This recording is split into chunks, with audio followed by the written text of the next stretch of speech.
Defining Duke is sponsored by PrizePicks. This fantasy-style approach has made PrizePicks America's #1 sports picks app, available in all 50 states, and for the responsible gamer, there are multiple ways to play. So why not try PrizePicks for yourself, fellow sports fan, and see how it finds you? Download the PrizePicks app today and use the code DEFININGDuke, that's DEFININGDUKE, to get $50 in lineups after you play your first $5 lineup. That's code DEFININGDuke to get $50 in lineups after you play your first $5 lineup. PrizePicks. It's good to be right. Defining Duke, an Xbox podcast, is brought to you by, well, you. If you want to learn how to support the show, go to patreon.com/laststandmedia.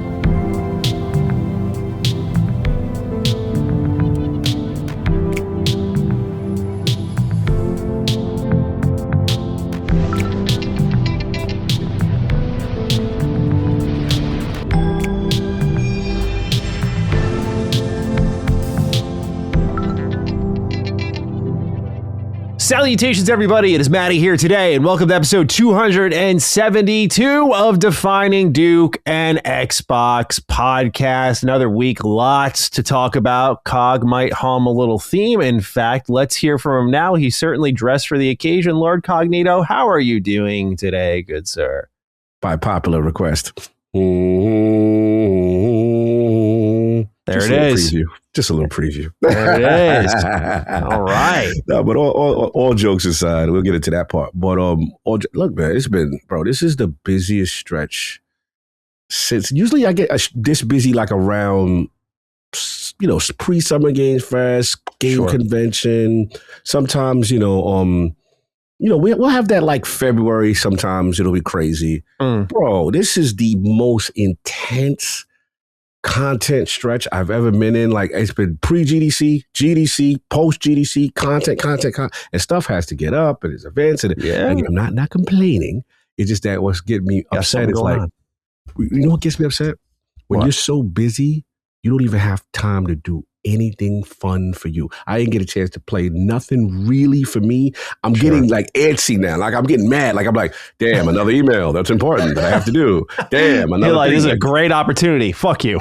Yeah, like, bro, it'd be like, yo, Cock, here's all the fun things that you like.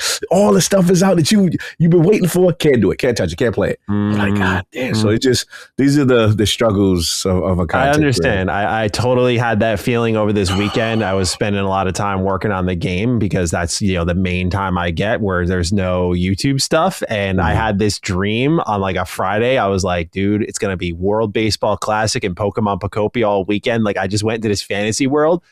I started working on some story stuff and had to get some documentation ready and everything. And then my whole Sunday from like 1 p.m. to 1 a.m. was just managing all this stuff. And I'm glad I got it done. It came out great. And like, I'm really happy with it. But it was like, I sat down thinking this will be 3 hours. It's an all day thing. And I'm like, damn, I played like a few hours of Pokopia this weekend. I mean, at least I got to have that. This is why I love baseball. At least got to have it on my phone, watching WBC that whole time. But like, I feel you on that sort of like, I'm so grateful to be doing what I do, but it was that moment of like, man, I thought I had that like binge session Pokopia like tuned up. Like, this was the weekend. So we'll see what this one brings. But certainly I get you. It's like a good life to live, but it's like that moment of, damn, it got away. That's been my life for about 2.5 weeks straight, where I have not had that one day where I was like, I could just do what I want to do. And then you get on the hamster wheel. I don't mean to interrupt you, but you get on the hamster wheel. Where once you do get that moment, you look for something to do. Yeah. Yes, because you feel guilty because you're so programmed that you have to work like that. Like, is it really chill right now? Like, I knew I had something to do. Yeah. Facts. That's literally where I'm at. And then on the other note, on the health and wealth note, because we didn't get a chance to really catch up too much. Pretty sure. Yeah. So we have phase 1 with the cancerous thing that they saw early. We did the biopsy that we passed phase 1. So then we had the level 2, which was the prostate, because we got to see what was going on. So they had me do the test. They had me do all this, what they call it? Like ultrasound. They want to make sure everything's functional and stuff like that. So we got that pack. And then I guess it's a thing called the PSA levels. That's the key thing, because that determines where your cancer levels is at. So he was like, yo, PSA levels is low, cancer free. I said, okay. So stage 2, we beat the second boss. Now it's the final boss. The final boss will be in April, and that now we got everything done so we could get to the colonoscopy. That's the big one. Yeah. And that's April. Boss. Yeah, so if we could beat him, we gonna be in shape. But yeah, he definitely got my anxiety out because it's been doctor trips and doing everything I need to do for that. It's never easy. Brother. It's just been nonstop. It's been that. It's been health is wealth. It's been this, and then the secular stuff, as you know, offline. It's been I've been grinding, and I got good advice. It was one of those things where I had to take my ego out of it. And what's that expression when you definition of insanity is doing the same thing, expecting different results. Mm-hmm. So I've been hitting a wall with, obviously, your boy still trying to, post meta, trying to get his career going again and see what's going on. But people gave me some developers, GDC gave me some real good advice. Said, look, it's the beauty of this industry. It's very helpful. Yeah, if you surrender yourself a little bit and just lower the ego. Yeah, they were like, if you're willing for us to take some liberties with your resume and some things that we think we could correct, and I was like, sure, give me it from a developer's perspective. What do you see? And it was just expert advice, man. So shout out to the people who I sat down with and really did some networking stuff, and it was humbling. But I was like, okay, I need to hear this. Now let's course correct and let's see what happens, in the future. So I think I'm starting to carve that out. Hopefully some good stuff will happen for this year. Good. You and I have been in a similar pocket in like that sort of running into a brick wall and just trying to think your way around it and just keep doing the same thing. Like, for me, it's been trying to get like, but what a lot of people count on me for, which is a lot of like preview review access and just like that kind of slippery slope. And it was a lot of like, okay, nothing's really working right now, and I'm not sure what switch got flipped, but it's been since like Outer Worlds 2, which again, by the way, I should clarify, none of this comes from entitlement. It's more just like, okay, like something's off right now, and I need to reconnect. I need to like get back out there. And so like I was talking to Cog, I was like, yeah, like I have a wedding I'm going to that same weekend for SGF, and I was like, I don't know if I'm gonna be able to make the trip, but like I talked to the wife and I said, look, like after that, I'm taking a red eye. I got to get out there. Like we got to get out there and just refamiliarize ourselves, make the contact, because it's clear it's become an issue. And I think about it and I'm like, yeah, I get to these occasional individualized events, but when I think about it objectively, I'm like, yeah, it's Bethesda Xbox, like the things I've done for 5 years. I'm like, I'm not really out of my shell, even if my content is. So trying to kind of set myself up for future success as well. And just, again, because I consider myself a responsible voice, just seeing how I can get in on the action at all. And just, of course, like opening the door when I send out the emails, like, hey, if there's feedback, if there's any sort of conversations that need to be had, open to having them. So I feel you on that completely, of just like totally being like, all right, let's just see if there's something like people are holding back on. Because I think above all else, like I care about my rep. And it's like, if you guys choose not to give me access, that's fine. Right. Like I'll live, like I have this whole time.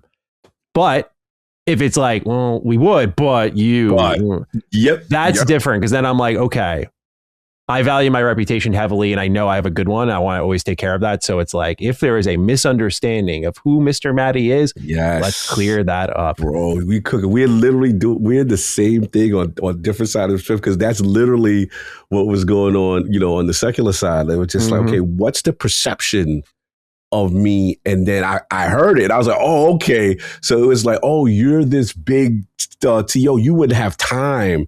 And I'm like, no, that's the side thing to supplement the big thing. And they thinking people have this what I realize, people have this grandiose vision of who I am. And I'm like, no, we out here hustling, baby. So again, just changing that narrative and having these conversations, right? That's what's key to kind of getting things going. So yeah, just humbling myself and doing the same thing you're doing as far as just figuring our way. Yeah. Completely, not the end of the road yet. Gotta keep adapting. That's what this job really is. People always ask, like, what's the route to success? And I mean, there's a number of pieces of advice, like, find your niche and that sort of thing. But it's also, you gotta accept not being comfortable. Like, you're just not, it's always going to be an adjustment being made. Like, I've talked to plenty of reviewers who, like, I had a couple of YouTubers reach out to me because they had similar issues. Like, yeah, it was like raining review keys. And like suddenly it's not. I'm like, time to adjust, it's just that's how it goes. Sometimes, like, if you're not, like, have you been to events? Have you been in touch with any of these people? Do you only reach out during review code season? That's what I was guilty of. It's time to get a review key, like shoot out the email. Hey, what's up? And I'm like, and Laylee was like, do you like contact them otherwise? I'm like, no, they don't want to hear from me. She's like, they might actually want to. And I'm like, yeah, you're probably like, like, I definitely look like a fraud. Yeah, you're probably right. I was like, shit, that definitely looks like bad. Like, what you got for me? You only like me when it's... Yeah, I was like, Yeah, when she said that, I was like, damn, she's kind of right. I was like, that's what we're here for, right? You need that perspective, that reflection. It's easy to get in that pocket. So we'll see. But just constantly moving, shaking, grooving, trying to find ways to be useful to the audience. That's what it's all about. Well, yeah, this week was also challenging because I learned some news last month, and I was wrestling with that for a while. And it was definitely affecting my mood because it was, one of those things where we were talking as creators behind the scenes, but it was like a sort of, I felt bad that so many people did not know what had happened. And for those who did not catch the news, my good friend and just Bethesda community pillar and just overall well-loved guy, Camelworks, Mackenzie Rolls, had passed away recently. And we had a couple write-ins. So I just wanted to take a few minutes, if y'all don't mind, to commemorate someone who I considered a close friend. The Real HB wrote, "Hey Dukes, just want to stop by and give condolences to Camelworks friends and family. Loved his videos. He was my go-to creators to have playing in the background when I was doing other tasks. I will feel his missing presence when Elder Scrolls 6 gets released. Keep it up, Dukes." And Unchem Talk said, "Hey Dukes, can we take a moment to acknowledge the passing of Mackenzie Camelwork Rolls, who is a true pillar of the Bethesda community and gone way too soon." I realized, because when there's a lot of things that went through my head with this. I had known Camelworks for a while. Like, we had been friends for over a decade, but I met him in person in 2016. We went to E3 together, and this was my first ever E3. So it was like already special. And I remember being protective of that experience because I was like, it was me and one of my best friends, Noah, and another one of my best friends, Connor, at the time. Like, we were all going together, and we had like Xbox Live party chats, literally fantasizing about this moment, like getting on the plane and going to E3. Oh, that's me. That's me. Yeah. And so anyone else being included in those plans was kind of like, yeah, but like, dude, we've built this up for so long. Like, this is it for us. But dude, this guy fit in so immediately, so naturally, like truly became an immediate close friend at that point. And you can see, if you go to his YouTube channel, he has a whole playlist, and I shared it on my tweet about him. But you'll see all of our adventures at E3 2016 together. It is so funny. But at the same time, to go to some deeper Maddie lore that people may or may not remember, if you listen to Ham Radio Podcast, you might remember this very deep cut. Lone Vault Wanderer was also one of my closest friends that I've met online. Absolutely love Johnny. Been through thick and thin with him. And just that kind of brotherhood that even when we don't talk often, like, we just get back together, and it's so natural because we just, I think, both consider each other as like we owe our success to one another completely. Like, anytime Lone hit a milestone, he personally thanked me every time on camera, and I never asked him to do that, but he always did. And like, to me, that's just like true friendship, and that he was able, like, he thinks he has to put himself aside to thank me, and I'm like, I would give him all the credit because he is incredibly good at what he does, and it's why he's been able to move into all these different pockets and succeed. At the time when we met in 2016 as well, because Lone had made the trip, we always joked that Lone was a kangaroo because he was from Australia, but he couldn't show his face because of the job he had at the time, so he had to be like this persona. But we had the face reveal in person. It was like this, like everything was coming together in 2016. And so I just remember, like, it was in my hotel room. I was working on a video, and it was myself, Camel, it was Lone. And like, we were just sitting there laughing, having like a amazing time, because we were making Fallout 4 had revealed that their last DLC would be Nuka World. So I was working on that content, that sort of stuff. And we were talking and just having a good time. And I remember with 76 at E3 2018, we were getting the Bethesda community together because at that time we didn't know 76 would be the game it was. And we were like, oh, we're going to do like videos together. Like, this is so exciting. Like, it's going to be like Fallout, but co-op, and like, how, like, it was that sort of stuff. So we dreamt big together. But I think back to that 2016 moment where we were all together in the room, and Lone, I bring him up because he's such a strong guy emotionally. And he's the one who, to my understanding, like, he called me separately and was like, he like texted me, he's like, hey, can we talk? And I was like, oh yeah, of course. Like, what's up? And like, he delivered me the news. And I was like very rattled at the time. It was like one of those just stunned, like, of course, but to my understanding, he had delivered a lot of the news to people like myself about what had happened then. Right. And I think back to that moment we were in that hotel room. That was a decade ago, and a lot of time has passed between then and now. But it still feels, because it was such a core memory to me, it still feels so recent. And 10 years from that point felt so soon. And I say that because if you told Lone in that moment, like, hey, you're going to be like heavily involved in Camel's funeral and like, you know, spreading that information to the people he was closest with, and, you know, I believe he led the announcement on that online. Like, it's a thought that makes you reflect. Like, never in my wildest imagination thought that would be a thing that happened. Like, all of us thought we just had so much time in front of us. And that really gave me pause. And when it really hit me was when I started to read everyone's stories online, because I'm just glad that he was as loved as I loved him. I just was so thankful for that memory we formed in 2016. I remember being so sad on the plane ride home, not because only E3 was over, but it was it's the beauty of what we have. I think a lot about it with you, dude. Like, you and I have this friendship that I know I don't get to see you in person as often as I would love to. And it upsets me, because it is the blessing and the curse of what we do. I'm lucky to meet someone like Cog or like Camel, that when we connect, it's like, yeah, we share this interest. Like, Cog and I shared the Xbox thing, but you see it goes deeper and deeper to like, we're making Mets jokes and humming the Starfield theme and that sort of stuff.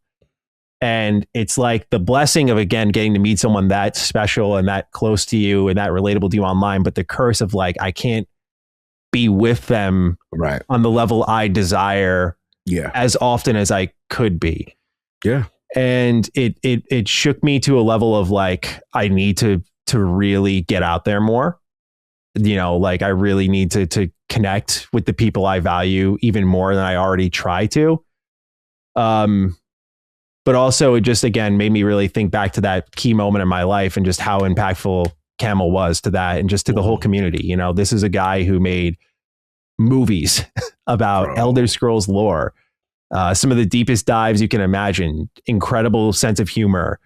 I got so many more videos on my phone of this guy saying the wildest shit, and just us laughing it up. Like, just a beautiful friendship and a beautiful person. And when I saw the stories online, that's what broke me. That's where I really started. The waterworks came, because I was just so relieved that, you know, for a guy who, because he posts his videos in such a, like, they're big, and you know, he had unfortunately, right before he had passed, lost his YouTube channel, and he had to start a whole new one called Camelworks New and re-upload all of his content. And he had just posted a video saying, hey, we got over the line. Like, we're back and I'm going to start rebuilding. And that had to be tremendous. I can't fathom if, like, I look at the 4,000 videos and how each of those was a baby step to where I'm at today, if that was all gone, and what kind of like person that takes to rebuild that all and just say, like, I'm going to keep going. But that's who he was. So through all that adversity and his channel kind of shrinking and having to regrow that, I was a little bit concerned if this would reach the corners of the community that it should. But to see him celebrated and loved and the stories shared was, beautiful. And it really hit me. And it was really then that I registered I had truly lost my friend that day, and that the community had lost a friend and one of their most brilliant creators. Because last thing I'll add is 2016 was, you know, like, the whole idea of a Bethesda community was sort of this intangible thing at the time. It was this sort of, like, we all liked the same thing, but we were all single player fans. So there was nothing that really brought us together. And so Bethesda starting to go to E3 was this moment of us, like, coming together. And I remember we had again, it's in his vlogs. We went out to dinner, and it was like all of us. It was George of Zero Period Productions was there. JV was there. Alchess Breach was there. Camel was there. Lone was there. I was there. And it was like special. And then, more of the Bethesda community came out in 2018. Yeah. And that was also incredible. And so it was sort of like he was there with me and the others as sort of like a foundational point for that community and what we would grow into. So I just, it gives me pause, and I miss him dearly, and it makes me sad that I'll never be able to recreate those memories. Because when E3 went away, we talked, and that was like the first thing we went to is like, we'll never be able to do that again. And we still saw each other at PAX East before the pandemic. Okay. From there, conventions slowed down or weren't as, there was no business sense in traveling for him from fucking Australia to PAX East. Yeah. It's expensive. It's more expensive than ever. And there's not much happening at PAX East nowadays. So our contact whittled down over the years. And then this is kind of where it ended. And it was just very sad, but just an incredible guy, incredible content. I really recommend if people want to see like the joy he brought to the room, watch our E3 vlogs. They're such a blast. So fun, so funny. I just want to thank those who did reach out and send condolences. I was a little taken aback by that because I thought it was a more collective loss. It wasn't just my loss. So that's where my head was at, is like, I was trying to share a story so people knew the impact he had on me and others. But I loved your stories. But a lot of people were like, "Hey, sorry for your loss," and I do appreciate that. But it's it's beyond me. It's like this guy was able to reach out and touch so many lives, and so just again, incredible person. And so it was tough, but I appreciate those who wrote in wanting to just take some time to remember him, because this was a good friend of mine who was there at a pivotal moment in my life, and we stayed in touch and we saw each other and made that effort. And so just thankful for him and everything that he's ever given me. Yeah, man. No, well said. Well said. I saw your timeline because unfortunately, sadly, I didn't know him, but I saw your timeline and news broke. And then, Lone, actually, I reached out to me probably for GDC purposes, because he's like, "Hey, man, you're going to be there." Cool. We didn't get a chance to link. But when I saw the news broke, I was like, "Oh, man." And I just started to see your timeline, and I started to see the pictures, and I know that feeling. For me, it was the same thing. Like, what's funny is we was in the same multiverse, but we were just 6 degrees of separation apart, because I was at those E3s and I remember seeing it, and it was early for us, right? And there's something to be said about doing what you love and the dream of starting something and getting there. And then you create this collective of like-minded people who have the same passion. And that's when the jokes and the fun and the camaraderie, because it's like you're all building together. And I see that, I was like, man, Camelworks is loved, man. You can see it. And of course, I love teasing, seeing super young Manny. Oh my God. Like, bro, y'all was so baby faced out there. I was like, oh man, look at this. This is so cool. Yeah. And I felt the love. I felt the passion. I felt all the stories of speaking about him and what he's done and what he meant to the community. And to your point, like you said, much bigger than just some isolated, only Bethesda thing. And I just love what you guys said. And it really resonated, man. And I know what you mean about, making sure, trying to at least, you don't see each other all the time, but, making an effort to kind of get out there, because these moments are important. And the only thing I can relate to, because I understand your pain, is what I did for this GDC. I received actually Jake Baldino in a while.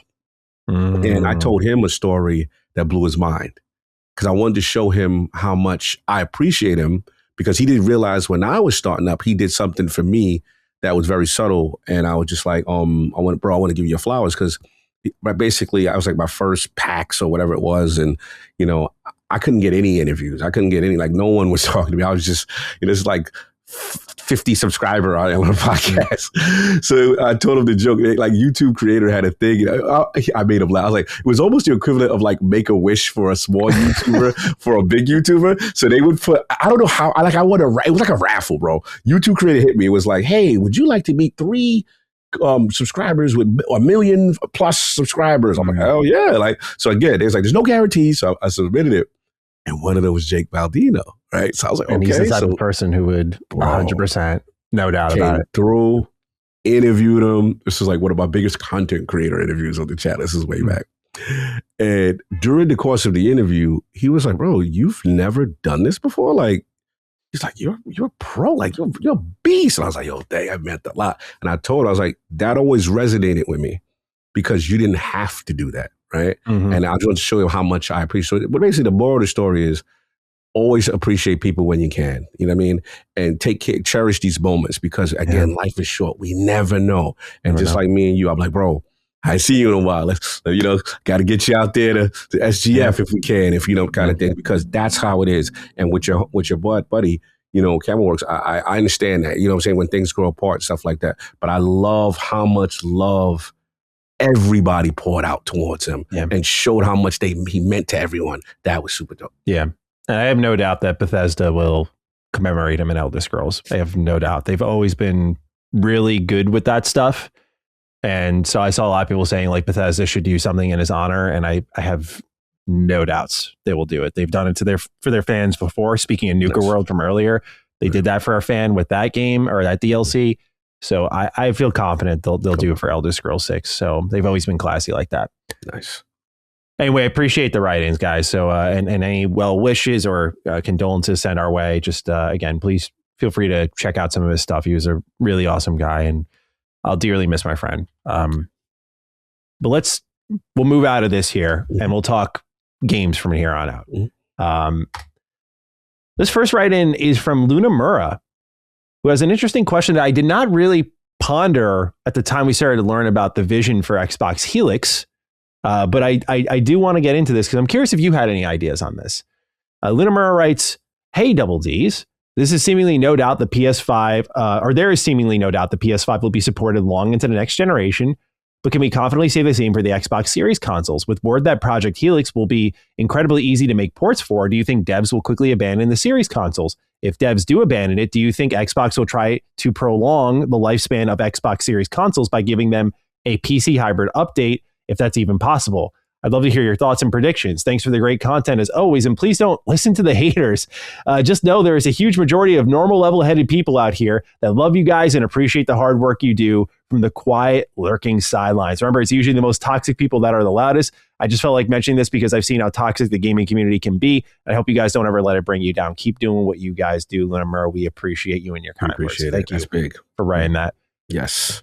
You've thought about this a little bit, like, where I imagine they want to unify the SKU, like as in they've been saying big time, like you make one, it goes everywhere. So I imagine that has to include series consoles or they're cutting out like 30 plus million people. But have you thought about this before at all beyond like what they've told us?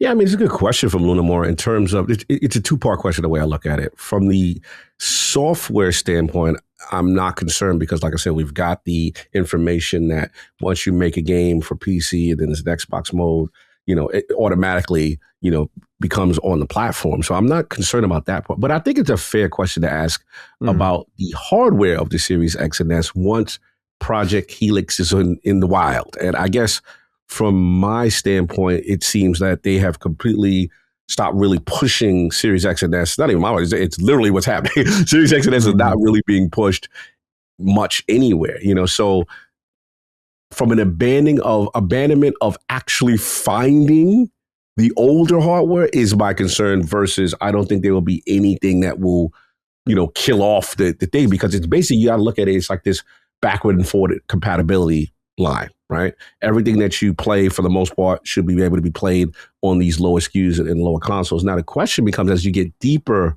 into the gen, will there be Helix only things that don't scale, right?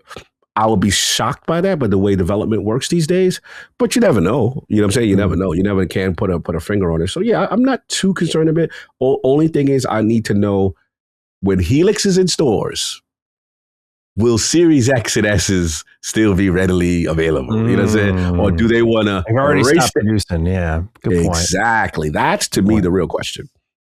Very good point. Yeah. When you notice the pullback, holiday sales, like this reluctance to push the console. No Black Could it Friday. Be the reset button? Yeah. This could be their way of trying to, this is an Xbox marketing, erasing, the existence of that. And for those who have it, we'll support you. You know what I'm saying? But the Helix is where we kind of want you to go, and it'll have this forward and backward compatibility thing. Interesting. That may be something we need to look into. Yeah, there's still some questions in the smaller areas they need to answer. Like, okay, what about like my physical library? How do I get that over to Helix? Is Helix going to have a disk drive, patchable disk drive, like that sort of stuff? I know Xbox customers are not primarily physical game collectors, which is totally understandable. But I wonder about that for those who have built up the library since Xbox One, right? Which is why we couldn't do any of this like resetting or anything like that, because it's like, we'd lose all those games, all those customers. So Yeah, man. They still got some questions to answer on that front as well. Got my 50 Cent disc. I want to know what's going to happen with my 50 jack. 100%. 100%. Defining Duke is sponsored by PrizePicks, a novel way to enhance the sports you're already watching. Learn more now by downloading the PrizePicks app and use the code DEFININGDuke to get $50 in lineups after you play your first $5 lineup. It's me, Colin, an uncommon voice on Defining Duke, yes, but coming to you wielding an important message, especially for my fellow sports fans. As we enter the spring in all of its greening and rainy glory, so too do we enter a robust sports season full of professional and college hoops, the race to the best playoffs in pro sports with hockey, the budding of baseball, both collegiate and professional, and so much more. And if you're into watching a ton of it like I am, you may be interested in enhancing your experience with PrizePicks. PrizePicks is a unique fantasy sports style offering that allows fans to choose teams of 2 to 6 real-life players, even crossing sports and leagues, where you determine whether a player in question will do more or less of something. So maybe you believe that my beloved Matthew Schaefer of the New York Islanders will net more than a single assist. Then segue to Anthony Edwards of the Minnesota Timberwolves, who you believe will score fewer than 24 points. And then finally arrive at San Francisco Giants pitcher Logan Webb, who you think will strike out more than 4 batters. Whatever the combo, whatever the day, you get the idea. This fantasy-style approach has made PrizePicks America's #1 sports picks app, available in all 50 states, and for the responsible gamer, there are multiple ways to play. If you're feeling extra confident and want to raise your ceiling, you may go with power play and try to run the table. On the other hand, if you're shakier, you can lower your ceiling and raise your floor by going with flex play, which allows you to miss a pick but still win. So why not try PrizePicks for yourself, fellow sports fan, and see how it finds you? Download the PrizePicks app today and use the code DEFININGDuke, that's DEFININGDUKE, to get $50 in lineups after you play your first $5 lineup. That's code DEFININGDuke to get $50 in lineups after you play your first $5 lineup. PrizePicks, it's good to be right. Defining Duke, an Xbox podcast, is brought to you by Shopify. Ladies and gentlemen, starting something brand new isn't just hard, but absolutely scary. And step one of starting anything worthwhile is admitting that to yourself that, okay, this is going to be tough because there's a bunch of steps and hoops you got to jump through before you get to that point of it being an official business. And even then you're like, is it going to fail? Is it going to succeed? What's going to happen? There's ways to help you with that uncertainty. And one of the best ways to do that is to check out Shopify. Shopify is the commerce platform behind millions of businesses around the world and 10% of all e-commerce from the United States, from household brands like Mattel and Gymshark to brands just getting started like yours, mine, and many others. And you can get started with your own design studio because there's hundreds of ready-to-use templates that Shopify helps you build your online store with. This will match your brand style and get you feeling really good about what the vision is while being able to also swap things out, test things out, and really feel out what exactly your business is going to be, what it's going to look like. And best yet, Shopify is your commerce expert with world-class expertise in everything from managing inventory to international shipping and processing returns and beyond. So you can focus on what matters most, and that is the person that you are serving with your business. So it's time to turn those what ifs into with Shopify today. Sign up with your $1 per month trial today at shopify.com/Duke. Go to shopify.com/Duke. That's shopify.com/Duke. All right. Well, thank you for the write-in, Lunamura. This next one comes from JP. It says, hey, Dukes, do you agree with Jeff Kaplan's most recent quotes regarding commenting on games you have been played or have no intention of playing? Now, to read his quote real quick, he says, quote, I understand being upset and I understand voicing your opinion, but if a game comes out and you don't want to play it and you never played it, shut the fuck up. What's with this, oh my God, I'm so upset they decided to make this game that I have no interest in mindset? Who cares about my opinion if I'm not going to play it? And if I've never played it, why does my opinion matter? I'll tell you what it does. As a game developer who's been in charge of teams who has the ability to do something about it, I just fucking ignore you. That's all you've accomplished. You're so off the deep end, it's not even worth listening to you at that point. The internet likes to instantly judge, is the game good or not? I don't know how you can tell that from a 2-minute video. Like, play it for a while, end quote. Now, to continue JP's writing, he says a lot of negative discourse is driven by people without any credibility or experience to back up their opinion. Not saying you can't have an opinion on something you're unfamiliar with, but in the digital space, an uninformed opinion gets to share the same platform and can get the same visibility as someone who truly knows what they're talking about. And it has ruined thoughtful conversations. We see a lot of dudes speaking with their whole chest on things that they know nothing about. I read that in your voice in my head. And there's really no consequences to that, despite their uninformed opinions, that they can have material impact on the thing they're talking about. I don't think there's a solution to this. It's not just a gaming problem. This is a case across every industry and topic. So what do you think? All right, Cog. So your thoughts on what Jeff Kaplan had to say? Yeah. Because I've talked about this before. I've said that like devs, like when you all are crashing out 24/7, devs do not listen to you. Not that that's the right thing, but that is what you're welcoming in when you're always mad. So Cog, your 2 cents on what Jeff had to share here. This is an interesting discourse because it is something that is bubbling, I would say, in the last couple of years. It's tough. I can only speak for my personal experience. My personal experience is I look at something, if it interests me, I'm excited. If it doesn't interest me, I'm like, okay, that's not for me. I personally don't feel the need to what I consider like, shit on someone's fun. You know what I'm saying? Because they're truly excited about something. Y'all know I don't like the Dark Souls joint. So if Elder Scrolls or FromSoft drop a new joint, I'm be like, okay. You know what I'm saying? It's not salute to y'all. You know what I mean? But I think there is a rampant, if I don't like something, I gotta let the world know kind of thing. You gotta voice it. Yep. Yeah, and it's just like, okay, cool. You have the right. I guess. I just struggle with like really hating on someone's fun or enjoyment or a group. Now, when it comes to the opinions and the other aspect of it, look, I am of the mindset that like, if you were to truly criticize, I'm talking about like a deep dive, a deeply layered critique of something, and about like, part of me does feel you kind of got to play it. You got to experience it on some level. Doesn't disqualify you from saying you have an opinion that, hey, that's not for me. I'm not interested. Or that looks bad. Right. But there are some people that I feel go to these extra layers of really breaking and dissecting about why something's terrible. And it's like, okay, if you didn't experience it, you wasn't in the room when they debuted it, you didn't preview it, you didn't review it, you didn't play it. I'm going to rank your opinion lesser than the person who, actually experienced it. So that's just where I'm kind of at with it. I didn't know this was a thing that this was going on. This Kaplan guy, I didn't know this was going on. Jeff Kaplan did an interview with Lex Friedman, and like that's where he also revealed that like some guy for like a CEO at Blizzard like pulled him in and said, "This is our revenue." Effectively, I'm shortening it, but he was like, "These are our revenue targets, and if you do not hit these, then we're firing 1,000 people, and it'll all be on you." And he said that's what broke him. And like, that's why he left Blizzard. Wow. And you can see when he left with Overwatch 2 and everything, like they took a while to recover from that. Jeff was the face of Overwatch. Like, he's like, hey, everyone's Jeff from the Overwatch team. And like, that was iconic dude. Yeah. Like he was, like during their high point. Now they're back. Like they're doing great again, but like it took them a while to recover after he left. Wow. No, thanks for the context. I needed that. I mean, I get it. So his feeling is about basically mirroring like, hey, people shouldn't be so rah-rah until they experience it. I think he's got a point. Like I agree. It's tough because like I look at this and I don't relate in that I play the things I talk about. I am very passionate. I happen to have like, I cast my net very wide because that's just the type of gamer I've always been. Like, it's the same way I am with music. Like, I literally say all the time, what's your favorite genre? I'm like, anything but country. Like, that's always my answer. No offense to country music listeners, by the way. Just, it is the one genre that I have not ever been able to casually listen to and been like, yeah, this is good. So again, if you all like it, that's great. But I'm saying for me with gaming, it's similar. Like, I got one. Shout out to Morgan Wallen. I found one.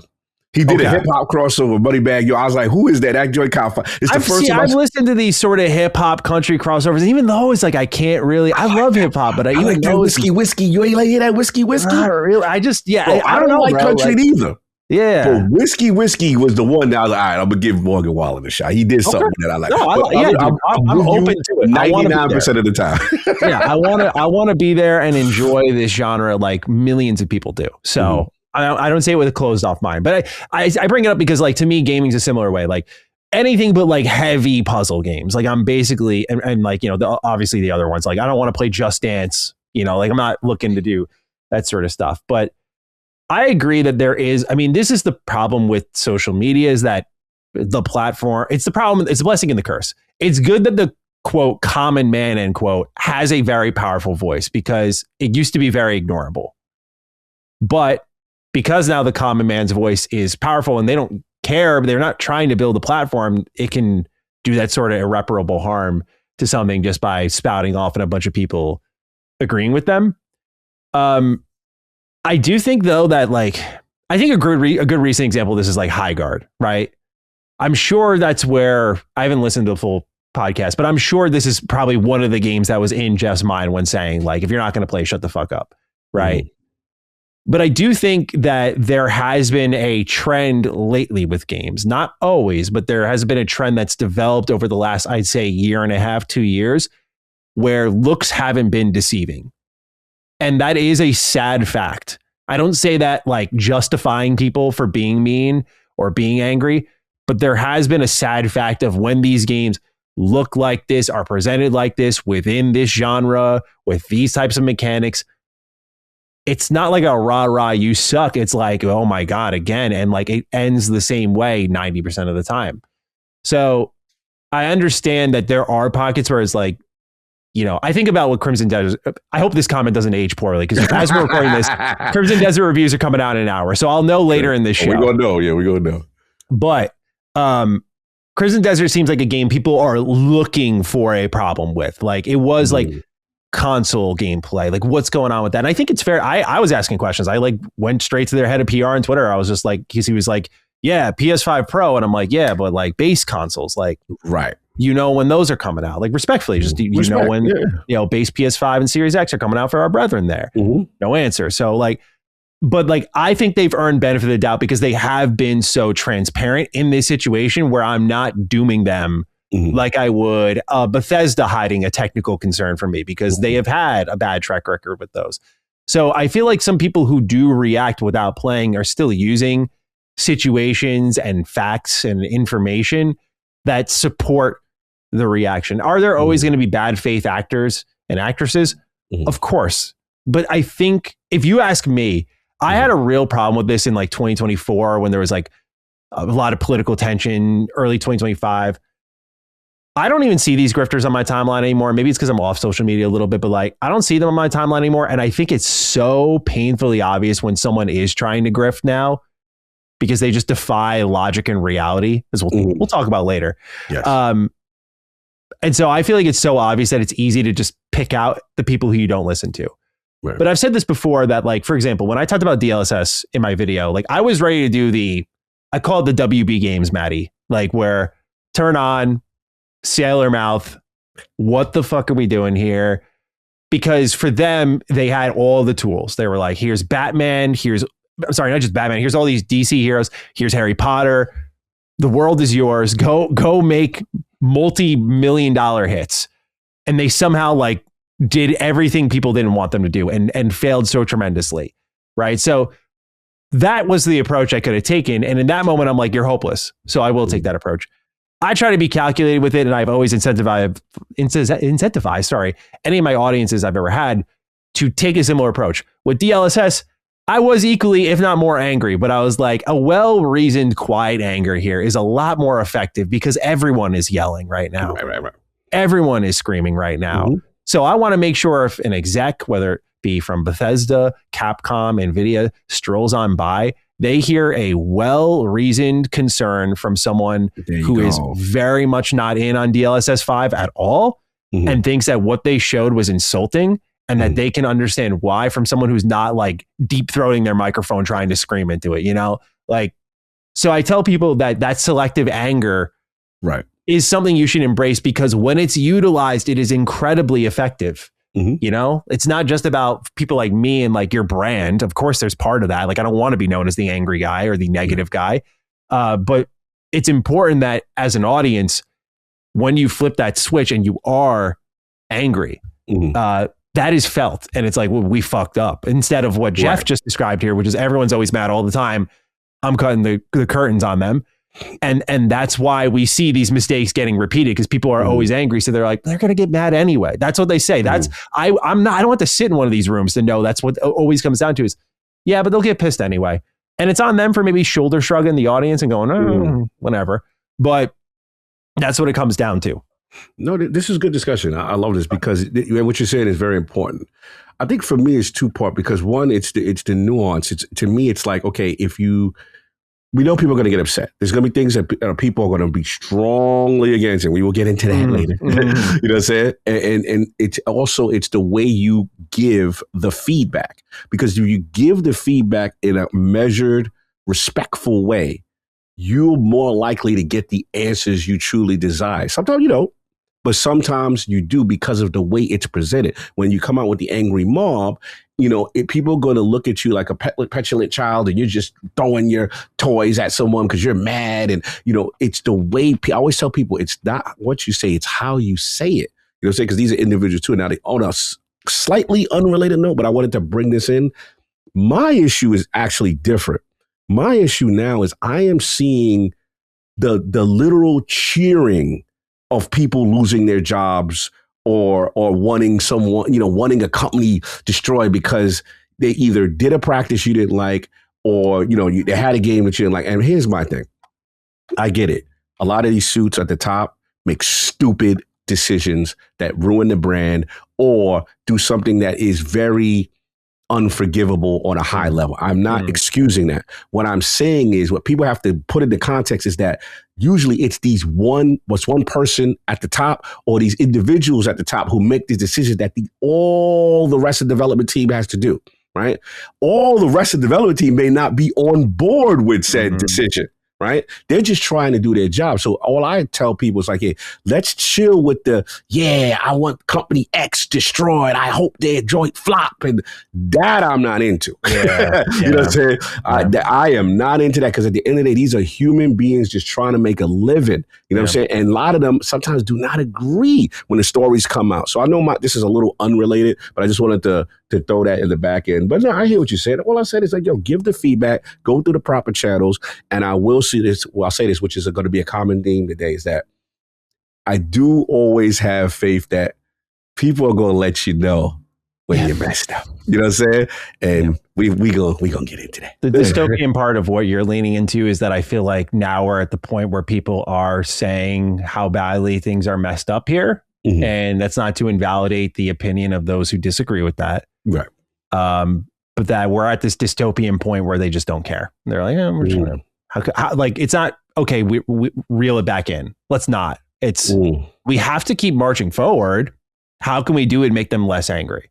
I'm like, okay, like, I respect a little persistence and determination, not giving up. Sure. But in like other pockets, like that sort of thing. So it's going to be a fun discussion. I already see it's going to be fun. Yeah. All right. Next up here was just a fun question I got here from Jordan Faldudo. I wanted to answer because I think, Jordan, you've written in about this before. Dear Maddie, I'm only a little perturbed that I've not heard the #1 Turtles fan talk about TMNT's Magic the Gathering card collab. What are your thoughts? Pick and choose, collect it all, or just appreciating from afar? At the very least, you got to pick up the Last Ronin's Secret Lair cards. Also, the 4 Fallout decks are about to get reprinted due to the popularity of the show, so keep an eye out for significant price drops. And thank you for the heads up on that, because I was looking out for that. I'm going to be honest, Jordan, there's a few factors of why I'm not talking about it as much here. First and foremost is I'm just kind of running out of space. Give me one sec, Cog. I'll show you what came in the mail. He's going in the back. Y'all audio listeners, he's going in the back. He's going into the Maddie cave of fun thing. Oh, we got These are my friends. Sly Bentley Murray came in the mail. Wow. All right. Now, I ordered these. When did I order these? Mm-hmm. It's at that point. That's the problem. It's been that long. And I'm like, and they say show up. And I'm like, where did this come from? I'm like, what is this? And I open it. And I'm like, oh, hell yeah. Fire. And so I've had this happen a few times where I'm like, okay, now I'm going to put them somewhere. And I'm looking around, bro. These are literally sitting on my TMNT arcade machine. Like, I don't really have a great home for them. Oh, no. So the last thing I need after I went really ham with the Final Fantasy cards is to go ham with another card set and just have them. I'm running out of space, dog. So there's that. There's also that the card community is a little in flux. Like I have a friend who's like really big into buying and selling cards. So I'm kind of like incidentally up to date on the card market. Mm-hmm. And so like, I know One Piece is on the ups right now, which is something I said years ago would happen. I'm like, like Bandai makes these incredible cards. They're high quality. The art is phenomenal. One Piece is popular. And I know this because I played Dragon Ball Super card game for like 4 years straight and was fucking obsessed with it. And I thought the card art for that game and the kind of like design of that game it's one of my favorite games ever. Like what I would give for that game to come back in the way it did pre-pandemic. But So Pokemon's down now. One Piece is up. Then you got the Cyberpunk cards getting $5 million or $7 million, something in that range of funding for their Kickstarter. And I think their starting point was like in the tens of thousands. Like it's absurd. Like card fans that are diehard that got money to blow are like the consumers that these companies dream of. Because like one of the backer rewards for the Cyberpunk card game was like $8,000. I think that was like the top tier one. It was like completely sold out. So I say all this to say there's so many card things coming out, and then now Magic the Gathering is just embracing these crossovers. And so they did Ninja Turtles up next, and I really want to dive in. Like talking about it, I'm like, man, I really want to dive in, but I'm trying to be logical, Jordan, of like, I got 3 problems in my hand right now, right? Like I just bought these and I was like, of course I want these, because here's the thing. I have never missed any Sly Cooper merch. That's the difference here. I swear on my life, I have every piece of Sly Cooper merch that has ever been officially sold. Their anniversary posters, their shirts, their plushies, the U2's figures. Like, I do not miss with this brand because it happens so infrequently. I can confidently say that. But with something like Ninja Turtles Magic the Gathering, I also skipped out on Fallout, you know? And like, I'm okay. I do want Fallout, but I'm okay. Like, it's kind of a consumerist thing for me. I'm like, I want it. I want the thing. But then it comes down to it. I'm like, yeah, I don't really need it. Right. And I fell into that with Final Fantasy. I was ripping packs constantly. And the pull rates for MTG are just awful. Like, that's the other thing, dude. I was ripping Final Fantasy packs and I really didn't get, like, I spent so much money on that. I was like, damn, I really didn't get as much as I was hoping I would get from this. Like, I didn't get like any like chase cards that I was looking for. So, you know, for some, that's the game you play. But if it's like, yeah, if I spend another $1,000, sure. By the way, did not come close to $1,000, but I'm saying if I spend like multiple thousands. So yeah, that's my answer, Jordan. I'm going to go put my friends back on the shelf now. All right, go put the homies back.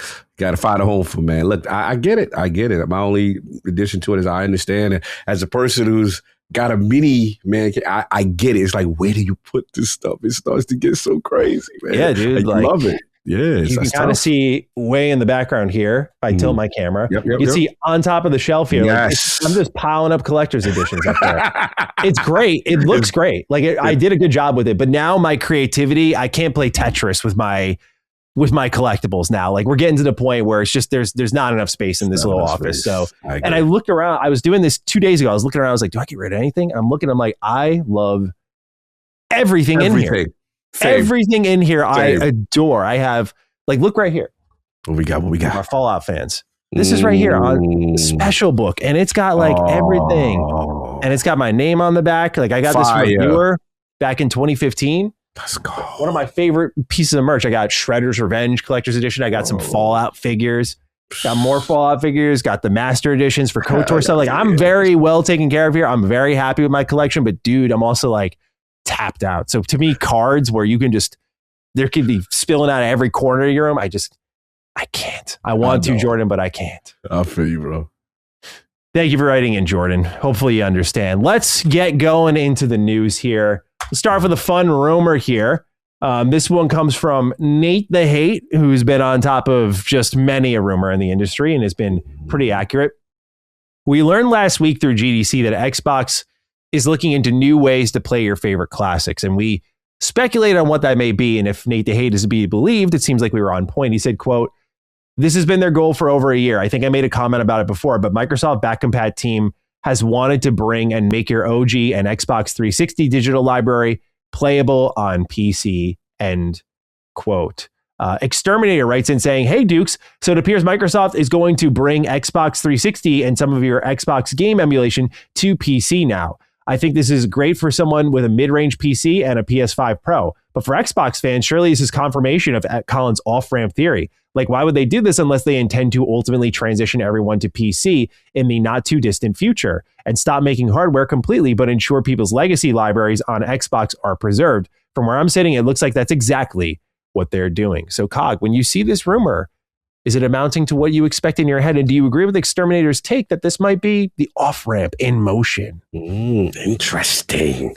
All right, so let's start with Nate the Hate. You know, the boy's usually sourced in, right? So yeah. He's saying, if he's saying that he would like that, or he's seeing that potentially PC, would have Xbox 360 games and Xbox Live, that would be huge. That would be huge because that is truly the synergistic effect of, that's one thing that PC just couldn't do, right? They weren't able to have your library. So if you log in and you have, ownership of your library with you on the PC, then that kind of like negates if you want to have a console anymore. Like, I mean, especially if your library is what's key to your experience, right? So I think, for me, they're in this weird pocket because they're trying to bridge the gap.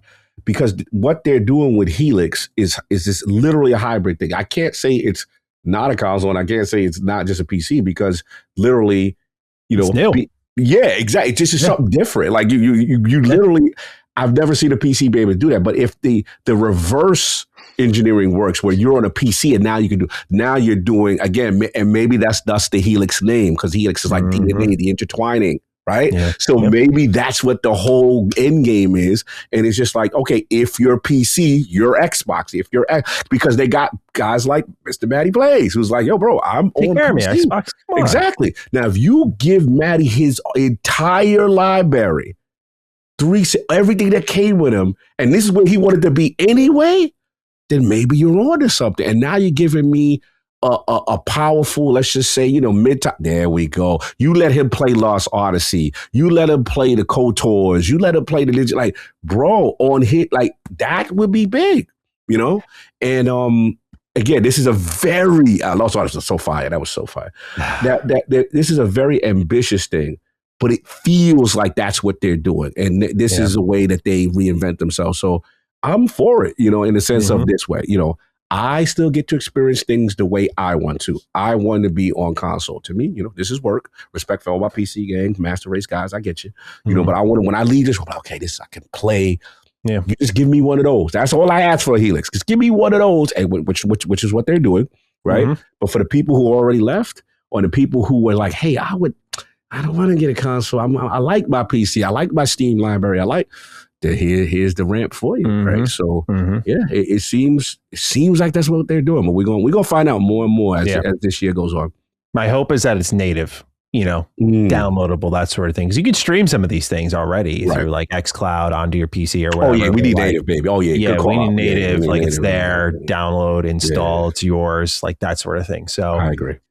I had a feeling this might be where they be headed based on that confirmation last week, and to kind of see this being suggested heavily by Nate the Hate, I'm like, okay, all right, this is great. Like I said, GDC for them, outside of one thing we'll talk about here, GDC was great for them. Like really walked out with like a clear idea of the plan, and I liked a lot of what they said. I was like, dude, you keep marching forward like this, we're going to do just fine. Bring on the Asha Sharma era, Yo, it's funny. I'm seeing people that would be funny. Like people pro Asha right now if they continue to execute. But like you said, to me, the snitching was Lisa from AMD. Sure. I told people when I see Jason Ronald, that's all I need to know. That's the one. He's literally working on it. So when he's giving the spiel, he's doing the great address, and I'm like, okay. This is real. This is coming, kind of thing. So, yeah, I'm with you. Let's just see how the execution is. And we still have a couple of more questions that we got to get ironed out. Absolutely. Well, speaking of why people are getting a little high on Asha here, I think you can mark this next story here as one of her first, like when I say a first moves, I'm not trying to take away from anything that's happened, but I think again, when you consider like a presidency, like there's a transition of some things were already in motion. Like I'm sure Xbox planned to be at GDC already and had these plans of what they wanted to talk about. Like there is some carryover from the Phil, Sarah, Matt stuff, but this here is a significant change that does mark a difference from what one regime was doing versus the other.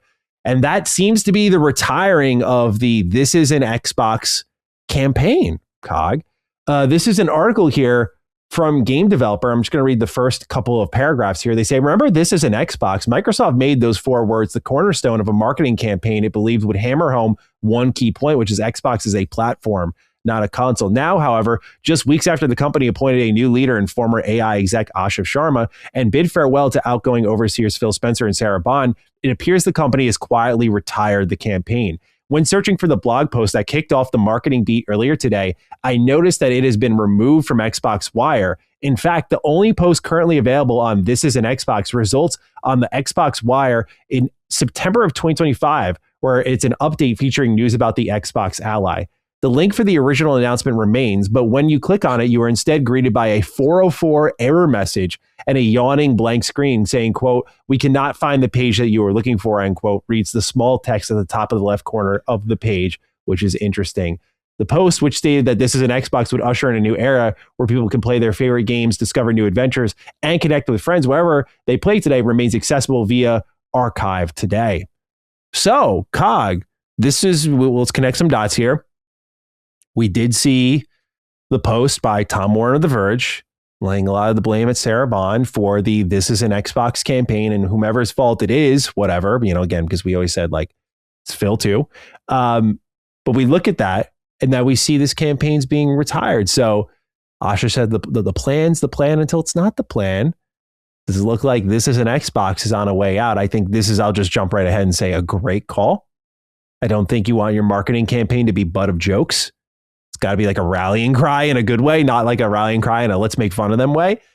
So with that, Cog, I pass it to you. This is an Xbox campaign being retired. How are we feeling? Wow. It was, first of all, I like the move, right? Let's get sure. We both have been on the record that we did not like how aggressive it was, and it felt borderline disrespectful to console users who supported the brand from the very beginning. We've already said that ad nauseum.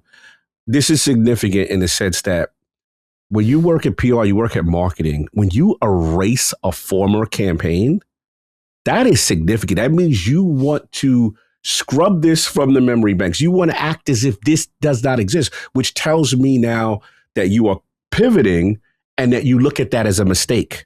Mm-hmm. You don't want this out there. You don't want anyone to go back into the archives to find it, right? Yeah. It's already been out there, used for over a year, and they're like, get rid of it. Get rid of it. So that is a significant thing. Like, I am not going to minimize it. Now, the question becomes, how much of a pivot is it? Right? Is it going to be? Because again, I will put pressure on the Asha Sharma, regime and the presidency is that you have come out with conflicting statements in the sense of you have said, hey, renegade spirit of Xbox, we're going back to the core. That gives people the illusion that you are going back to exclusives in the Peter Moore era, right? When in the same breath, since we like talking out both sides of the mouth on prior regimes, let's talk about current regimes, which is, then on one side, you like, all games can be played on multiple devices and everywhere in connectivity. So again, these things are in direct conflict, right, with each other. So what I will say is this,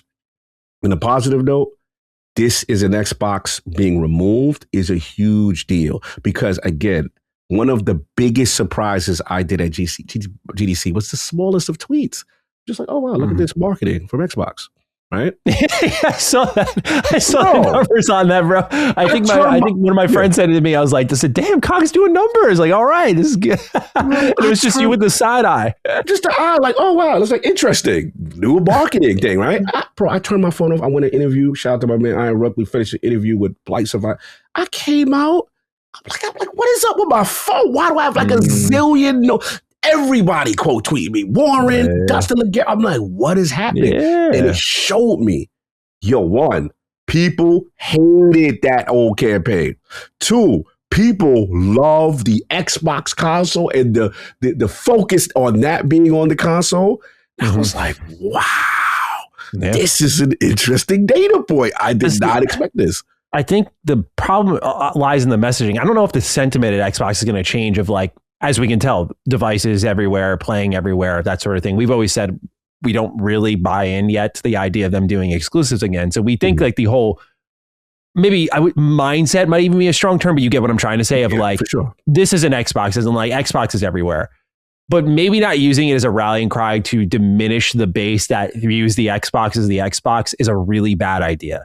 And not doing that would be a good choice. And I think that is what they're doing. Like, I think a lot of people did see the removal, the scrubbing of this campaign as like, oh, they're going back to exclusives. And like, look, I'm leaving the door open. Like, I would love to see that be the case, but I'll wait for the definitive answer from Asha on that. But right now I look at it as more of a, hey, this is a bit insulting to a big part of our base.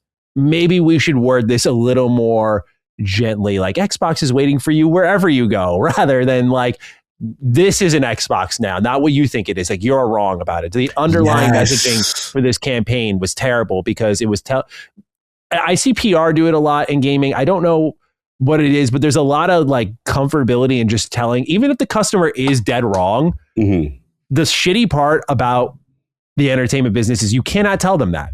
They're not going to be like, they're not going to look in the mirror and go, damn, XYZ I never met online, who's the PR manager or community manager or influencer manager for whatever company, said that. And you know what? I think they're right. They're like, no, they're going to grab Twitter and be like, man, fuck you. Like, no, I'm not. Like, just because of that, no, I'm not. You know, like that's what it is. It's like a parent-child relationship. So telling people they're wrong, like, isn't going to go far. So yeah. I 100% agree. 100% agree. And I think the key, I'm looking at the tweet now and I'm looking at it, I'm like, God, it's 257. It's still going. It's crazy. 257,000. But, bro, it's insane. I was like, wow, I've never got one of those before. Good. I feel like my man. Support my man. Support, man. Appreciate it. So, like, the key with it, this is the one that I looked at that really went viral. The one that has the future of Xbox starts now. And the first thing in the marketing campaign says build for Xbox as the first thing. So it's like build for Xbox, connect to any platform, and then reach millions of players. That I think is what really hit people. Like, yo, we're building for the console first. You see what I'm saying? And I think that's what resonated. So yeah, it goes to show you telling people, you know, how to do something or what's good for you, you know, may not always be the approach with gamers. And I think just having a more clearer explanation. So yeah, we'll see what happens, but I do like it. And yeah, so far, again, Asha era off to a very good start with some key things already. Let's see, you know, the execution as we go on. 100% Cog. Well, the only, I wouldn't call it a rake they stepped on, though we have a write-in suggesting that, but the only thing they did step on out there was the hot button topic of the week, which was AI with Gaming Copilot. You and I had the ability to preview this early last year. Now this is making its way to Xbox consoles. Kotaku has the breakdown here, so I want to read some of their article. They write that at GDC 2026, the company's moving forward with, the company being Xbox, is moving forward with integrating AI tech directly into the platform and at the hardware levels, but also promises to keep its game makers and content creators front of mind as it rolls out these new features. Quote, we really believe that creative control should always stay with the game creators, the game development team. And with the AI features that we are exploring, this is really to support the vision of the team. Gaming AI General Manager Haiyan Zhang said during a presentation on how the technology is being used to improve the Xbox experience. Ultimately, we want to keep AI that helps broaden the game's reach, deepen engagement, and keep players coming back to your games and many more games across the catalog, end quote. While the rest of the company runs full tilt toward an agentic future, Microsoft's gaming division has taken an arguably more conservative approach. Zhang's presentation, delivered alongside gaming AI project manager Sonali Yadav, seems to have two purposes. First was to outline where AI features on Xbox are headed and the principles directing their evolution. The second was to try and make gaming AI on Xbox sound less scary to an audience skeptical of its potential. There are three main features that AI the company is touting. One is auto super resolution, which is currently available on Windows 11. It's supposed to help increase frame rate without compromising resolution by upscaling alongside existing tools like DLSS. There it is. Xbox revealed during the presentation that Auto SR will be rolling out to ROG Xbox Ally handheld sometime in April, so we'll get a look at that.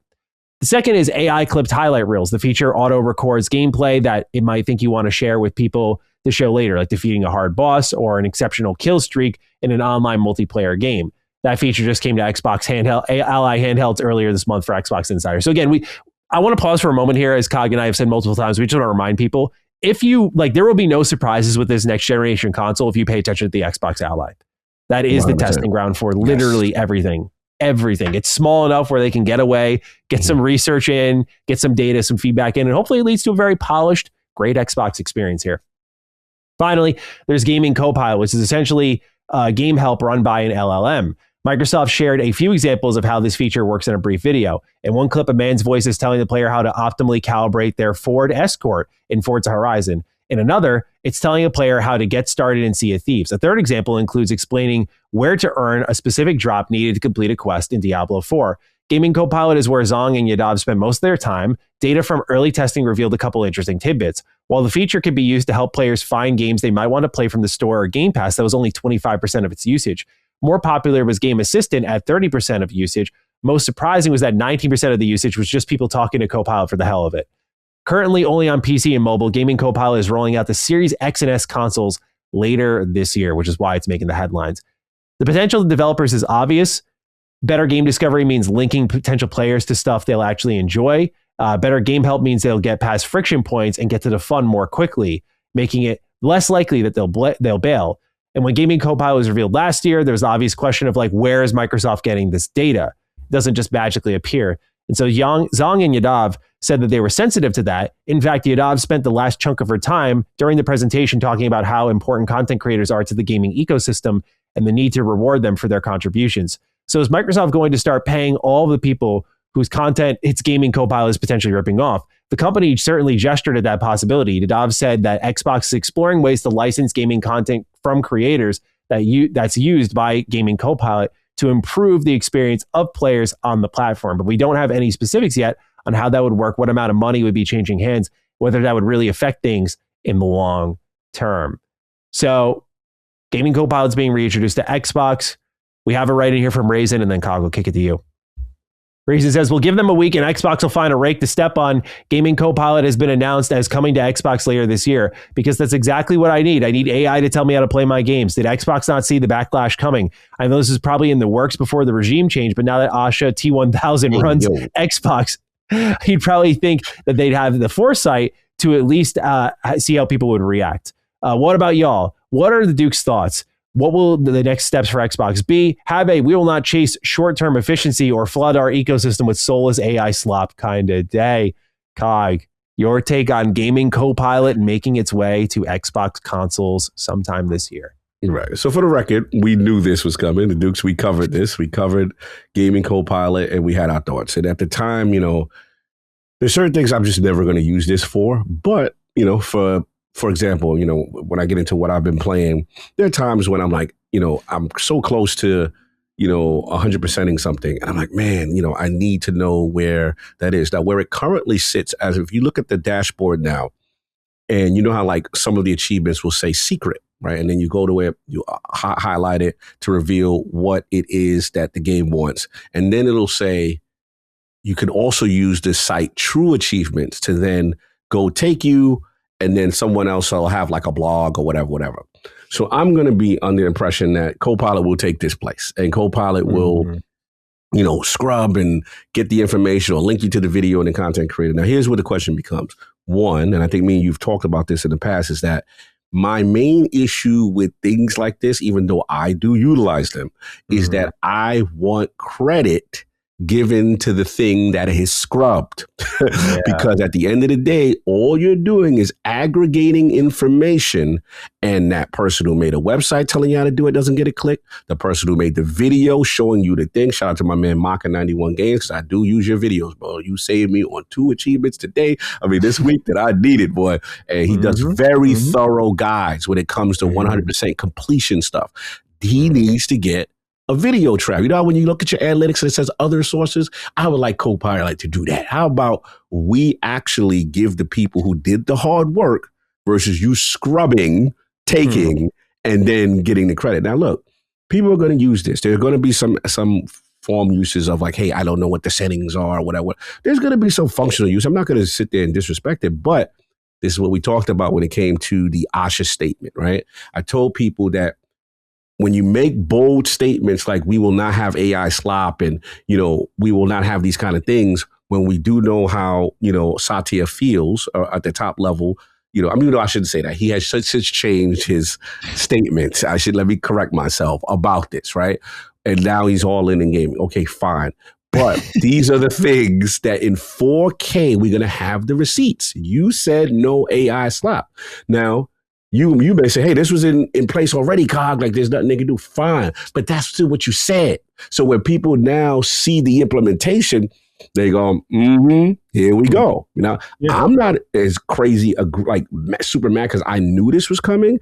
And I know they're not backing out from that out of like, I didn't expect us to come in like, okay, Project Copilot is out of here. Like, I didn't see that, you know what I'm saying? But for those who, when they read that statement, thought that was going to happen, I can understand why they're going to look at you like, oh, see, business as usual, kind of thing. So that's the PR side of it that they're going to have to deal with.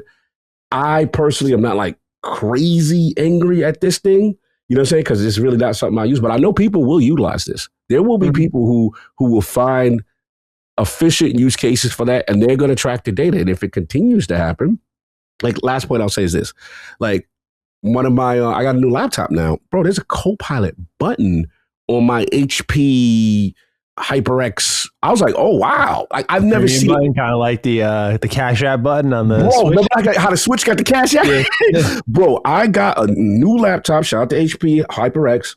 I'm like, okay. I'm like, what's this button here? Boom, hey, Copilot. Hey, what's up, Cognito? What can I do for you today? And I was testing. I was like, tell me about Lord Cognito. What does he do? And it's telling me stuff about something. I was like, okay, but that's wrong. You ain't know this. So I was going back and forth. And then he got a little spicy with me. Copilot got spicy with me. I was like, hey, you being disrespectful? Oh, no, I apologize. That wasn't my tone.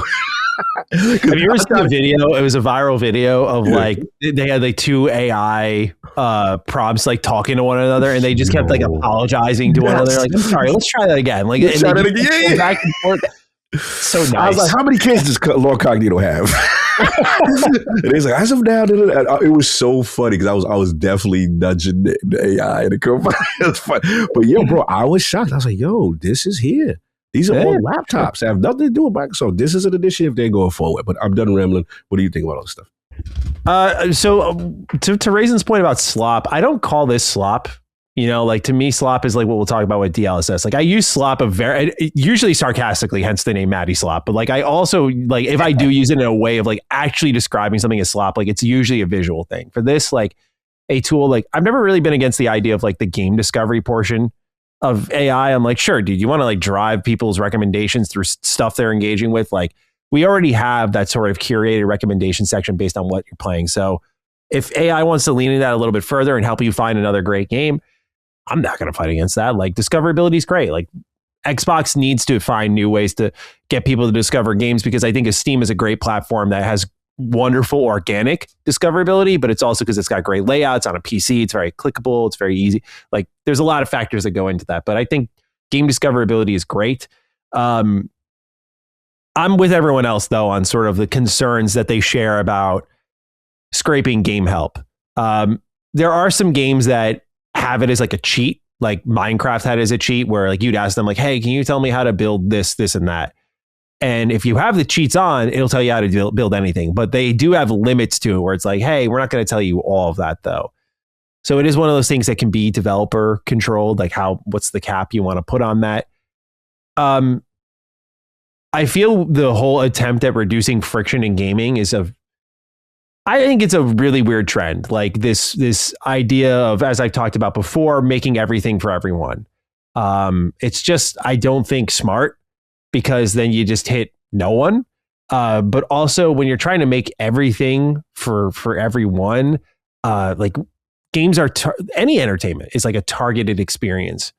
So when we're trying to provide guides for everything and we're reducing friction, as we call it, which is like, the very origins of a game is overcoming a challenge. Like that's what it is. So when we're quote reducing friction, I'm like, it doesn't seem like it's coming from a great place. You know, we're not talking about a difficulty setting, which is a whole other conversation. Like we're talking about just like, we're getting to that point where eventually this thing will become the steering wheel for you and just be like, hey, I can't beat this. Can you take over? And like, it'll do it for you. Like, I know people hear that and go, oh, AI doomer, he's living in the clouds, but I'm telling you, bro, I'm telling you, like that is where they want to go with all of this, that you can make sure you finish your games no matter what. There's no obstacles in your way to finishing it except yourself and your time. So to me, we're inching toward that. As a content creator, like my type of content, I don't think it's really affected by this, but I do think of like Let's Players who have that kind of collection of like, you know how PlayStation 5 has the activities bar and you can look at like the trophies. Yeah, so that was a great feature, but didn't really get heavily utilized. And I think it's because of the effort it takes. So now I'm starting to wonder like, okay, are you guys going to take like content creators building walkthroughs and literally like use their content for that a feature like that? How does someone like a Rad Brad? Okay. How does he get paid now? Yeah. Like, do you make a special deal with him? Is it now like a ad revenue thing? Like how does it work? And that's the thing I've never been able to really wrap my head around. And like, you know, are you calling a specific creator? Are you calling any creator? Because it could be any moment in like this whole entire library of content you have. it's partially a lack of understanding. I'll be transparent about that, but it's also just like for me, I do have a little bit of AI fear brain where I'm like, okay, like I don't trust it. Right. So I wonder how genuine that sort of sourcing would be. And also, you know, like these are the people doing the hard work. And if you're just kind of benefiting off of it, like you gotta like pony up a little bit. If you're a big corp like Microsoft, like that shit can't come for free. So like 100%, if they were like, we want to use your content, I'd be like, pay up. Exactly. You know, 10 out of 10 times. Exactly. So there's a lot, it's that gray area. It's the same way art is in that gray area. There was that post that you shared about kind of the litigation of AI art. And it's like, you know, like I feel a lot of these companies are trying to beat the litigation like before it becomes a problem, and you have like a lot of legal loopholes to navigate. It's like get in before it's a real big problem. So that's why they're showing this stuff and going, yeah, we'll figure out the rest later. Which is why I encourage people to be skeptical, because I'm just like, look, there are parts of gaming Copilot that I'm sure are fine, but like I'm incredibly skeptical of them presenting this and be like, this is how it works. Like we can show you it working. Like here's how we help you along. And I'm like, okay, but how are you doing that? How do you plan on rewarding the people who actually did the work for your thing to function? It's like, well, we care. Yeah, we care. It is at the forefront of what we're doing. It's like if it was at the forefront, we would know the answer then.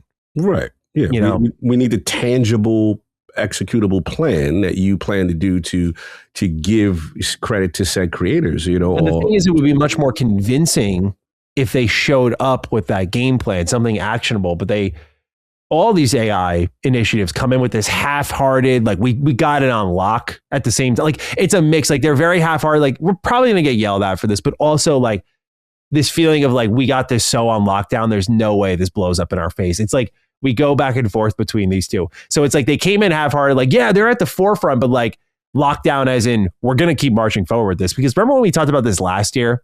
We were like, oh, this is just the beginning of this. And they were like, we're here to collect feedback. I'm like, no, you're not. I was like, because the feedback from most people is going to be like, please don't. Right. And you're like, you don't want to hear that. You're like, well, we want the feedback from the person who wants this. Right. You know, like you've already decided this will be here for your next generation, no matter what. Right. So it's like, you're not really here for feedback. You're here for a specific type of feedback, you know? So I get where you're going. Yeah. Just, it's going to be a fun discussion today. Oh, right. Well, sticking a little bit in the camp of Xbox here, could they perhaps be moving over to this PC focus because PC revenue will overtake console revenue by 2028? This is a new report from Newzoo as covered by gamesindustry.biz, who says that PC revenue will surpass console revenue by 2028. With PC expected to grow at a 6.6% compound annual growth rate from 2025 to 2028, compared to 4.4% for console. Newzoo director for consulting, Ben Porter, spoke to gamesindustry.biz at GDC Festival of Gaming, saying that the growth of PC has been slow and steady. It doesn't grow the same way as console because consoles have these cycles. You have a console generation, you'll see upgrades, and you'll see people in spending behaviors around this. Overall, the PC and console gaming market is projected to reach $103.7 billion by 2028, according to the new report.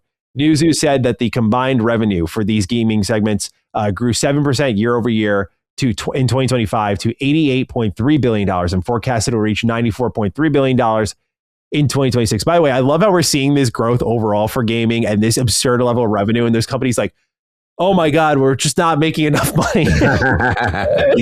I know it's not like one-to-one for each of these companies, but I just look at the general collective panic and I'm like, oh my God, dude, the amount of money that circulates around the industry, this small, by the way, like everyone seems to know everyone too. Bro, it's fucking crazy. This is why you get greedy corps coming in with their foaming at the mouth. They're like, you guys have this type of headcount and this much billion of dollars floating around. Holy shit, let me get it on that. The vultures are in it. Let me get in on that, man. Continuing, I'll kick it to you. Newzoo observed that this growth was the first notable expansion since the pandemic slowdown and the start of a more measured growth cycle expected to continue through 28. On PC, premium games represented 29% of total revenue and were the main growth driver, with an 11.8% increase across AA, AAA, and indie releases. Engagement outside of the top 20s titles increased from 33% in 2022 to 42% in 2025. So we're seeing discoverability go up as well. Mm-hmm. The player base is expected to exceed 1 billion by 2028, driven by regional expansion, especially in East Asia. China is not the only place where we saw that growth. You do see it in places like East Asia in general. With Japan, which has been historically a mobile first, console second, PC third type of environment, they are also discovering Steam in a more significant capacity than they have before. And notably, the dynamic there is very different because with China, there's a much lower average revenue per paying user. So that is more in terms of the number of people that are coming in. Whereas with South Korea and Japan, those are very high average revenue per paying user countries. So with this, Cog, I want to kick it to you. PC going up, money being made. Industry seems to be recovering, perhaps, from the good old pandemic. And we actually have this right in here. Sorry, from Mr. Scott, if you're nasty. Then I'll kick it to you. Mm-hmm. He says, Dear Dukes of the Micro Podcast, how expensive does it get for Sony to buy exclusivity for third-party games like Stellar Blade or Black Myth Wukong when they have to pay a developer to avoid a PC launch? With Newzoo's recent report predicting PC gaming revenue to eclipse console revenue circa 2028, does it become cost prohibitive for companies to forego a PC launch? Is this this Project Helix's killer feature? Nothing except for Sony's once-a-year single-player games skips the platform. My boss used to trust me driving alone, but now I have a Copilot. Kind of day.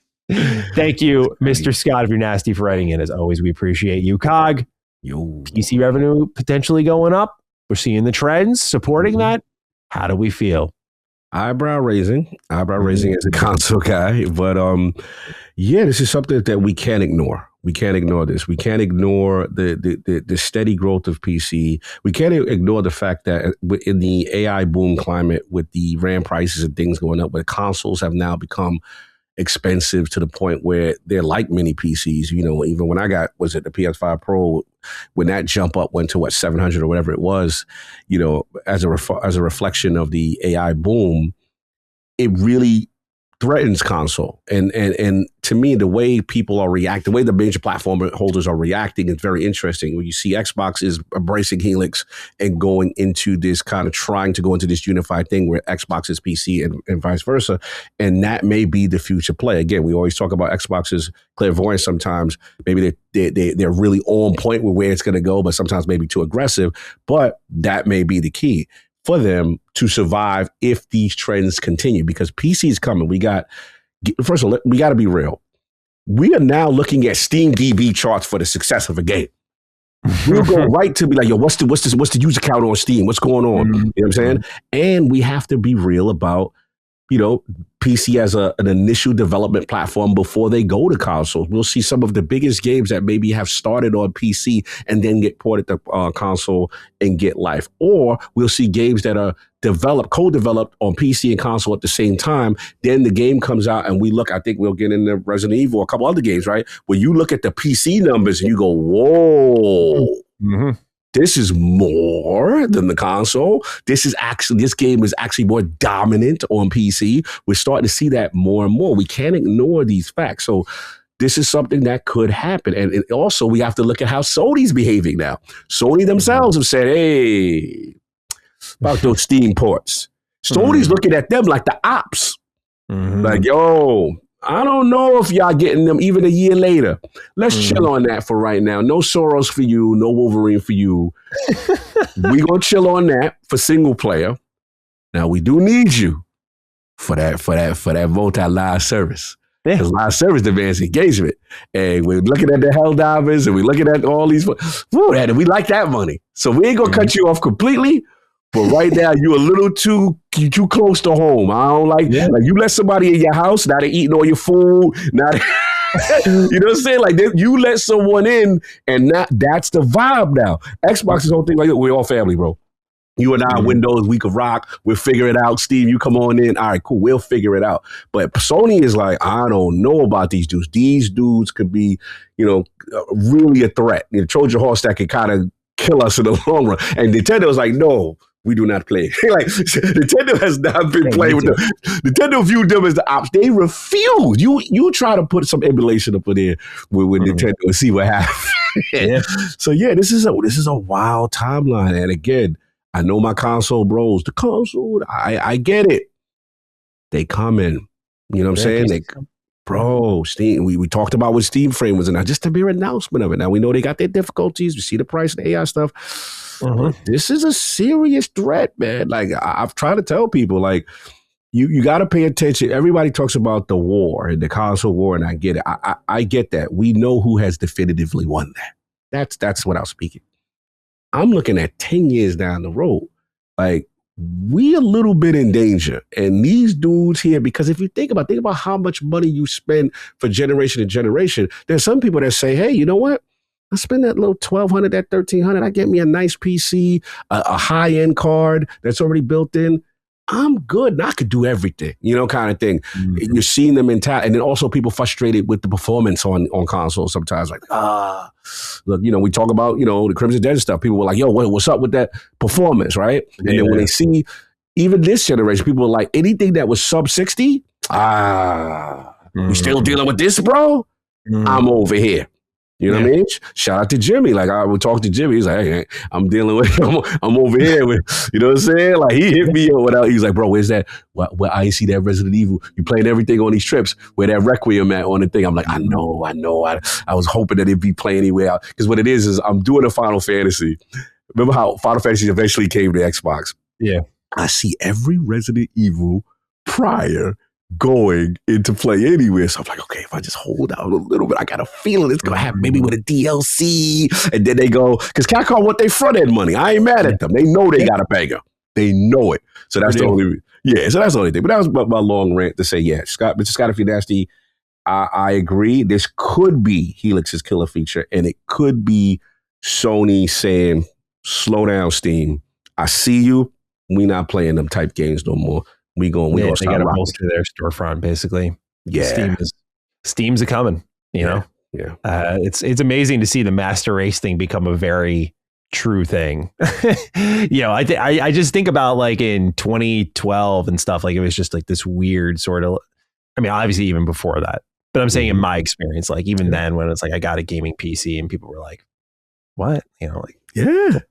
Go play on console. It's so much easier. And I kind of agreed with that. Like I still like had a gaming PC, but I bought it mainly for like modding Bethesda games, but otherwise like I would mainly get my games on console because like PC games are just such a bitch to manage. And they've gotten better over the years in some instances, and other instances it's been worse than you can really think about.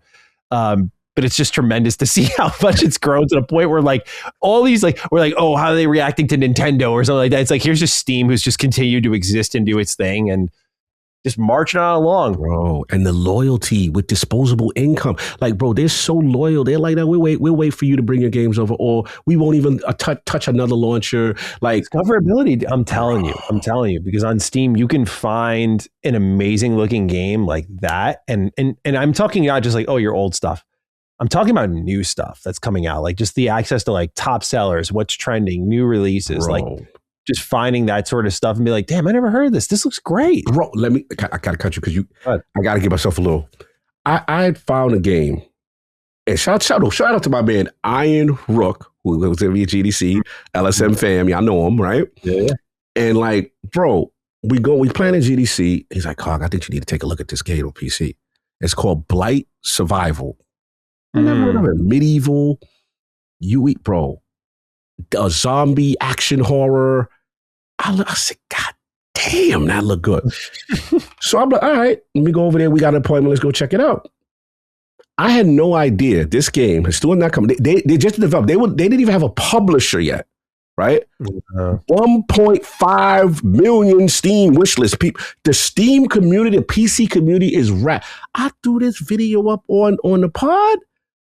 Viral. I'm like, yo, this game is taking off. Now they just got a publisher deal with Behavior Interactive. I interviewed Behavior, and we was talking about it, and I just seen the virality of just me talking to them and this thing going on. It's one of our better performing videos, bro. Like it goes to show you, like Steam is there now. Like I mean, it's still always just there now. They've been there. Like these are the type of things that happen, and it just shows you like the importance of, like you said, discoverability, the next biggest hit. Mm-hmm. This is where people go. And from a development standpoint, where the developers generally go first, as far as the porting and stuff like that, you usually start with PC first. So just stuff to keep in mind when it comes to as console generation, as generation continues to go on. Yeah, I'm looking at it right now. It looks awesome. Bro, UE5, it looked crazy, that game. It's also their integration, like right here, like I was just looking at the store page and at the top it says Future Game Show, Spring Showcase. This game is part of a sale event. I click on it and then I'm looking here. I see a bunch of games I've literally never heard of. I've never heard of the Ninth Dragon, Donut Panic, Void Hunters, Hurdles. revamp, seventh guest remake. Like, I mean, it's not in a disrespectful. I've never heard of these /0. I've just never heard of these, but like, they're all just here. Yeah. It's like, okay, got it. Like, cool. Go check them out. Yeah. Like, it's just so easy to find something new. But the reality is y'all don't need to find something new because the greatest game of all time is coming out in 2 months and it just got a release date moved up. That's Lego Batman Legacy of the Dark Knight. Its release date is now May 22nd, going head to head with a new Forza game. Why not? Why not? I know where I'll be that day. Y'all be driving around in Tokyo, but I'll be master building in Gotham City. So pardon me, Xbox fans. Pardon me. You guys enjoy your little, stick shift and whatever you do. Yeah, you guys enjoy. Oh my God. Setting up your transmission. You ain't gonna be. Yeah. I don't need Craig from Copilot to tell me how to tune my Mustang or whatever. You don't need that. I'll get around in the immersive Lego open world of Batman. Free flow combat. If you're not here, I don't know where you are. All right. Let's be very clear. I know you're not doing it. But I respect you standing up because this is your game and it's the Arkham joint. In all seriousness, I mean, we can enjoy both, but I will be enjoying one because we know where you will be. We'll do. We did the whole, when we sat down for Summon Sign, top 5 games. I was like, I'm pretty sure this might have been the first one I mentioned. I was like, Lego Batman. Like, no one else mentioned it. I was like, Lego. Are you guys like Lego Batman? Facts. Dude, I remember. I've been getting into Lego building again. Okay. So fun. So therapeutic, so peaceful, so beautiful. Love me some Legos, but also, dude, like, just they got one. I could tell they got one.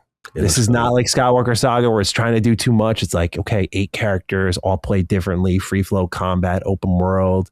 It's got all the hits. Like, they got one. When you move up that release date, just like Pragmata, I felt pretty good about Pragmata. Then what do you know? Another anticipated game by Maddie during that fateful Summon Sign, and here we go. It moves up its date too. Now, I had the kiss of death last year, but I think I got a touch this year that you might want to keep an eye on. That's all I'm saying. Like, I think I got a gifted touch this year. So just for the record, they moved. What's Forza's release date? What's their release date? I thought it was in May 22nd. I hope it's not the same day. No, that's what I'm saying. It is the same day. Oh, yeah, they're going head to head with Forza. Yeah. God bless. Dude, they're fine. They're going to be doing great. God bless. Woo, that's gangster. That's King David energy. Like, we drop it when you drop it. You know what I'm saying? Like, I respect. Look, to your point though, it is different audience. To your point, it is Batman. To your point, it is Batman with the Arkham City, the Arkham combat. That's a huge deal, right? And then it's classic movies. Like, bro, once you got my Bane, I'm good. Like, I was like, okay, you know what I'm saying? What's up? So look, to your point, it's different. I just don't like it's that date, but we'll see what happens. We'll see what happens. You messing with the GTA of racing, bro. Let's be clear. I'm not saying it's going to outsell it. Don't get me wrong. Okay. Yeah, don't get me wrong. You're out here with your whole chest. Yeah, I'm out here with my chest of like the chest of quality and the chest of a unique, fun experience. We're not Forza broing it here. I'm not having it. All right. This is a special day for Lego game fans. You want? What you pulling out? Audio listener, you pulling something out. You go into the stash. You think I'm playing games out here, bro? That boy got the stash. Okay. He's standing on business, y'all. I gotta respect it. Too many great Lego games that have, by the way, run back a tried and true formula. Now they're reinventing it. Let's go. With a combat system that y'all were convinced was dead, because guess what Rocksteady gave us last? A looter shooter. That is true. They gave us a looter shooter, man. Like, we thought this was a dead combat system. I like it. Dead no more. Let's go. Let Lego live on long. Also, here's the thing. In all seriousness, I'm done trolling for a moment. This is a special release because I'm very scared of what's going to happen to WB Games now with like the whole Paramount deal. I hope at the very worst case scenario, they go out with a banger, because this is in a lot of ways like Lego Batman in 2008 was like, oh my God, this is amazing. Like, let's go. Like, they're doing Lego Batman. Because it was like, again, like people started to dream like, did Star Wars. They did original trilogy. They did the prequels. They did the complete saga, which is like the most iconic Lego game. It's like, what do you do after this? And here comes Batman. And you're like, oh, fuck yeah. And then Lego Batman 2 was a transformative Lego game because that's when they entered the open world. So now we're going back to that cog. Because Lego Batman 3 Beyond Gotham, let me tell you what, dude, that was a spacefaring adventure game. I know a lot of Lego fans like that one. I'm not big on it. I'm 30 years old, by the way. Legacy of the Dark Knight, though, is bringing it back to the origins. And so I'm very, very keen on this one. So Forza Bros, take a seat. Take a seat in your DeLorean or wherever you're driving around. It's going to be a fun release date. I can't wait. No doubt. Going toe-to-toe in the what we're playing section will be a good time. Oh, yeah. All right. Next up here goes to CD Projekt Red with the rumors lingering of a new Witcher 3 expansion on the way. Obviously, people are wondering if maybe that'll happen for Cyberpunk 2077. Interestingly, CD Projekt Red did not shut down the notion of a Witcher 3 DLC or expansion or anything like that, but they did say that there are currently no plans for new DLC or expansions for Cyberpunk 2077. So a lot of people walking away from this a little wounded, a little bit disappointed, but I have a feeling, if I was to give people hope, I have a feeling that if this whole Witcher experiment they're about to do pans out well, which I have all the confidence in the world it will. So when it pans out well, I am sure the question will be asked internally and externally, of course, like, okay, when Cyberpunk Orion starts rolling around, maybe set up another expansion for that. Especially because Cyberpunk like came back through post-launch support, and I feel like that community is even more engaged on a certain level. So I'm glad that they're going to kind of let it rest because they flirted a little bit with like Virtuos coming in doing updates, and I think they're going to do that. A lot of people thought that was gearing up for another big DLC, but again, like right now where we see CD Projekt Red is worth paying attention to because they're trying to do a kind of compoundment development style where they build up this huge asset library for Witcher 4 and then they get Witcher 5 and 6 out within like a 4-year span. And I hope they succeed at that because I think they're going to do the same for Cyberpunk and then you're going to get a lot more Cyberpunk. So I think that's what they're probably doing. But Cog, when you hear no DLC plans, expansion plans for Cyberpunk, but seems like maybe Witcher 3 might be actually happening. What are your thoughts and feelings on that? Not too surprised. You know, I love Cyberpunk. I just think the focus is Witcher right now. Obviously with Cyberpunk, we talked about was the tabletop game or whatever that went crazy. You know, they've got their hands full. But and also the way I look at it is, remember, they jumped into Game Pass just recently. That was a big deal. And for me, it's just one of those things I'm like, okay, now I can, you know, well, technically I already, you don't really need play anywhere with that because thanks to CD Projekt Red, who are awesome, who actually was doing cross progression, cross save way ahead before everyone else. And I could go any platform, Switch, you know, PC, Xbox Series, there's all of them. So yeah, I see that as like when they put it on Game Pass, like this is all the content. We've got all our money on the front end, you know, let's get some more engagement kind of thing. So yeah, I'm not too surprised that the focus is The Witcher right now. But yeah, we get ready for Orion and see what happens, you know, the kind of thing. But yeah, I actually had the itch to actually get back into Cyberpunk again and do another build. Yeah, dude, it's so good. Good. I love Witcher, but Cyberpunk's universe, as a Blade Runner fan, like it's just impossible to not adore. I love it, man. Well, Cog, as Mass Effect fans, I imagine we were both pretty happy today when we got this gameplay from Exodus. It's only about, let's see here, a minute-ish, I think. I just want to refresh my memory here. A minute 45. And dude, it's Mass Effect. Like, it really is. They were already channeling that energy pretty clear, but I think this looks great. My only request, I had to reply to the tweet and be like, because they said this is ahead of their extended gameplay reveal this summer. So my only request, I was like, please show that dialogue system. That's all, all we need right now. So I think we'll get it then. But looks like they are gearing up for a launch soon here, which is good to see. Now, with that, Cog, we do have a write-in. I want to get your thoughts here. Now, I don't know. Do I read this write-in? Do I read the write-in itself, or do I read the name? Like, what do I do with this? You're gonna have to read that. Because I can't, like, I was about to just let it rip, but I was like, for the audience that might have a young, well, if you're listening to this show with a young one in there, what are you doing, man? You've heard me talk. Be on the table. They got me last year, like, jerking dudes. They got me crazy. I didn't even realize. I was like, damn, that was wild. Pause word. Yeah, that was. And I was just too professional to interrupt you there. And you let me rock. Yeah. I was just like, it was one of those things where I was like, oh, he said that.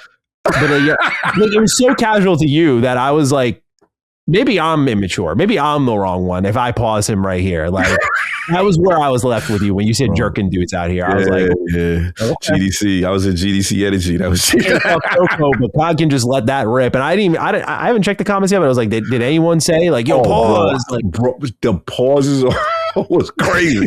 I even went to the YouTube. I was like, yeah, that was wild. Well, let's let it rip.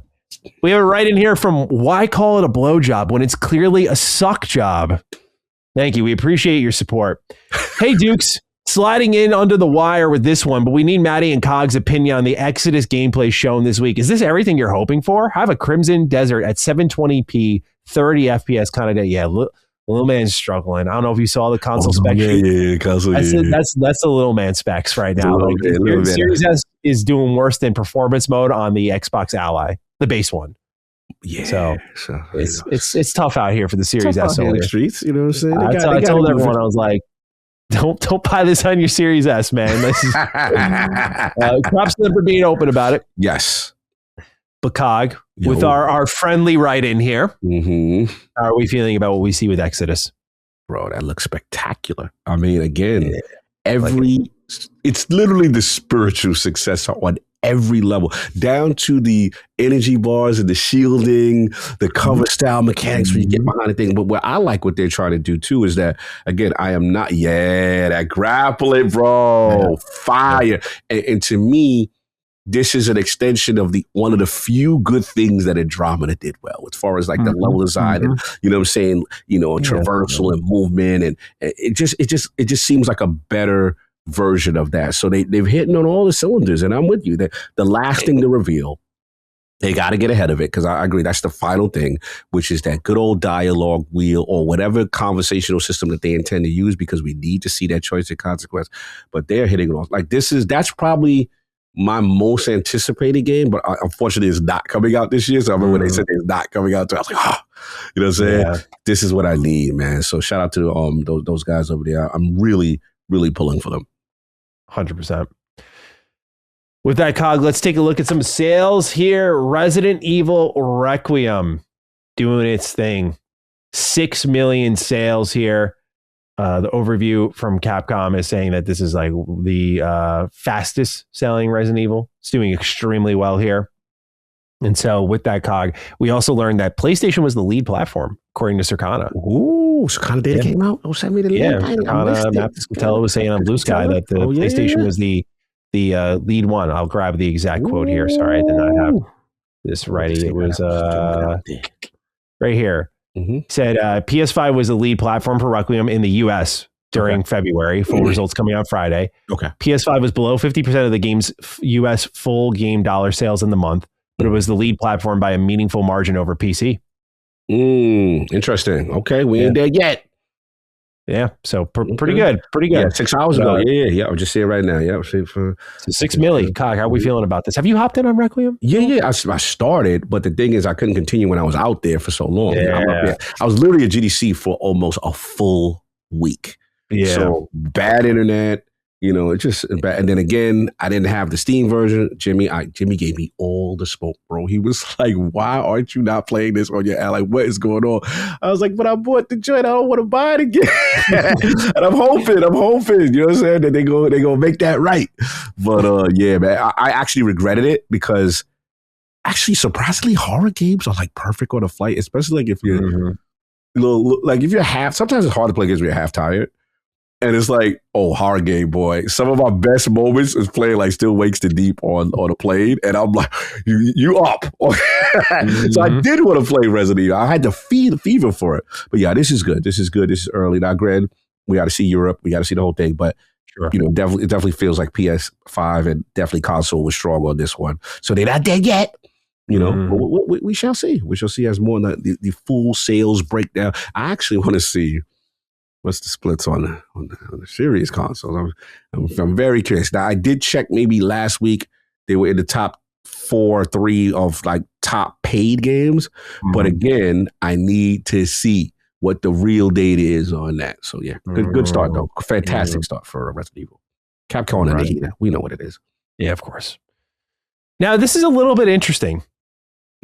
We've seen this happen before with Octopath Traveler, but Bravely Default Flying Fairy HD launched on Xbox and PC today, and it was an interesting flip to watch online that I was like, oh, interesting. PlayStation fans were getting upset because they were like, you know, like we see the tweets of Xbox dudes like we've done before, like this is missing, this is missing, this is missing, this is missing.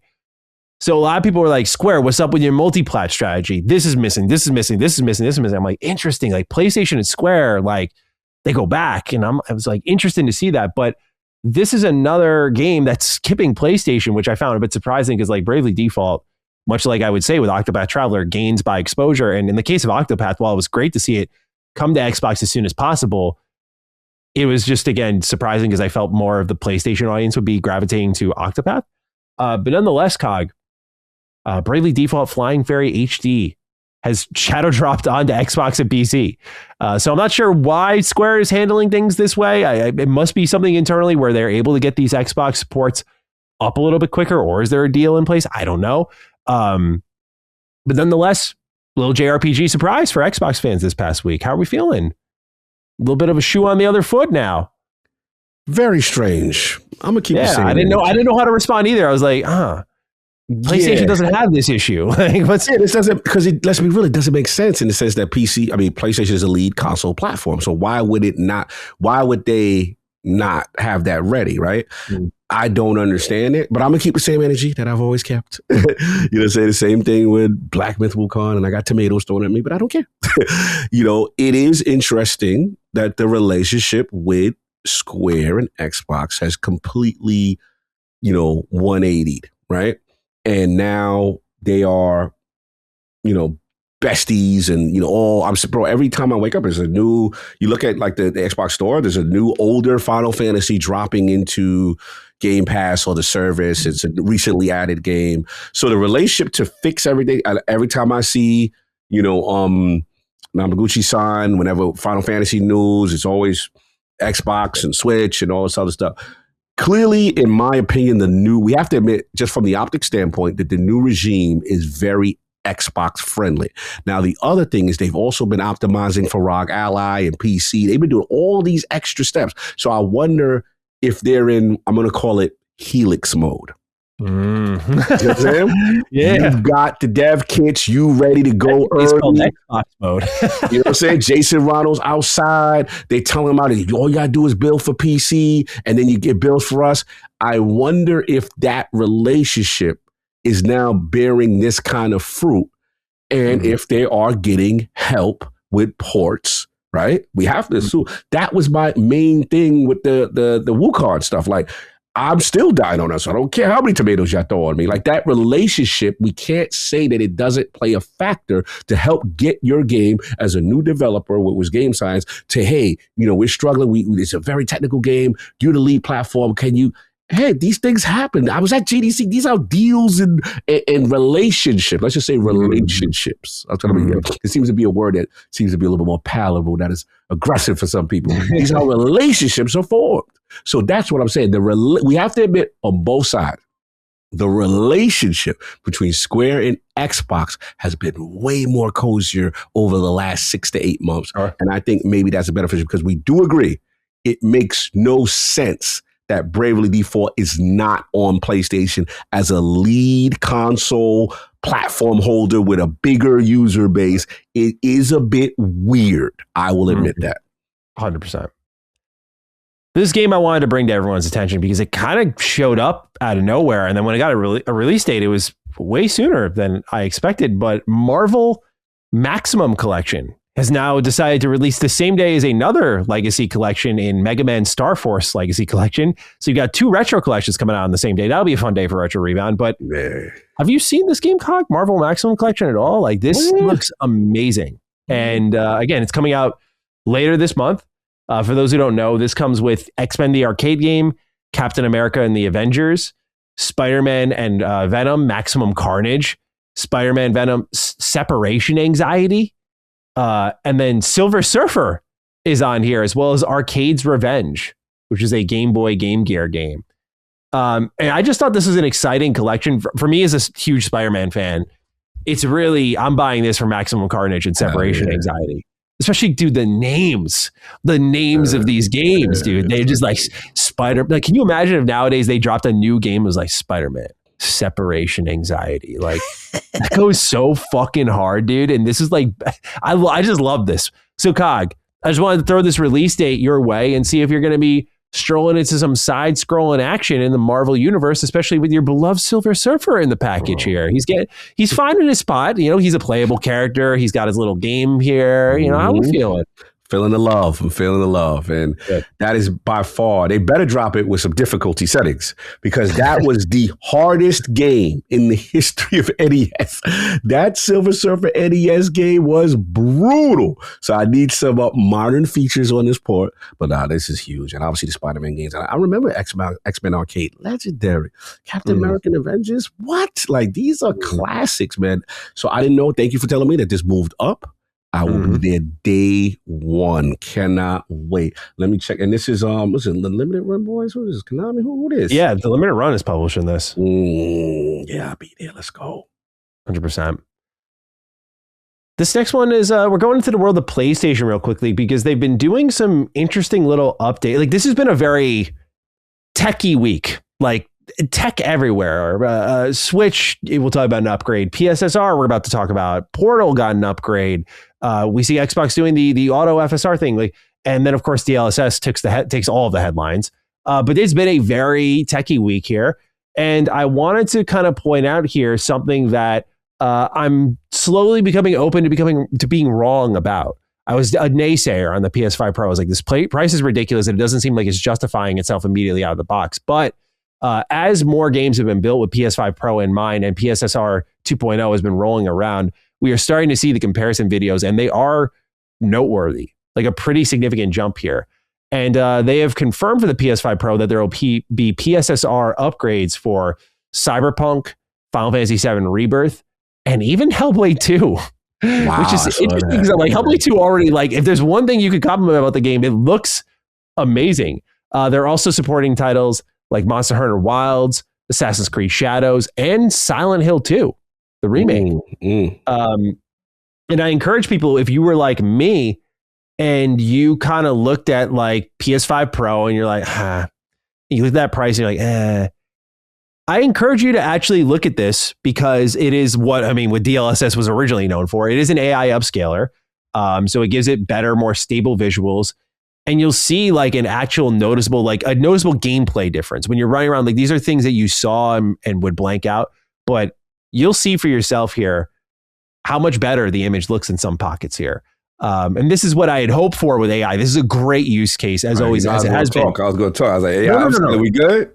Oh, 1,000%, bro. Ever since Carrick told me about this in 2019, I think it was, when he was filling me in on like NVIDIA, they're doing this AI upscaler.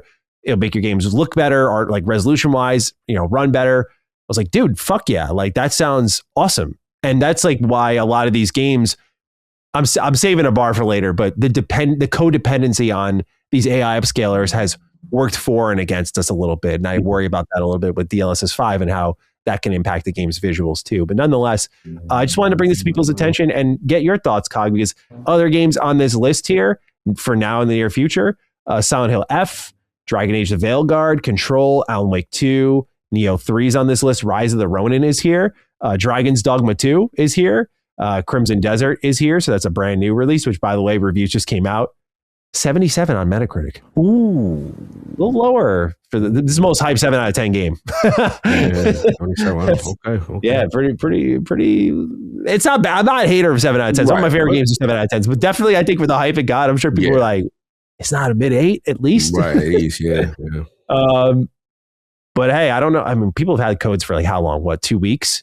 Yeah, been sitting on them for a while, and I heard it's a all these reviews game. are like 100+ hours. I'm like, yeah, that's huge. That's a pretty brutal review period, and I could see that in influencing some scores for sure. Yeah, but Cog, back on topic, PSSR 2.0, PS5 Pro. I know you might be interested in that. You got a little box in the background. We taking advantage of this. How are we feeling? Feeling good about it. Look, I'm not going to be a fraud. I mean, I definitely was one on the bandwagon of I didn't want it, I didn't need it. I don't see the purpose of it. It's not that impressive with me with PS5 Pro. I've been on the record with saying that. The only reason I got it, I'm glad I took my ego out of it. But shout out to my man Forte. He works at GameStop. He's like, bro, this is pre-AI memory boom. He's like, bro, they've got 2 sales going on. And if you trade in your PS5 base, you're going to get like $350 credit. And it was already marked down like $200 off. It was crazy. Like I walked in there with about $200 and got me a Pro. Transform my joint into a Pro is basically what I did. That's a great deal. Yeah. I was like, I have to do. I was like, I said, cut my bias. It doesn't pan out the way we're seeing. Like, I was like, good. It's the best version of what they have. And just do it because you may. And he told me, he's like, bro, you got like 1 week to do this. He's giving me all the GameStop deals on deals. So I knocked it out. Boom. People laughed like, oh, I don't know why you did that. You're never gonna. I'm like, look, I have it. I am so glad I did because then the AI boom hit, the memory thing hit, the price jump went to astronomical. What is it? I forgot what it is. Almost $700, whatever this thing is, bro. So I will say this. I started to see the early effects of it when you saw Resident Evil, and you're like, "Ooh, okay, look how good it is." Obviously, I've got Yote, boom, okay, I see the difference on the base between this and that. I'm like, okay, cool. But what I like now, what they're doing with the pisser, is that it's supporting more of the games that I feel really demanding. It's almost like it's catching a second life now. They're learning the tech. It seems like they're really implementing it really well.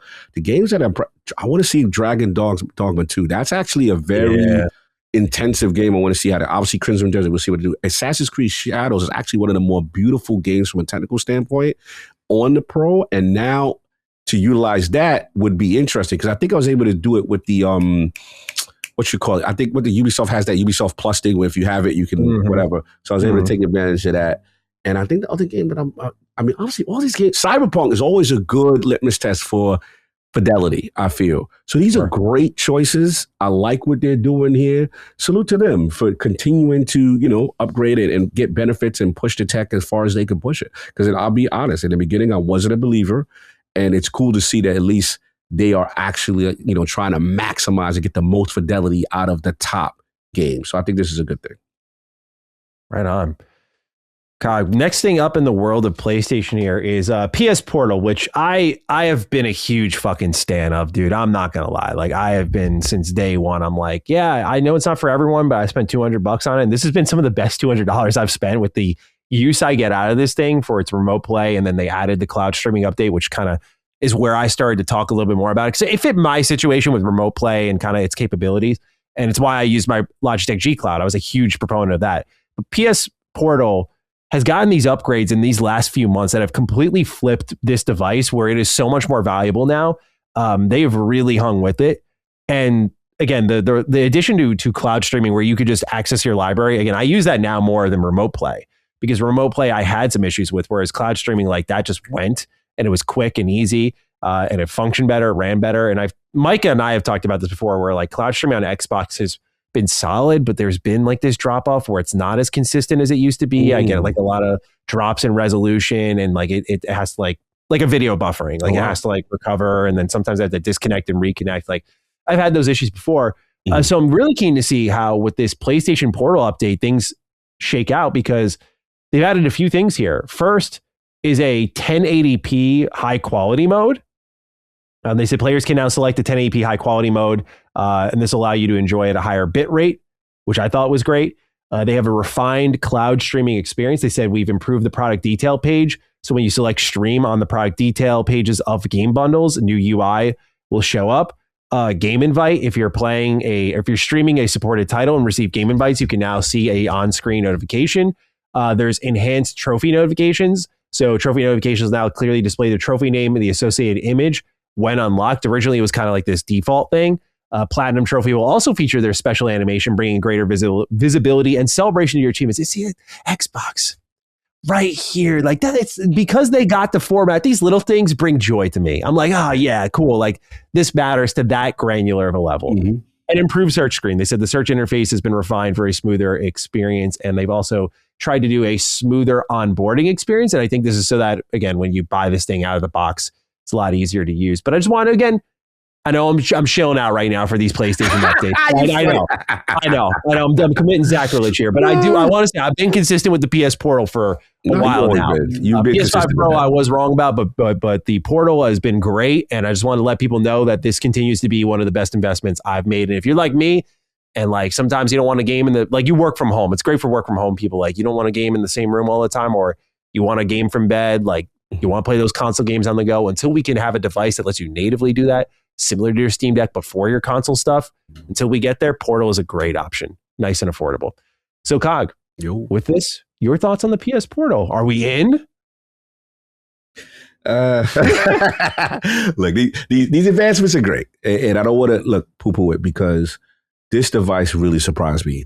I didn't realize how popular it was, the adoption rate, how this was. I looked at it, I was like, why are they doing this? I remember when I first announced it, I was like, because selfishly, it's just not for me in the standpoint of it's not native. And I can't use this on a plane. I'm going to, say, so for me, I'm always going to pick an ally over a device that has a native thing, but I cannot ignore the improvements. And the key, what I thought when they really was taking it serious, is when they removed where the remote play only, and now you can Wi-Fi, you can go to the cloud. That was huge, because now you're not tethered. Oh, I got to be next to my console. And no, you're treating it like a true Wi-Fi device, Logitech G Cloud. Now, to your point, streaming on PlayStation, got to get them their flowers, bro. And PS5, like 1080p high quality streaming. We're getting up there with the actual resolution. And bro, I love the gamer sensibilities. Come on, trophy. This is what you want. This is what you want this to mimic the full on experience. Me selfishly, PlayStation, give me a dedicated handheld. That's where I love you. I don't want this. I want the dedicated. When it shows me you guys support it, hopefully this will push them in the direction I want them to go. Because I know the Vita days. I was there for them PSP days. I know what they're capable of. They're capable of making the best handhelds.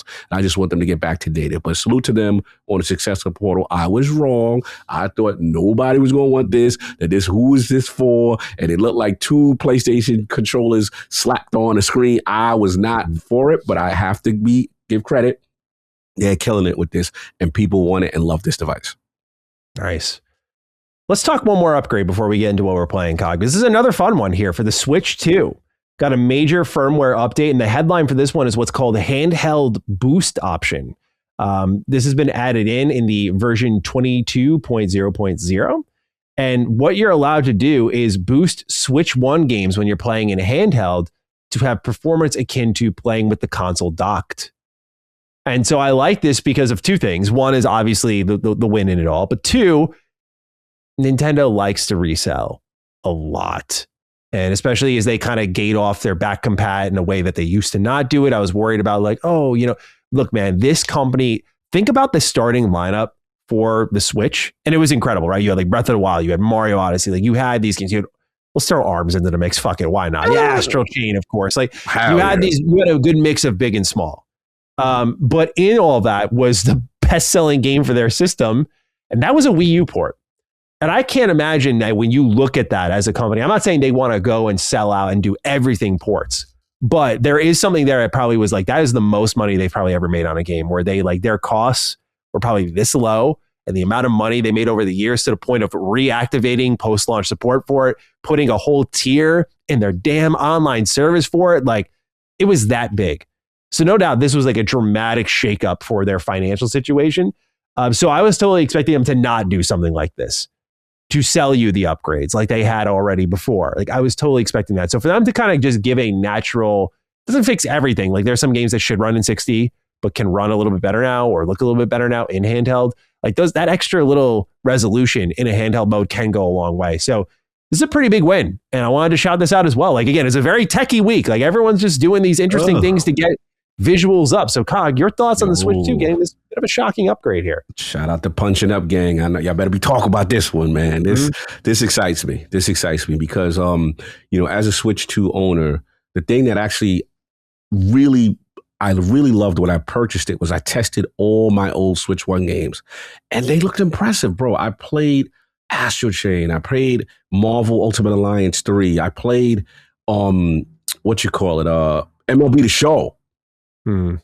It was night and day. And mind you, that was playing it with just the Switch 2, base enhancements. And it wasn't doing it with this mode. So this basically, we all know when you put Switch 1 in dock mode, that's the best performance you could get from a Switch 1 game because it's utilizing the hardware at its highest fidelity. Now you're giving me you're giving these Switch 1 games that level of fidelity and a boost as if it was that, hey, I got to run these joints back. You know what I'm saying? I got to run these joints back to see. I think shout out to my man Astro Parrot. He hit me up. It was like, yo, Astral Chain is outside even more, kind of thing. So I can't wait to see. This is a good firmware update. I love that they're improving the performance of these games big time. And this is cool to see from Nintendo because, again, Nintendo's been a little, got the hand out for everything these days. But this is dope, man. I got to support consumer-friendly moves like this. Right on. Cog, let's talk about what games we're playing this week. We got ourselves a nice lineup here. Very curious about one of the games you're playing. Yeah, how we're feeling. Well, let's get into it, man. What are we playing? So what we get into is like slowly getting back into the flow of it. There's a lot of games I can't talk about that I've played, but the stuff that I can talk about is finally did the entire Lana 2 thing to completion. Full 100% achievements, got everything done. And I got thoughts because Planet of Lana 1, man, that game is so special to me. Made me tear up. The relationship between Lana and Mui, the relationship of what's going on in this world that they're in. And again, if you love the games like Inside, you love these atmospheric games where the thing about Planet of Lana that makes it special is they've even created what I consider the Lana language, where it's a specific dialect, where it's a language that they're talking. You can kind of understand what they're trying to say, but it's not English. It's not anything, right? And the way when I'm speaking to the developers, how they created this was so cool. And even the commands that you tell Mui to stay and go. So playing one, I'm like, okay, remember, I didn't think they necessarily, I thought they were done. I'm like, okay, they had a resolution that I was satisfied with. And it told the story correctly. Now 2 starts, and I'm like, okay, what are they going to do here? And without spoiling too much, 2 is now the deeper dive into the Lana universe. You know what I'm saying? So the planet of, I think it's called Novo. And I didn't realize there's still more here about how things came to be. Why are these things here? And then you start to delve into relics of the past and what happened, which is a dope story. From a gameplay standpoint, game is fire. I have no issues. Now, what I will say is this. My issue is that it does take a while to start heating up as to where they're going. So I would say the first half, I was like, okay, this is involving a new character with certain things. Don't know where that's going. There's a major situation. Okay, cool. I would say it took about 50% through the game where it really started, okay, now we're going to advance the story and why you're here for part 2. And bro, some breathtaking set pieces. I will just say without spoiling, when you get to the train part, amazing stuff. Amazing stuff. Some chase sequences, some truly Star Wars kind of themed, almost, dog, Jedi kind of thing going. Love what they're doing. Little boss fights, which I've never seen in Lana before. Okay. I like, and the only thing is puzzle guys, I felt like my IQ went up after playing this game. Some of these puzzles, not when it breaks you to the point where like this is impossible, but man, it tested my knowledge. It tested how to get through something. Some of the coolest puzzles. I felt they were fair for the most part with the puzzles. Maybe 1 or 2, I'm like, I didn't like that one. But I would say about 80% of the puzzles I like. Okay. Now, I got to give y'all smoke at this end. Uh-oh. Planet Lana, wishfully, I love you. You know I love y'all. You cannot do what you did at this ending of this game. Y'all edged me all the way. And I'm like, okay. And then something happens and you go, wait a minute, why? Why? And I'm like, and then, all right, let me set it up. The game also does, while you're playing it, this is what happened. One chapter is, this is what happened in the past, 100 years ago. So they're setting up certain things. But what you did is you trilogied me. You trilogied me, bro. Don't trilogy me like this. You can't give me the abrupt stop right. We'll see in a couple of years. So I know what you're doing, but you can't edge me like that. Nah, bro, you got to give me a little bit more of a satisfying completion for what we did. I know what you're trying to do, and you're setting up this beautiful, amazing universe, but not you don't press stop and say finish right there. That's my beef with you. I'm gonna have to have a talk with you. Like, without spoiling. Cliffhanger, is that the right word? Yeah. And it was a significant cliffhanger where you go, what's about to happen now? And I'm like, okay. And then the credits say, hey, nah, bro. You don't credit me at that. Nah, bro. Yeah, it was one of those. So I was a little, I got the duck. The ride started to heat up, and the level design and the set. Oh my God, beautiful. Some emotional moments, cool. Some super dope reveal about all I will say is the relationship between humans and machines get deepened even further. And you go, ooh, okay, deep lore here. How they got to this planet and all this stuff. And then some Messiah-like themes, super dope. The interpretation of, like, they have an amazing universe. But again, you can't do that to me. All I will say is that, and then I got all my, I was so frustrated. I said, well, maybe if I get the 1,000 and all the secrets, because the secrets will kind of give you more extra pieces of the lore. So I got all the 1,000. Nothing. I was gonna ask you like trending, that sort of stuff, man. Yeah, so I'm a little mad. That's the worst because you were in like denial mode. Yeah, I'm like, nah, you know what it is? You got to 100% it, and then these secret things is going to give you all the context about. Nah, you ain't give me nothing. So I was like, nope, you got to get some smoke for that. I got to deduct for that ending. So that was that. And then the last thing has just been slowly getting back on the marathon train, man. It's been so shout out to Travis, shout out to a couple people, shout out to Gator and Astro. I owe y'all. I know y'all been hitting me. This is the week. And Addict has been hitting me. Everyone's been hitting me. They want to get, because I've been in my solo sneak in, get a couple of runs, dip out. Playing with a couple of random, because I've been playing at weird times when nobody's kind of on. But I have to admit, man, like, the hooks of Marathon has had it's on me, and I will say Recon Shell, number one shell for me. As a person who gets in there, I'll basically use my little drone. I'll probably avoid conflict as much as possible unless I'm doing trios. I'll use my little drone to kind of, if I'm dealing with a tankier enemy or a really good team. But my main thing is when I use my super ability. So the thing opens up and the snitching goes down. And I'm like, okay, right before next fill, here's where you guys are. I think the tension is great. The new map is phenomenal. The Outpost map is fantastic. And then now what's going on is they've unlocked what I suspected, their endgame content, this cryo, ship. Bro, Bungie's doing some really good lore within the game, really dope stuff, endgame stuff. Again, is this going to save the player base? Is this going to, I don't know. Is Sony pleased with the numbers? I don't know. But what I will say is they have addressed a lot of the feedback, and it is damn fun to play. So I'm going to keep on rocking and rolling. There's more stuff I'm going to be playing that I just didn't want to talk about just yet because I want to put more hours in. And those who I've reached out to, I got 3 days to get back to me, because otherwise I'm starting this without y'all. So y'all know who y'all are. It's Lionheart, Gator, Rook, Astro Parrot. Y'all know what I want to be doing. So if y'all don't hear from y'all, do not get mad when I start said thing without y'all. I'm putting up. I am back. I will take the accountability that it was my fault the other weeks. But if we do not get a certain campaign done and new content for said new game, I will be leaving you guys behind. You have been warned that my Discord better be hit up. There you go. So there we go. So that's what I've been playing. All right, nice. Fun week. For me, it's just enjoying my time in Pocopia, dude. Just enjoying every moment of it. Yeah, dude. This is just a very, very great video game. And just like, oh man, it's just such a good warm blanket game. Like I already described it like that, but just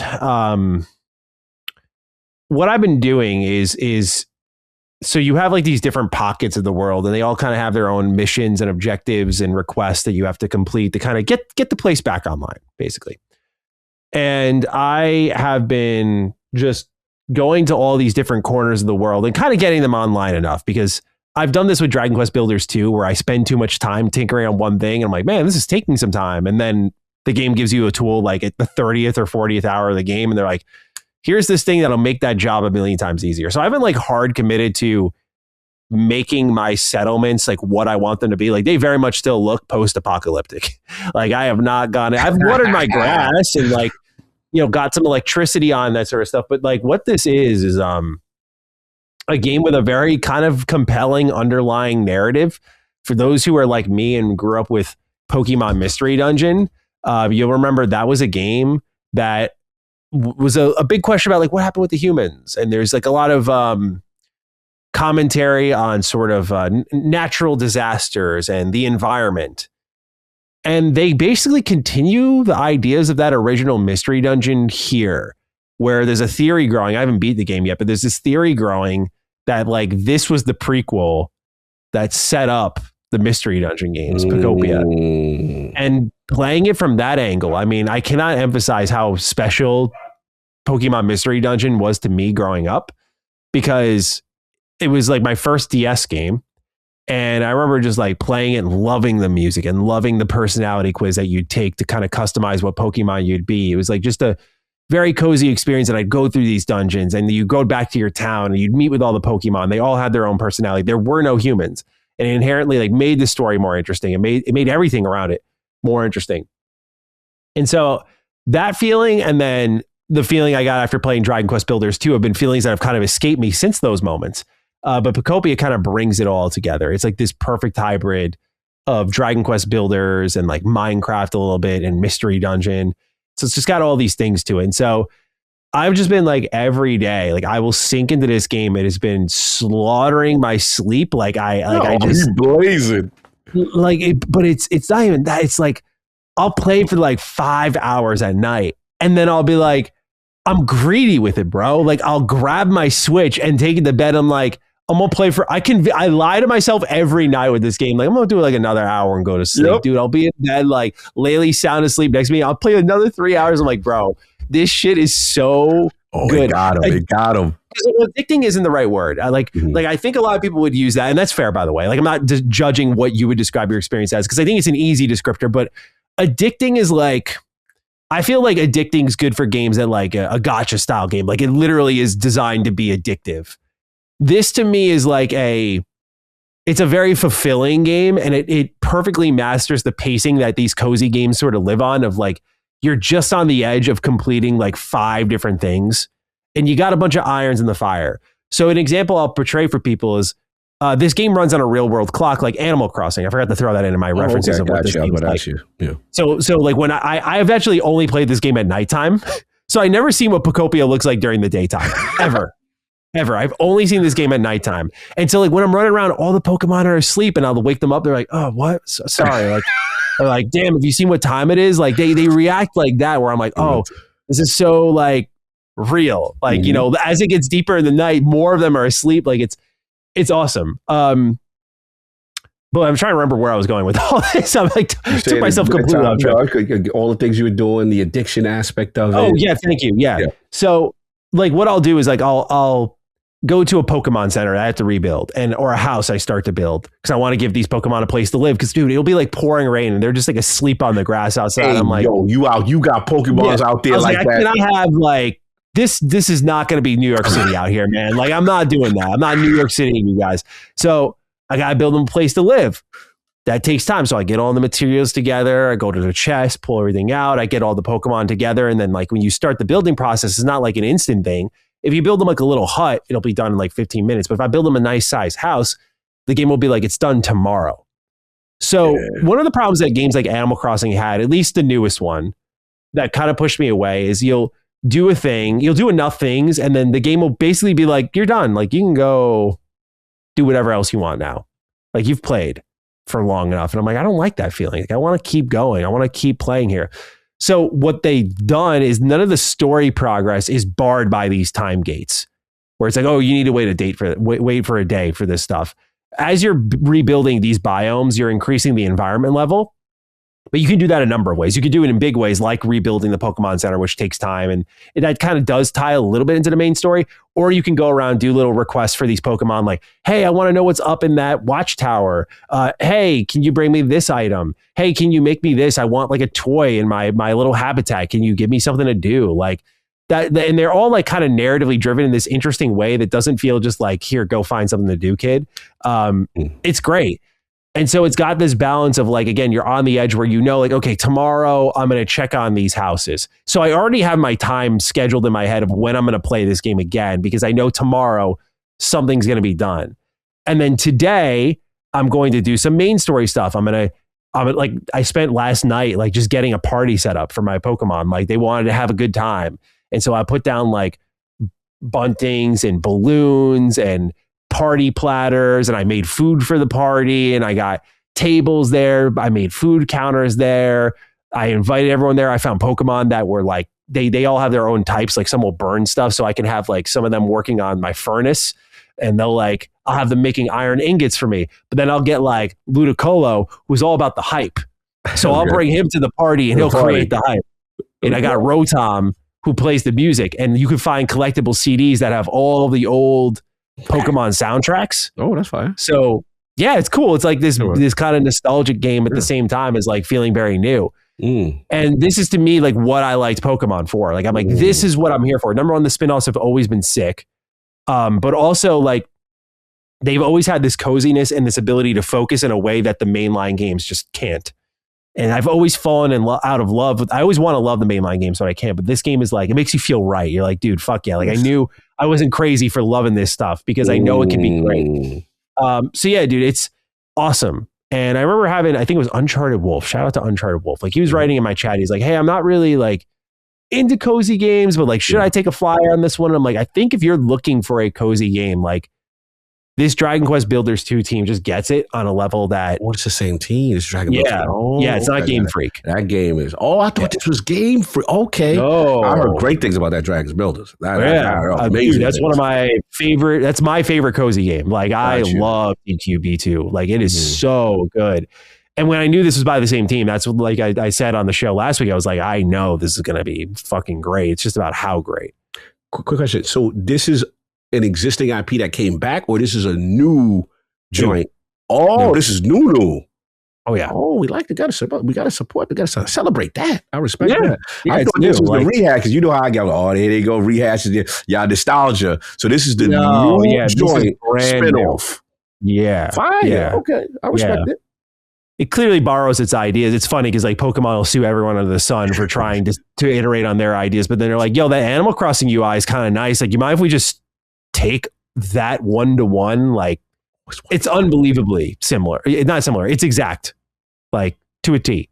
Like Nintendo was just like, here are the elements. Go ahead, set them up. They're like, all right, cool, thanks. But yeah, dude, like this game is just spectacular because it's so fun. It's so cozy. And I know I love it because there is this mixture of excitement and dread for Crimson Desert. So like, I know I got to hop into this and play this. Like, I know, like, it's both, I'm excited as a fan, but also I know I've made a lot of content on it. Like, let's talk about it with the audience. So there is that, like, oh, you're going to pull me away for a little bit from this. So now I got to be kind of the Animal Crossing player where I get in for like an hour, get some things done, dip out. Like, I have to go into maintenance mode for Pokopia. But this thing will be in my playtime for months. I already know that for sure. So it's been phenomenal. I love this game. And so that's all I've been playing this week. Anytime I've gotten a chance to game, that's all I've wanted to play. And that's all I've been playing. I love that you're playing what you want to play though. That's fire. Oh yeah, dude. I Platinum Requiem. I talked about it a little bit last week, but yeah, Platinum that. So that was good too. You know, not much else to say about that, but just, just amazing video game. And so been some good gaming lately, and let's hope Crimson Desert continues the trend. It'll be the first challenger. Like I said, I don't get scared. I'm a Sonic fan. I don't get scared of the 7 out of 10. You know, I know a lot of people about that life. Yeah, they're like, 7 out of 10. I'm like, dude, I was born for the 7 out of 10. Come on. My favorite games growing up were BioWare games, which I think are 10 out of 10s. But like, you know, I understand people look at the technical state of those games. The visual states are like, it's ass. I'm like, you're ass, dude. You're ass. I know about that 7 and 8 out of 10 life, for sure. Yeah, absolutely.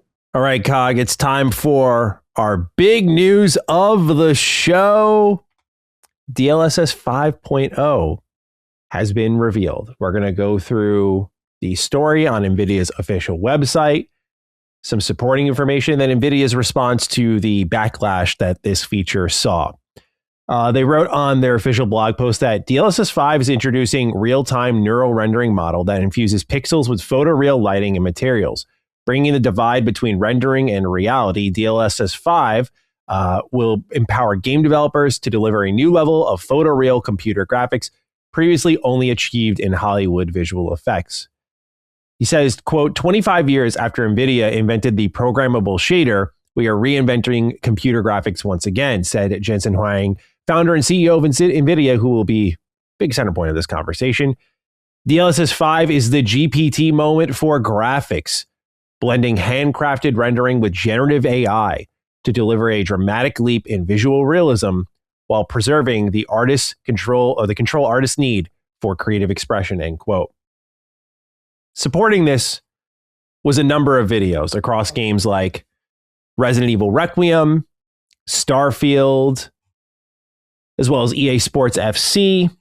And you could see a side swiping before and after, throw in Hogwarts Legacy in the mix there. And there were also developers that were stepping out and supporting this. They said DLSS 5 will be supported by the industry's biggest publishers and game developers, including Bethesda, Capcom, Hoda Studio, NetEase, NCSoft, S-Game, Tencent, Ubisoft, and Warner Bros. When it came to Bethesda, Todd Howard said, quote, NVIDIA and Bethesda have a long history of pushing gaming graphics and innovation forward, and DLSS 5 represents the next major step in that journey.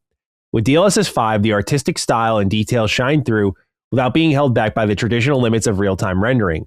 We're excited to work with this new technology and look to bring DLSS 5 to Starfield and future Bethesda titles, end quote. Whereas Capcom, who's been on top of the world and just recently showed not too long ago now that fidelity is like getting to its limits, and Requiem was beautiful. They say, at Capcom, we strive to create experiences that feel cinematic, compelling, and deeply believable, where every shadow, texture, and ray of light is crafted with intention to enhance atmosphere and emotional impact, said Jun Takeuchi, executive producer and executive corporate officer at Capcom. DLSS 5 represents another important step in pushing visual fidelity forward, helping players become even more immersed in the world of Resident Evil. Meanwhile, Ubisoft, aka Vantage Studios, said, immersion is about making the world feel real. DLSS 5 is a real step towards that goal. The way it renders lighting, materials, and character changes what we can promise to players. On Assassin's Creed Shadows, it's letting us build the kind of worlds that we always wanted to. DLSS 5 will arrive this fall, and you've seen the videos with the previews, and so it's again going to be in games like Requiem, EA Sports FC, Starfield, Hogwarts Legacy, and so on. There was also a video of Todd on NVIDIA's GeForce account, and the video was him saying, hey, it's Todd from Bethesda. We saw it. We thought it looked amazing. We can't wait to get it into your hands. This caused a massive eruption across not just the games industry, but the tech industry at large of AI slop or not AI slop. Largely speaking, from what I've seen online, it has been near unanimous thumbs down. Hell no, get out of here. Now, I think as human beings, I'll always give the benefit of the doubt of it's how we respond to things. We'll make mistakes. We'll do stupid things.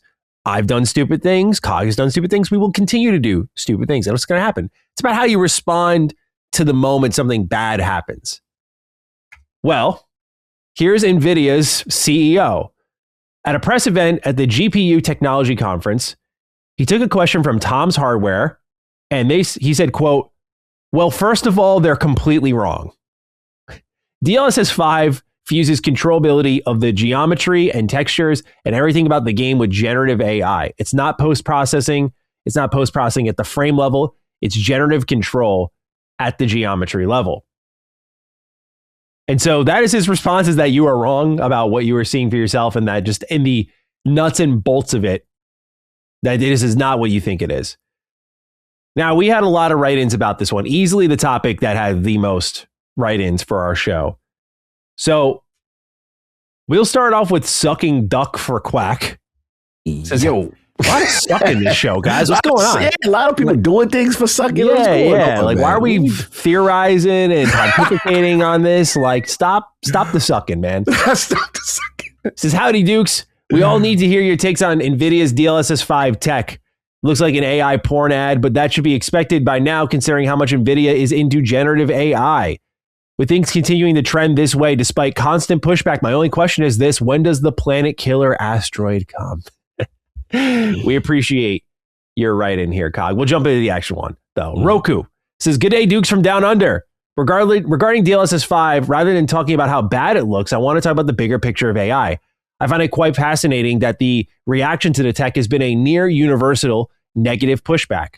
Despite corporates trying to justify their ungodly investments through shoving AI into places where it doesn't belong, I find it quite hopeful that we can even take one glance at the Grace comparison. Even the average Joe can tell it looks terrible and does not want it in their game or art to look like an Instagram filter. When the people speak out, and hopefully with their wallets too, it makes me feel a little bit more optimistic that people won't mindlessly consume AI bullshit or high fidelity for the sake of it, or maybe it'll be enough. With enough pushback, we will see some significant steps in the right direction. Do you also feel hopeful, or do you think I'm being a little too optimistic about it? So, Cog, DLSS 5.0 is here. Yes. I'm sure you have many thoughts. I would love to hear them, my friend. How are we feeling about what NVIDIA put forward and the companies supporting them? So I saw the tweet, and I'm like, oh, NVIDIA put out a tweet, DLSS 5, let's see what's going on. And I saw the reaction. And I said, oh, boy, this is a hot one. This is a hot one. No, it's more than hot, bro. Oh, yeah. I think this is like a legit inflection point for where gaming's going. 100%. Yeah. And there's a part of me that feels a little justified, only from the standpoint of, y'all know me. I love tech. I love tech. I'm the guy that was at GDC. That guy loves tech. I love tech, man. That's what I do. I was a guy at GDC who was in the Waymo called AI car half of the time. And I'm comparing the pluses and the minuses versus what I did as to Uber. A scientist. That's what I do. And assessing his Uber drives. Come on now. Bro, I was doing it. And you know what I found out? I was like, okay, the thing about this tech, there are a lot of advantages for it, and the convenience of it. But then I had situations where I'm like, man, I need to go somewhere urgently. And it was taking predetermined routes that were not ideal for someone who's really needing to get somewhere in a hurry. So I had to tell, okay, you know what? I committed to some appointments doing this because certain things were not ideal based on the logic it was using. Now let's fast forward to this. I saw I think the thing that I think got the most reaction was probably Resident Evil specifically. I felt like Resident Evil, obviously people just playing it. We have an idea of already what the Grace character looks like. And then people are like, nah, bro, that's not it. This is some, Instagram filter type situation. And, I'm always on the side of developer intent. And for me, if this is something that they want to do and I get the information, because still, to me, there's still a lot of gray area as far as how is this being implemented. And I have not gotten enough sources. I'm going to speak about some that have spoken up on it from the developer side. And then obviously, we heard the video side. And from my understanding, they were caught in 4K with the CEO saying it's not one thing, but it actually is something else. Yeah. So that's a whole nother story. But what I will say is this. There are going to be people who are going to look at that and say, this is cheapening artistic expression, and that we are now going to move into this uniformity of a look, of an art style, of a realistic thing. I understand that sentiment. I understand the sentiment that says, yo, we can't rock with this because at the end of the day, it puts us all in a box, so to speak. It puts everything in a very similar style, a samey style, as impressive as it looks. Now, I'm not going to hold you because I'm going to get killed for this, but I don't care. I'm going to tell you what I want you to hear, not what you need to hear. So here's the thing. I saw the Starfield. Now, I'm not going to hold you. As great as y'all know, I love Starfield. Everything you could do, the ambition, the planets, bro. You could have 1,000 potatoes here. You know what I'm saying? You could manipulate all potatoes. You could do that. Yeah. But we always said, damn, them faces though. Like, but that's like, we have come to sacrifice the fidelity of other next-gen high-end fidelity facial animations like a Baldur's Gate. Like, damn, they still behind. But we, because of creation, because they're doing something no one else can do, I'll take that L there because, you know, they are really doing a very expansive, robust kind of world. I'm not going to hold you, Maddie. I'm taking DLSS 5 Starfield face. I'm taking it. I am sorry. Throw your tomatoes at me. Because thank you. Take it to the test. Pause. But at the end of the day, I got to do it on that. He said, come on. At the end of the day, I like that for Starfield. I'm just saying for that one particular game out of that entire thing, I was like, I'm playing that. I don't care what y'all say. Now, back to the whole issue. This is the thing. And again, we got some quotes here for the people who have experienced it and who have also from a developer standpoint. And this is all I care about is the developer part, right? Is this something that is going to, I'm just going to read what he explains it better. The developer angle, and this gentleman, I believe, is Ryan Strout, and I believe he from Signal 65, president and GM of a technology guy. Okay. So he said he experienced the tech. He said the developer angle matters more than people realize. One of the things I came away most encouraged by is the developer control story.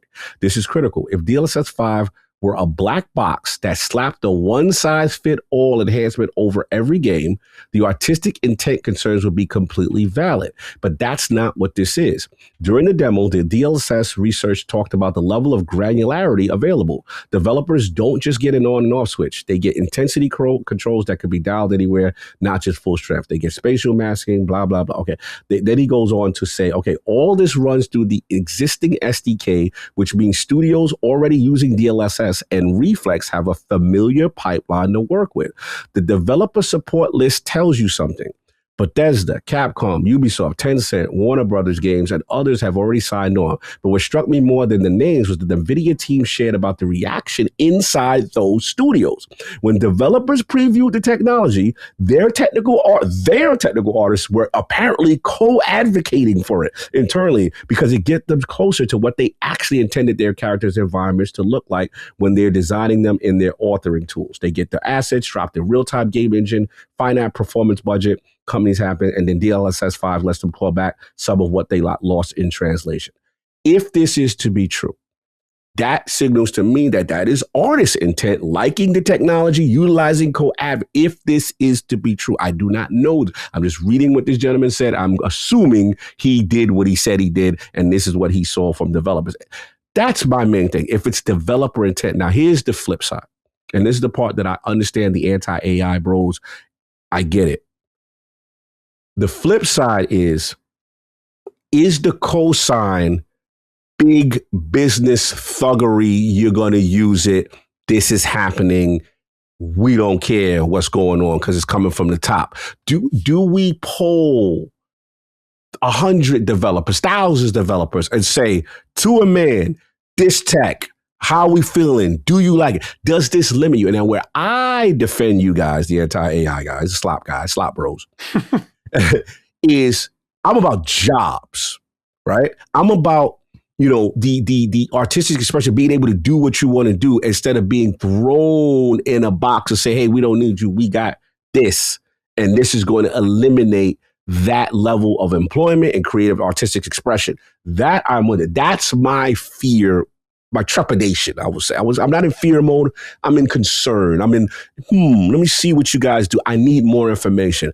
That's just my top level thoughts. I don't want to sit there and say I'm super pro this, because there's sometimes it's just that I'm like, okay, yeah, that I can see how that look a little Instagram filtery and that now, but I ain't gonna hold you. Some of the joy, not just from the faces, from the background, from the glare, the lighting, I'm seeing glow ups that look crazy.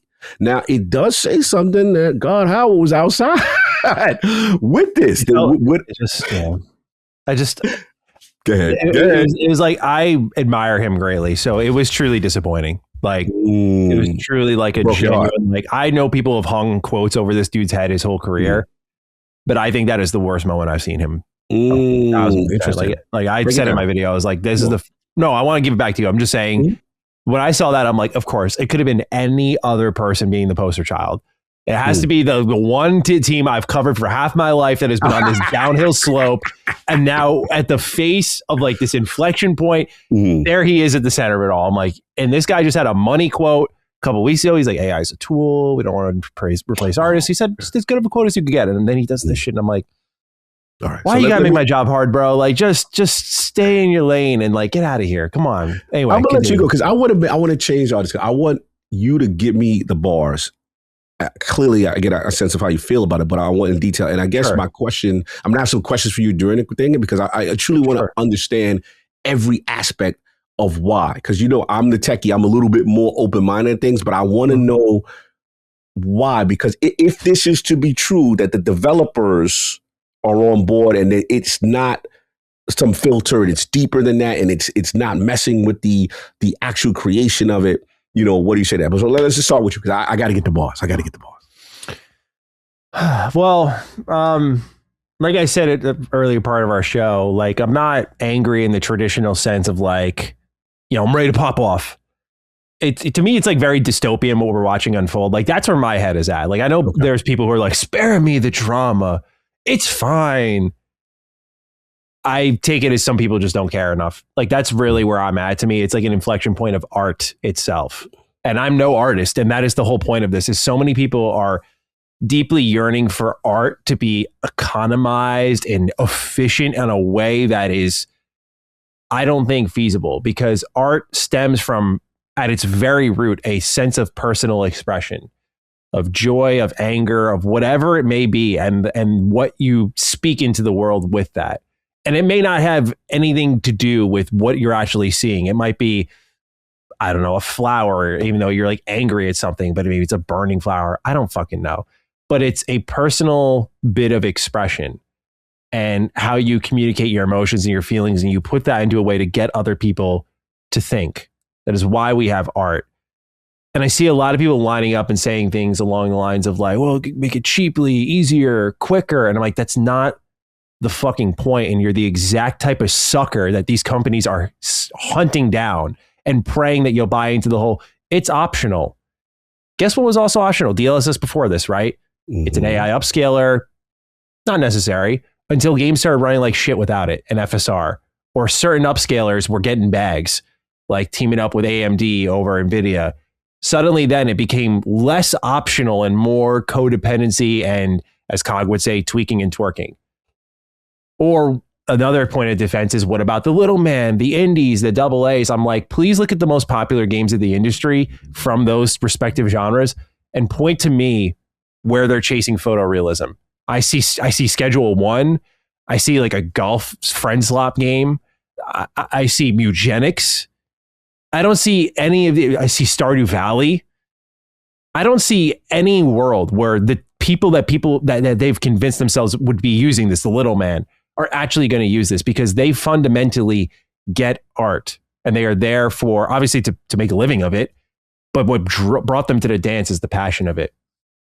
So this idea and this advocacy for art to be something that's done easily is insane to me because we have an industry that bitches and moans and thinks that a single game engine is the reason that all games look the same in Unreal Engine 5, but are so quick to line up in some instances to defend something as bad as this, which literally, in my eyes, homogenizes art. You look at it and you go, oh, these do look the same. If you remove the logos and my familiarity with them, you could have convinced me they're all from the same fucking game. You know, we're talking about that level. And I've never agreed with the endless pursuit of photorealism. People know this about me. This is my personal stake in the matter.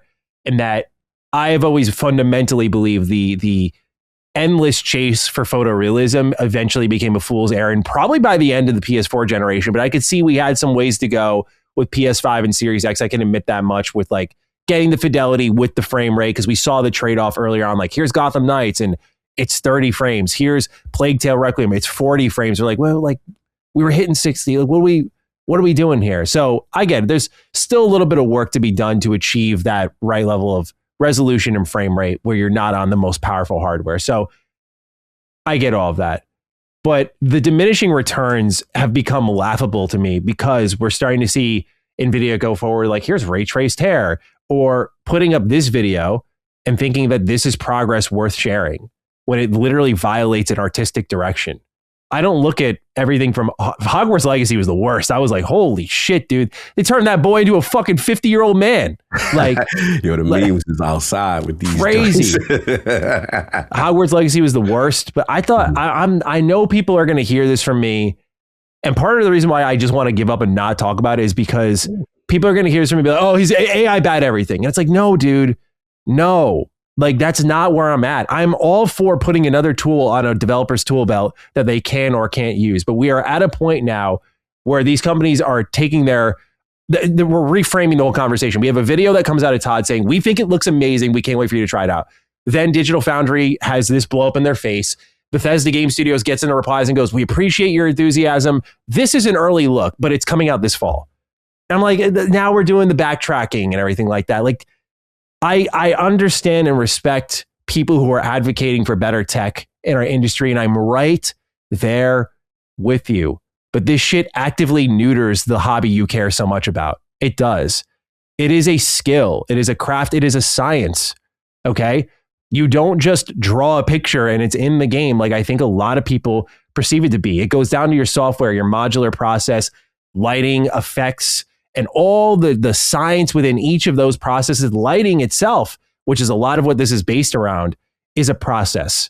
You know, a lot of people have pushed back against, again, the path tracing, or not, sorry, they've pushed back against artificial lights and gone for path tracing. It is an artistic decision on how you wish to render your lights too. All of these are creative, quote, decisions, but there's been this pushback against artificial lights, baked lights, in turn for a ray traced light, a path trace light, that something is more accurate to the source, more realistic.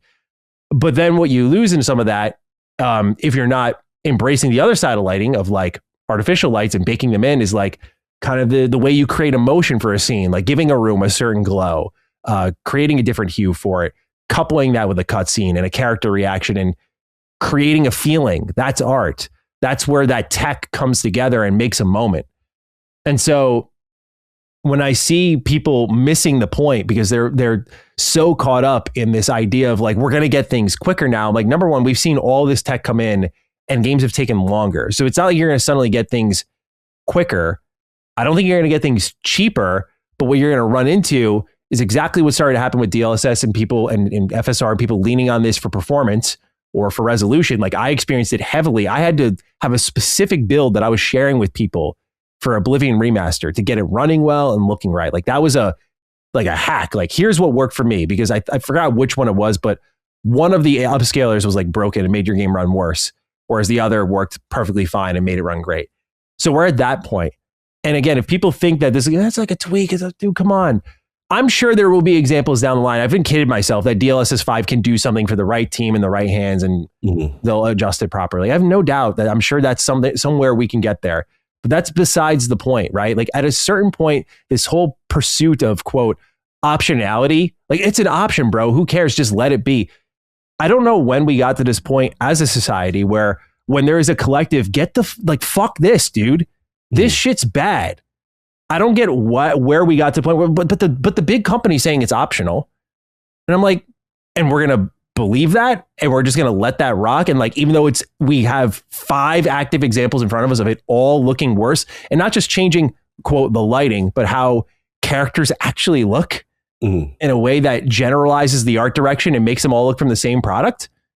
I don't know, man. So, again, when I see what I would consider I don't want to sound like a stan here, so just give me a moment just to say an icon of mine, my gaming legend. Now, I don't say that possessively, but like a guy I look up to. I look up to because not just he's made my favorite games, but a guy who I look up to because he has led what I think some grace. I think it's impressive that he has such a large workforce that speaks positively of him, because just a few weeks ago we had someone who kind of suggested something negatively about Todd. And that was like a big moment because it was like the first time we had seen that in his like 20 plus year career.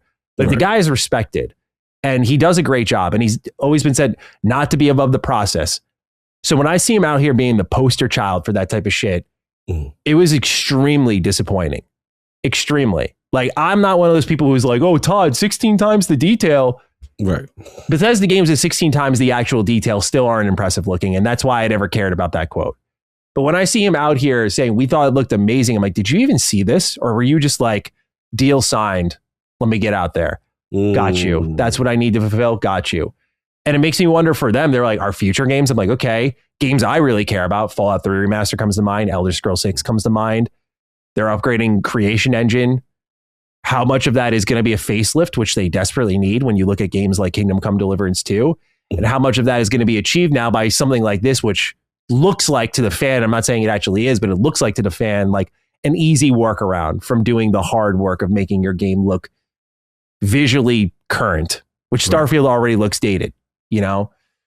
So I don't know, man. Like it's, I do know. It's one of those moments where it's like, I'm happily planting my flag in the ground, dude. Like it's one of those things where I'm usually like open. Yeah, let's hear it. But like, it's either you're paying attention or you're not, and you're watching the patterns or you're not.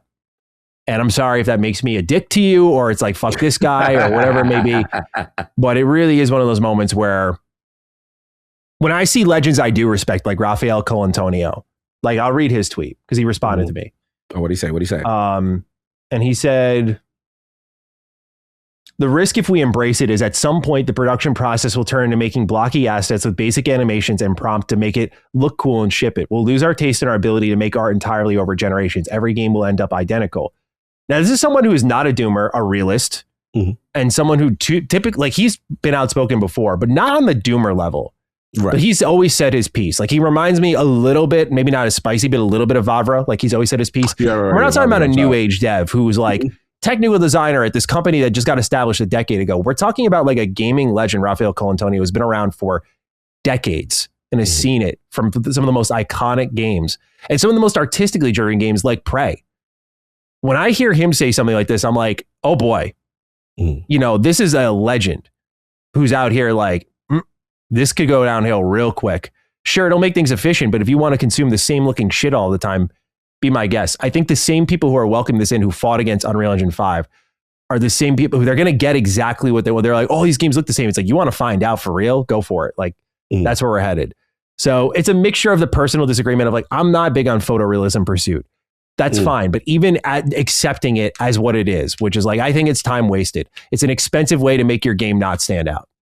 It's like, okay, even if I got rid of all of that, just what I saw with DLSS 5, I've seen NVIDIA go out with great presentations. When they introduced RTX Remix and they said, hey, we're going to let you use current development tools to modify older games. Here's Half-Life. Here's Sonic Adventure.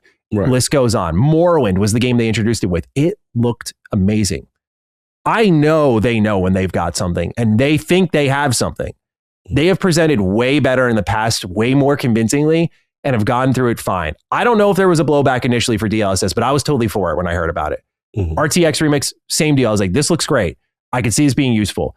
Again, I find it hard to imagine with DLSS 5, they just happened to pick about a dozen bad examples and they were, but wait till they tune it and it's coming out this fall. Like, come on, you know? Okay. I see where you're at. Like, can we be a little, like, I'm sure, give it a few years. Maybe we'll get something out of this. But also, this shit was running on 25090s is what I saw people reporting. Yeah, the tech was crazy. That's what I did hear. I did hear about that. So, okay, now we're thinking about the power demand to achieve something that looks actively worse, in my opinion.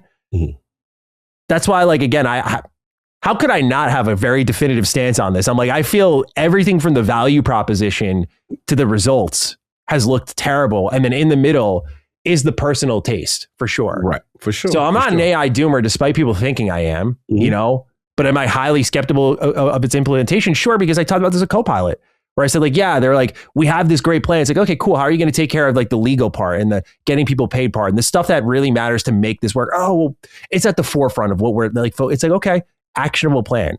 So they put forward an actionable plan with a huge set of quotes, developers supporting it. Like it was a unified front. They thought this was going to hit and it didn't. So that's my spiel, dude. Obviously I'm happy to talk about it more, but I really don't have much more to say on it because it's just one of those things where it's like pure disappointment. It's just like really like, and like, this is to some people debatable.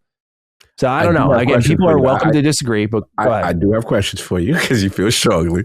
Here's the thing. My question for you is on a fundamental level, because again, we're still learning about a lot of this information based on this presentation that clearly did not go well with them. My question for you is, the vibe I get from you is on the fundamental level of the implementation of the tech. They are trying to state that this is not taking away artistic expression, that the artist on a core level is still doing this. So when you see the Todds or whoever, the Capcoms or whoever saying that doesn't sway you, that you still feel like, yo, you guys are being influenced by NVIDIA. Because I guess for me, I need to get the information on the implementation, because I am seeing some people push back and say, hey, this is not a filter. This is not, you just do it. And I don't think it's a filter. Yeah. Okay. It looks like one. The way they presented it looked like a filter. It looked like one. So if we come to find out and artist A says, yo, I would have came to this same thing, but it would have took me longer, or I don't have the tools or whatever, and it is still my artistic thing. If that comes out, does that change you? Or is the situation you still feel they shouldn't be using? Because the pushback will say, hey, you had no problem with AI, super sampling, upscaling, resolution, FSR, like all these machine learning, all these other technological things that give us kind of advancements in fidelity. But if this is implemented in a similar way and it's not creating new art, if we find that out, does that sway you any bit? To make sure I understand you, are you saying, do you think I'm worried because it's like Gen AI, like that it's making new art and like rather than just like the artistic expression of it all? Like, I'm just making sure I understand. So that's pretty much the core of what I'm saying. Like, so the Gen AI part is like a little bit less of the problem, because if like the artists are out there defending, like, look, I'm not an artist. I'm not. Me neither. Like that's why this is not my expertise, for the record. But it's not even like my only artistic contribution to our game is like lighting. So I can speak to that a little bit, but it's not like I'm like a fucking seasoned multi-decade lighting specialist. It's not like my primary trade, even with what we do now. To me, it's not even the Gen AI. It's like, if I see an artist being like, that's what I was working toward and this got me there, the final image on screen, at least based on the examples I'm seeing, is so bad that it makes me think you are not an artist, but a technician.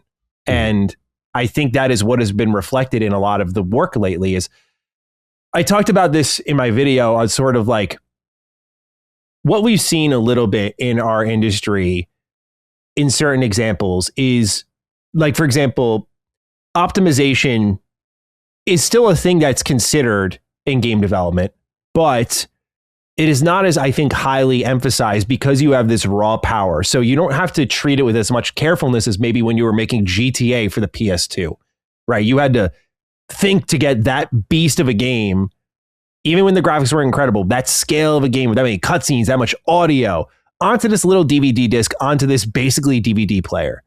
Like, you had to think about that. And that's why companies really cut their teeth, like Bethesda Game Studios, on Morrowind on an original Xbox, because it was like, how the fuck did you guys do this? Right? It was all about creative solutions and getting to that magic.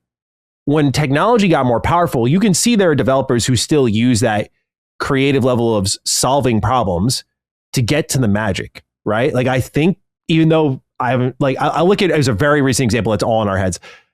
Crimson Desert, just by scale and scope and fidelity alone, right? Like, that is we don't get that feeling often where we see a game on a scale and a fidelity and go like, how the hell are they doing that, right?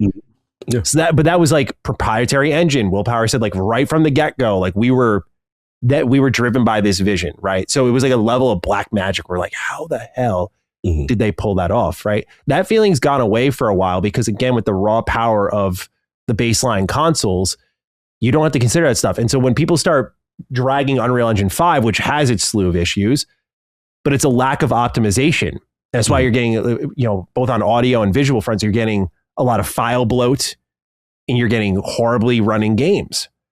And so when creative solutions are becoming less of a factor.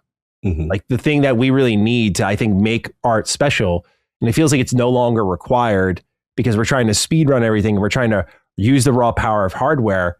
I feel like it's an active unlearning of what got us to the dance in the first place. And that's why you don't need artists at a certain point, because Gen AI and stuff can sort of, we're not at that point from what I've seen thus far where you're like, well, I shouldn't say we haven't seen it, but like where it's being implemented in these games where we're just straight up raw generating assets and throwing them in everywhere and like building a whole level out of it.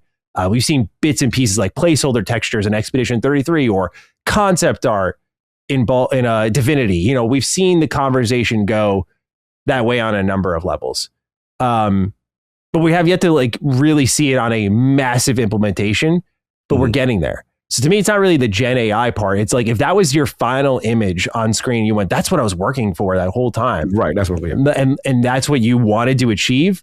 At least if I got Resident Evil 5 and it looked like that, like that looks not good.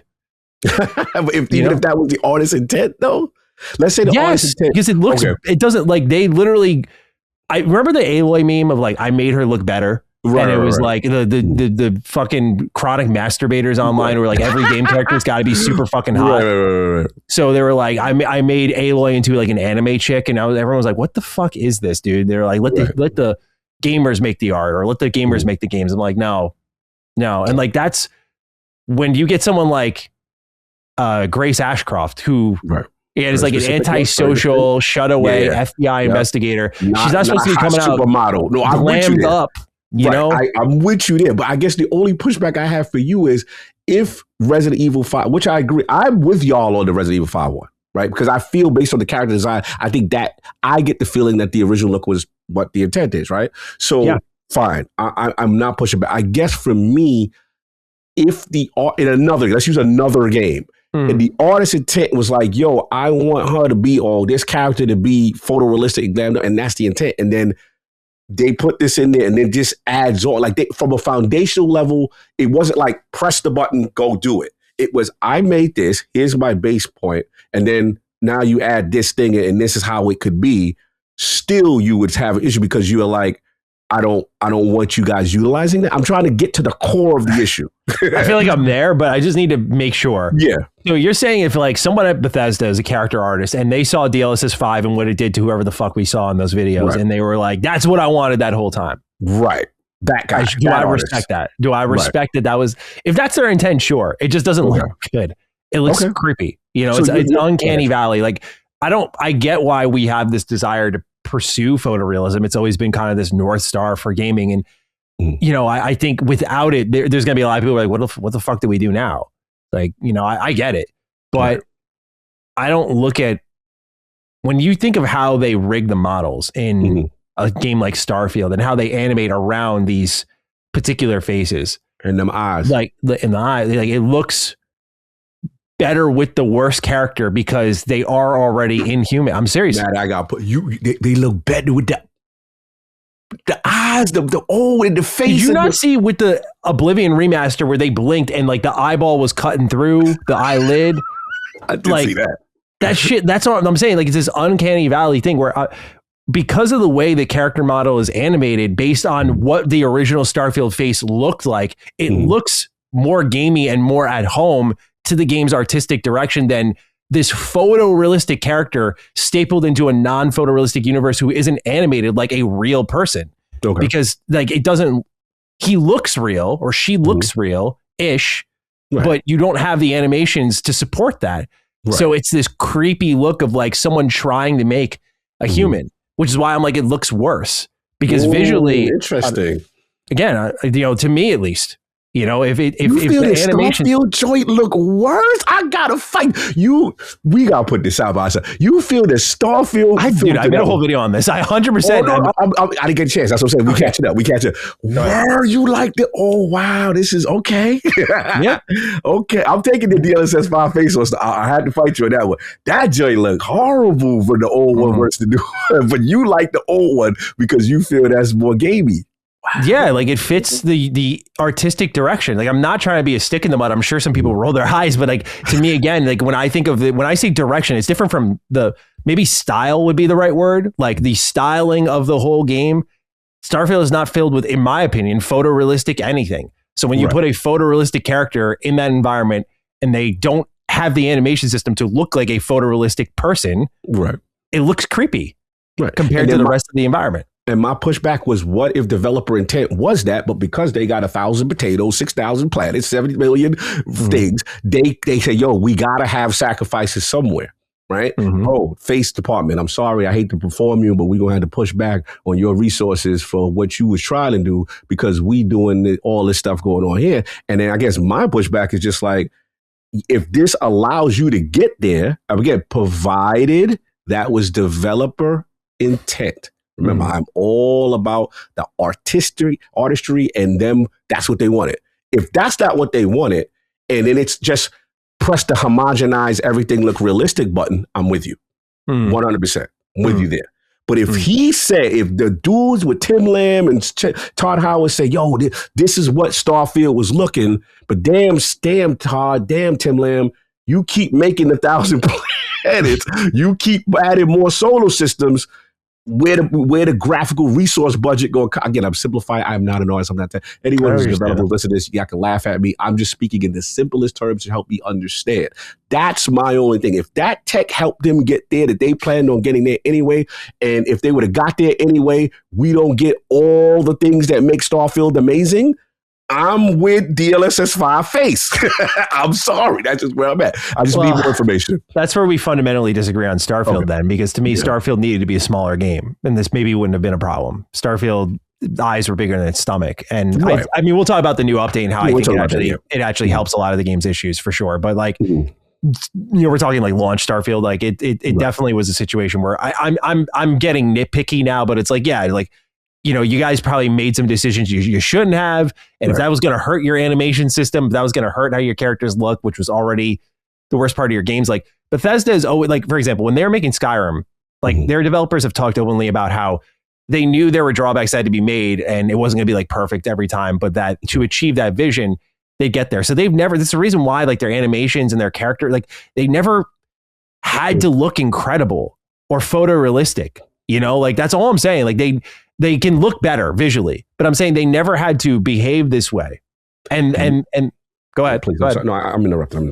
Okay. No, I was going to say that was never like, they knew what they were there for, and their game sold tens of millions of copies regardless of that. And we're seeing games that literally have like the most joke-like art styles, the worst animation libraries I've seen, like the slop genre, just stupid stuff. And I say stupid lovingly.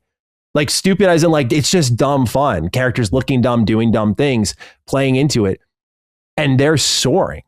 And I'm like, I don't think people care as much as developers have convinced themselves. It's about the final image on the screen, you know? So in the case of an Elder Scrolls 6, I leave the door open, and maybe I should have mentioned this in my video, in that I might not know any better because it is the image I see for the first time.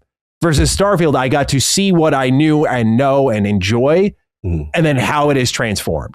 And I guess the only thing I can see happening is if I turn on DLSS 5 and then turn it off, you know, and see what it looks like there. You know, I will definitely be, dude, here's the thing. I've been passionate enough about it where I know how people probably don't think I'm this way. I'll check it out.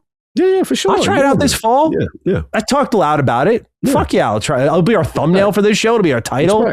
Respect. So I'm not above trying it out. You're but not like, closed-minded in that respect. Anybody that knows you know you're not closed-minded in respect. I know. I'm not trying to be defensive. I'm just trying to be clear that like I know when we get into the Starfield, that you really don't want to look better. It's like, of course I want it to look better. Of course.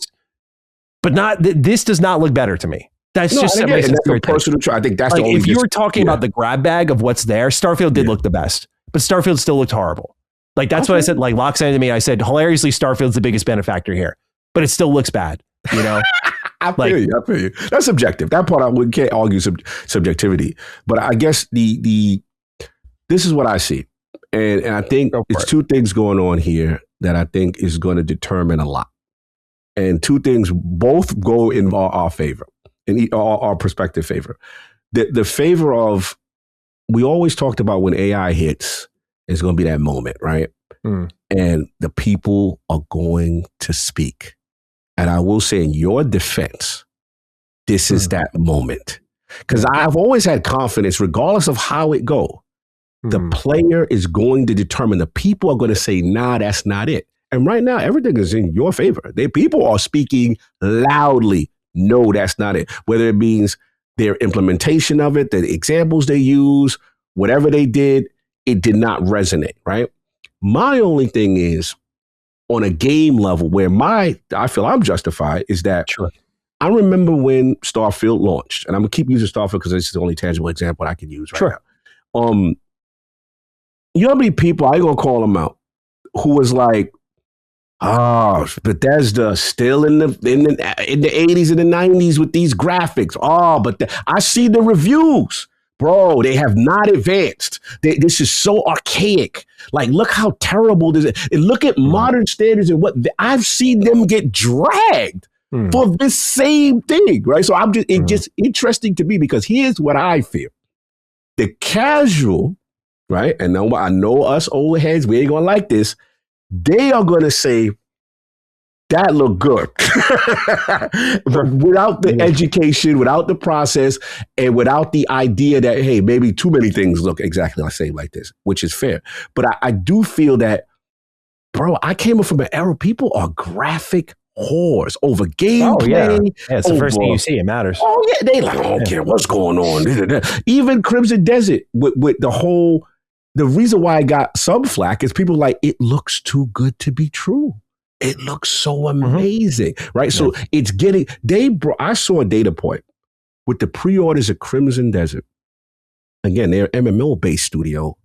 Bro, with not even a quarter of the budget that a Marathon has, right? You know how much budget Marathon has for it? The pre-orders. So that's what I'm trying to tell me. Like, we got to be realistic with how the market works when people see something that is visually appealing, right? Sure. They go crazy. Graphics has always driven the industry. That's the only thing I want to put in perspective. But again, I'm not educated enough on this topic until we speak to more people from a technical artistry standpoint. And I guess the last thing I'll say, because you said another point that did resonate with me in reference to all these, industry figures and the Capcoms and the Bethesdas and all that stuff like that. In your opinion, I guess my question for you is this, like, do you feel like the bag has been dropped and that morals are at play here, as opposed to some people who will push back and say, Maddie, they had to go through the process. They had to, vet it and make sure artistry is, especially like, let's use Capcom, but they're the beloved publishers, right? Yeah. They had to, really go through every line item to make sure, or is it a situation where you're like, I don't know, man, bags may have been dropping, you forced to like where you on that particular. I know it's a tough one to put you on the spot with, but just what's your gut feeling right now? I think it's a little of both. Like, I don't think this is I read it's a tweet, so I don't take it like with anything more than just what it is. But I saw someone mentioning that like some of the artists didn't know, but I don't know if that's true. Okay. But let's say I'm gonna go with the honest to God, my thought process, which is like, these are no doubt partnerships. Like, money is changing hands for sure. Bethesda did this with like AMD before, like whatever they're kind of driving to. They were like, this is our tech partner for this game. So no doubt this is like the tech partner for, I would say, Elder Scrolls 6. So there's a bag. But do I think like Todd's coming in and just dropping the order? It's really hard to imagine. I'm not saying that with bias. Same thing with like Capcom. Do I think with how they have achieved like incredible visuals, they're just dropping the order and like make it look like AI? Highly doubtful, But do I think that they are heavily incentivized to use this tool set because of their partnership? 1,000%. And do I think their games will be codependent on it? 1,000%. And I guess the only verdict that stands out there is in these new products that we've never seen before, a Resident Evil 10, of Elder Scrolls 6, if it actually enhances the final image to a place where we don't see like what we saw there. Genuinely, I thought like, oh God, I see the AI all over that. Right. We have not reached the point with AI visuals where you can't see it. Gotcha. I can see it though. And if I can't see it, that's part one of what I care about, is like AI visuals are like identifiable like that. They look you like, it looked cheap, bad. it looked bad, it looked like that was the vibe when you saw it. You like, exactly. Okay, I got that's you. my 2 cents. Like, I'm sure there's a bag, but I don't fathom this world where they're like, you got to do this. But I could also see it being like, this isn't like you have, this is your hammer and this is your wrench. Like, like you're going to use both. With that, I want to ask you a question, because you were talking about like the fidelity driving people. And what I find so interesting about Bethesda is they have succeeded in spite of that. And that a lot of their archaic complaints that they get from people, or the complaints about their games being archaic, stems from design, like how their systems load, how their worlds load, and how like Starfield's like, go to space, load screens, go to a planet, load screen, load screen, load screen, load screen, go through menus, that sort of thing. It was very broken up. So when you see that those were really the problems, do you think DLSS, if you get Elder Scrolls 6 and it's broken up the same way as Starfield, but it looks better, do you think the masses would still, I mean, Elder Scrolls 6 is a terrible example. Everyone's showing up. But you get my idea. Do you think like this is going to, in this hypothetical, do you think that sways people where it's like, that's what mattered the most? I'm going to be real with you. Like, and this hurts for me to say, because I love Bethesda with all my heart. I really love them. The thing is, in the past, I feel you could get away with it because where they were technically was still above everyone else. And I just think in a world where we have a Baldur's Gate and we have, I don't know, Horizon's a bad example because I didn't really sell like that, but you know what I'm saying? But you know what I mean? Those games where like, you know, Mass Effect came out and it's, what they do is so unique because it's so ambitious. But I do feel as a result of their ambition, it does put them in a graphical box. And I don't know all the ins and outs of the creation engine. You could speak to that better than me, right? I really couldn't. I don't know the creation engine. Like, I just don't know. I but not too much. From a rudimentary level, it feels to me that this engine allows you to do anything, leave the bodies where you killed them and where you remember, memory. Go to every single item, loot every object. Like this is amazing stuff. But I just feel that we are at a point, part of it is diminished returns, but we're also at a point where it's just like, if they fundamentally up the graphical engine, I think in my opinion, from the outside looking in, we will sacrifice that. So I'm not going to be upset at them if they found a way to circumvent and close the gap with what they do. Now, where I'm with you is the homogenization, the proliferation of everything now looking like Instagram model 101. Like that part I'm with you. Like, I don't want samey because there's some things that the flavor of a game is how very specific, how unique, even if it's not hyper realistic, you're going for that look. Like one reason why I like some Nintendo games is like, I like stylized, I like cell shaded, I like some different things. It can't just be that, to be clear, you know. Yeah. Like photorealism's fine. It's fair, but I don't want everything. This is where I'm with you. I don't want everything to be Cyberpunk 2077. Like you know what I'm saying? Like we need individuality. That's what makes the games industry, you know, dope. You know, diversity and all that stuff is a spice of life, in my opinion. So that's where I struggle. That's my internal debate with this, because as a techie, I'm like, oh, that looks good. Oh, that looks dope. But I am cognizant of what you're saying. Is this the beginning of the slippery slope that we let it in, right? Yeah. And now everything, we got them. You're going to use it. We get lazy. And here's the thing why I will say I am fearful, again, provided that this is artistically just adding on. If we find out that it's not artistically adding on, and it is generative AI in the form of, hey, do it. Like you right now. Chat G, do it. Do the face. Do the. If it's that, no, because then we're in this. That's the dystopian. I'm with you there. You know, so I struggle. There's the tech side of me. You know what I'm saying? That's like, bro, look kind of fire. Does it tooling? Does it help them? Are they maintaining artistry? Yeah. But the other part, like, are we allowing corporations? This is where corporate card comes in. Like, yeah, let them accept that joint now. You know, tooling becomes mandatory with this. You know what I'm saying? And then jobs and our beautiful artists and stuff like that slowly get eroded. Right? I think that's a fair discussion. So I love discussions like this because I mean I don't know the answer, and we're at the inflection point when it comes to artistry. I would say, it's a fork in the road moment, and so you know, like I said, I just to me, again, the real disappointing part was seeing a guy like Todd at the forefront. I'm just going to keep it real again. That was like, to me, like, you know, that scene from Incredibles where the guy like rips the poster off the wall afterwards. Like, he's like, my hero. No, like, just, I say it sarcastically, but yeah, it was just one of those things where I was like, man, dude, like, so disappointing. So, you know, again, this is why I want to talk to Todd again and be like, this would be probably like, there's been so many moments like, oh, that would be questionable on my list. Like after Fallout 4 Anniversary, but now it's like this. I'm like, okay, bro, you'd be the perfect person. Walk me through Elder Scrolls 6, Cog or Todd. Like, you know, what are we thinking with this? Like, how do we implement this? You know, don't give me the runaround. Like facts. You know? It's funny. I kept seeing him over the last couple of 6 months at different places. Now with this information, this is the number one question, right? It's like, I think you are the person to speak to him because, you know, we've always painted them. It's not painted. This is what they've always been like that family company, right? Like it's like everyone kind of knows each other, stuff like that. And again, we're not against people utilizing tech, but there's questions, right? And I think, you know, they need to be answered because these are the genuine concerns. And, you know, I think it's fair to have these type of discussions now. And I'm curious about, last thing I'll say is that I'm curious about now that this negative reaction is at fever pitch. Does the Capcoms and Bethesdas have regret?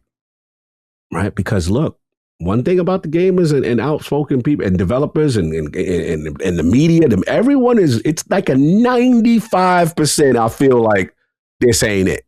Right? Yeah. Does that affect change? Does that affect anybody pulling back? You know what I'm saying? Because it is very loud. It's very vibrant, this pushback. And I mean, bro, that last thing. Go ahead. You know it's vibrant when Digital Foundry, and I'm only cool. I can only speak with a person. I don't know Ledbetter, respect their work. I don't know Alex, I respect their work. And I forgot the other gentleman who was a newer. I know John Lenneman. I met him personally. He's been on my show. Great dude. And he's a pure gamer. He's a pure John. When I see, I will admit, it took pause when I saw John Lenneman say, I chose to abstain from being part of that. I was like, wow. That's at least what he said on his Twitter account before he'd removed it, you know? Yeah. So that's the end of their drama. But yeah, dude, I felt bad for him. Like, I felt bad. Like, wow. Like, when Digital Foundry is having some internal things going on, now they got to come out with a statement and maybe we know, this is a wild timeline, bro. This is, I love discussions like these. These are reflection points in games. We're going to get more information and see what's the problem is, then they came out and they're like, you know, we should have waited to see the reaction. People are like, aren't we supposed to come to you for like neutral opinions? Not like respond to how people, which is like, you can tell there's as someone who's been in that spot before, like, there's just a level of panic. And I think just some people don't read the room and they're like, how do we put out this fire quickly? And they just don't think. And like, that's it. But, I felt bad for him in that situation because it just seemed like people really came after him. And even I get people's anger and frustration. Certainly I was, but I was not going to go after Digital Foundry for bringing the information to me and being like, I just got to see the visuals. I was like, I don't care what they got to say right now. Like, with all due respect to them, they are far more knowledgeable than me, by the way. I know that, but I was like, I don't care what they have to say. I just got to look at this shit and just be like, yeah, I'm good. So yeah, just a messy situation all around. And you know, it's funny. You asked if there's any regret.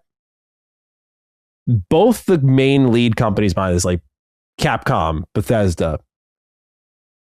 Here's the thing, Cog. They happen to have the undeniable up their sleeve for their next games. Elder Scrolls 6 for the next Resident Evil game. What are you going to do? Not buy it? Like, that's what I was about to say that. Corporate Cog was about to get on you because I was like, that's what we'll do. That's why this energy. I'm just saying, I'm saying fuck this thing, but like at the same time, like I'm not gonna like I'm boycotting Elder Scrolls 6, and to them that's probably the conversation they have. They're like, what are they gonna do? Yell at us online? It's like, yeah, we're going to. As you should. See where it goes. But, you know, I'm sure Todd probably deep in his soul knows, like, yeah, well, you know, What are they going to do? Not buy the next cycle? Like, are they really going to be like, yeah, since Skyrim, it's been 15 years. Here we are, Elder Scrolls 6, this fucking dream game, and you're not buying it? Okay. You know, unless it's like ass and it looks like what we saw in that Star. That's the only time I'd be like, I'd still buy it though, because I'd be like, I got to do my job and be like, what is this? I got to see. You get my point. Like, I agree. There's every scenario I'm buying the game still. So call me a fraud, I guess. But like, I just think this shit fucking sucks. You know? I feel you. No, that's real. I appreciate you stated that point. That's real.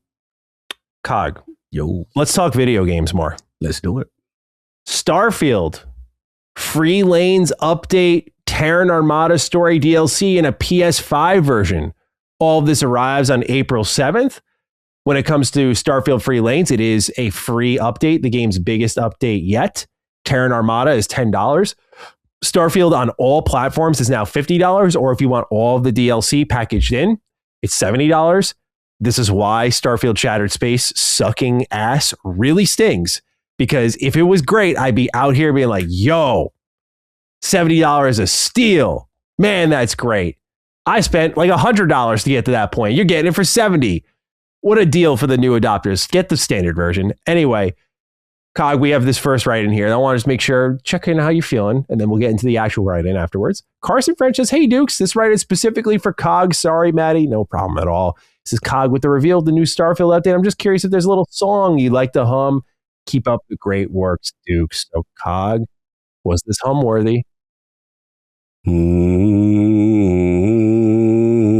he's got the Steelbook, too. Okay.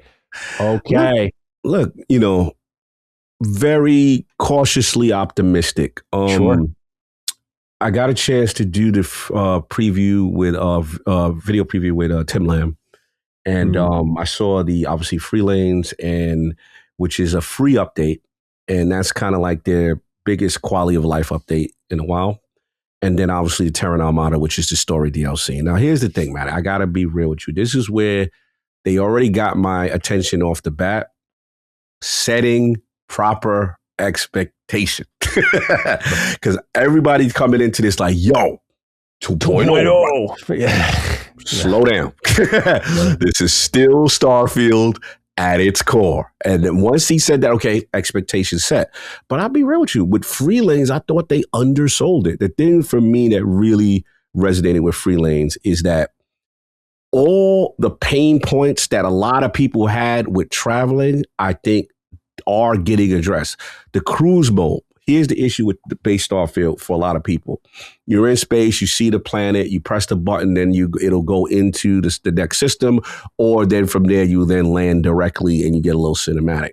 They never had the sensation, what you consider like the No Man's Sky, of you actually flying to said planet, between planets, having that distance. That is amazing in real time to see when I saw that. The second thing is, again, for guys like me, I'm a dude that has my leadership style high. My crew members 5, 6. I got everybody running around. Sam, Cole, and Traja, everybody from the crew. I'm in the ship. I got my ship is like a mini town. I got my engineering lab. I got my medical stations. I got all that. And I'm interacting. I'm doing this stuff on my ship. If I put it on cruise mode now, I go to my destination. The ship is going. I'm moving around. This is for the Star Trek dudes. This is for the Star Wars dudes, the dudes who like the idea of like, I'm in space. And then they have real-time moments where it's like, okay, alert, alert, alert. You better get to the cockpit. Beef is about to pop up. Or simply, hey, you've arrived at your destination. Give me that sense. You know what I'm saying? Like, I like that. Now the new POIs, now the extra things you can do on planets. Is it like this whole crazy transformative thing with the planets? No. But I like the effort that was made. The other thing is, Starfield's a big damn game. Points of interest, favoriting things that I'm like, okay, I remember this cluster. I know I did something, but I can't like quality of life. Here's where they got me. You know, as a Destiny guy, I am a build crafter to my core. Weapons, perks, change the barrel on that. But now, with the X-Tech thing, they're giving me all this extra, first of all, new weapons, new ships, all this new fly stuff, great. But now you're giving me all these, I can min-max, I can re-roll. Oh, you don't like that? Now you can re-roll and get bullets with the incendiary rounds to do properties. Now the enemies. One thing about Starfield, once you start to get strong, enemies start to get easy. They did add custom difficulty and stuff like that.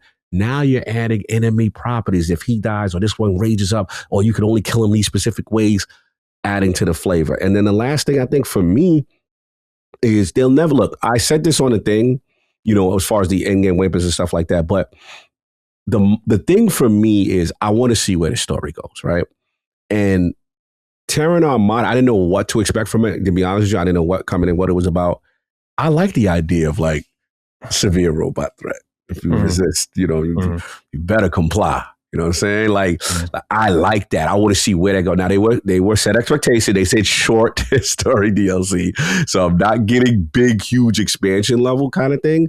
But I said, I do like the theme of it. It's dark. It's scary. Like, yo, they coming. Like, then we got 2 new companions. Like, bro, they got enough for me.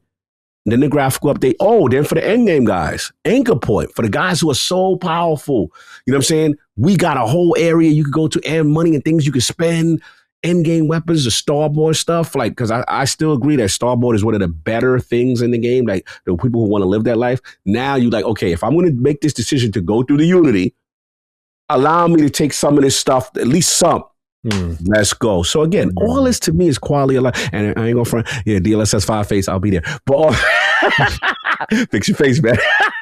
I had to throw that in to mess with you. But look, at the end of the day, here's the thing. I am glad that PlayStation guys aren't going to get a chance to play this. This is going to sound a little controversial, but I always felt this game got unnecessarily picked on. If you don't like it, that's one thing. Right. But when I used to see articles, the player count, the live service player count in Starfield is gone. What are we doing?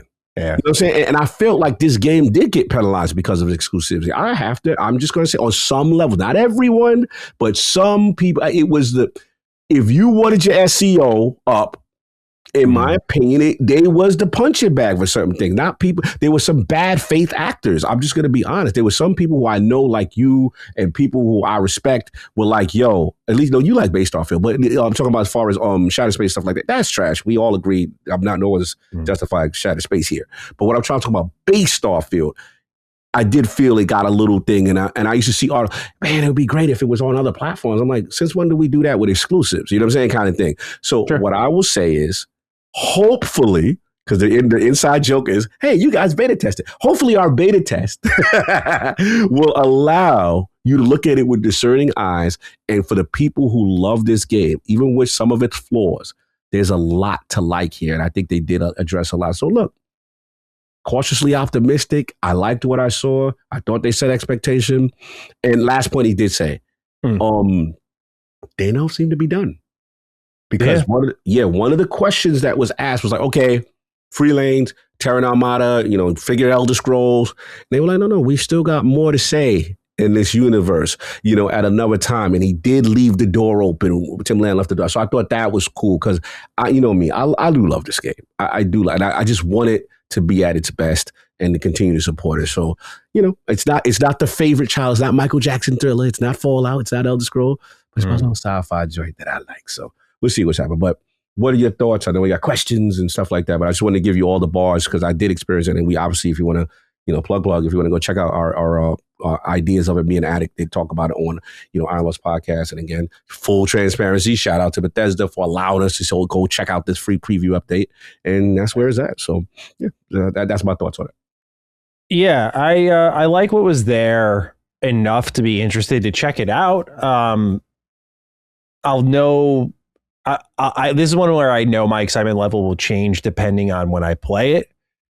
And I don't mean to sit here on that kind of middle of the fence, neutral grounding. It's more just like they have things that address my feedback, like new POIs and that sort of stuff. But how unique is it? Or are we adding to a glossary of other radiantly called POIs and we're just kind of building off of that more? If so, just like the other locations, that wears off in like an hour, So stuff like that, we got very thin answers on.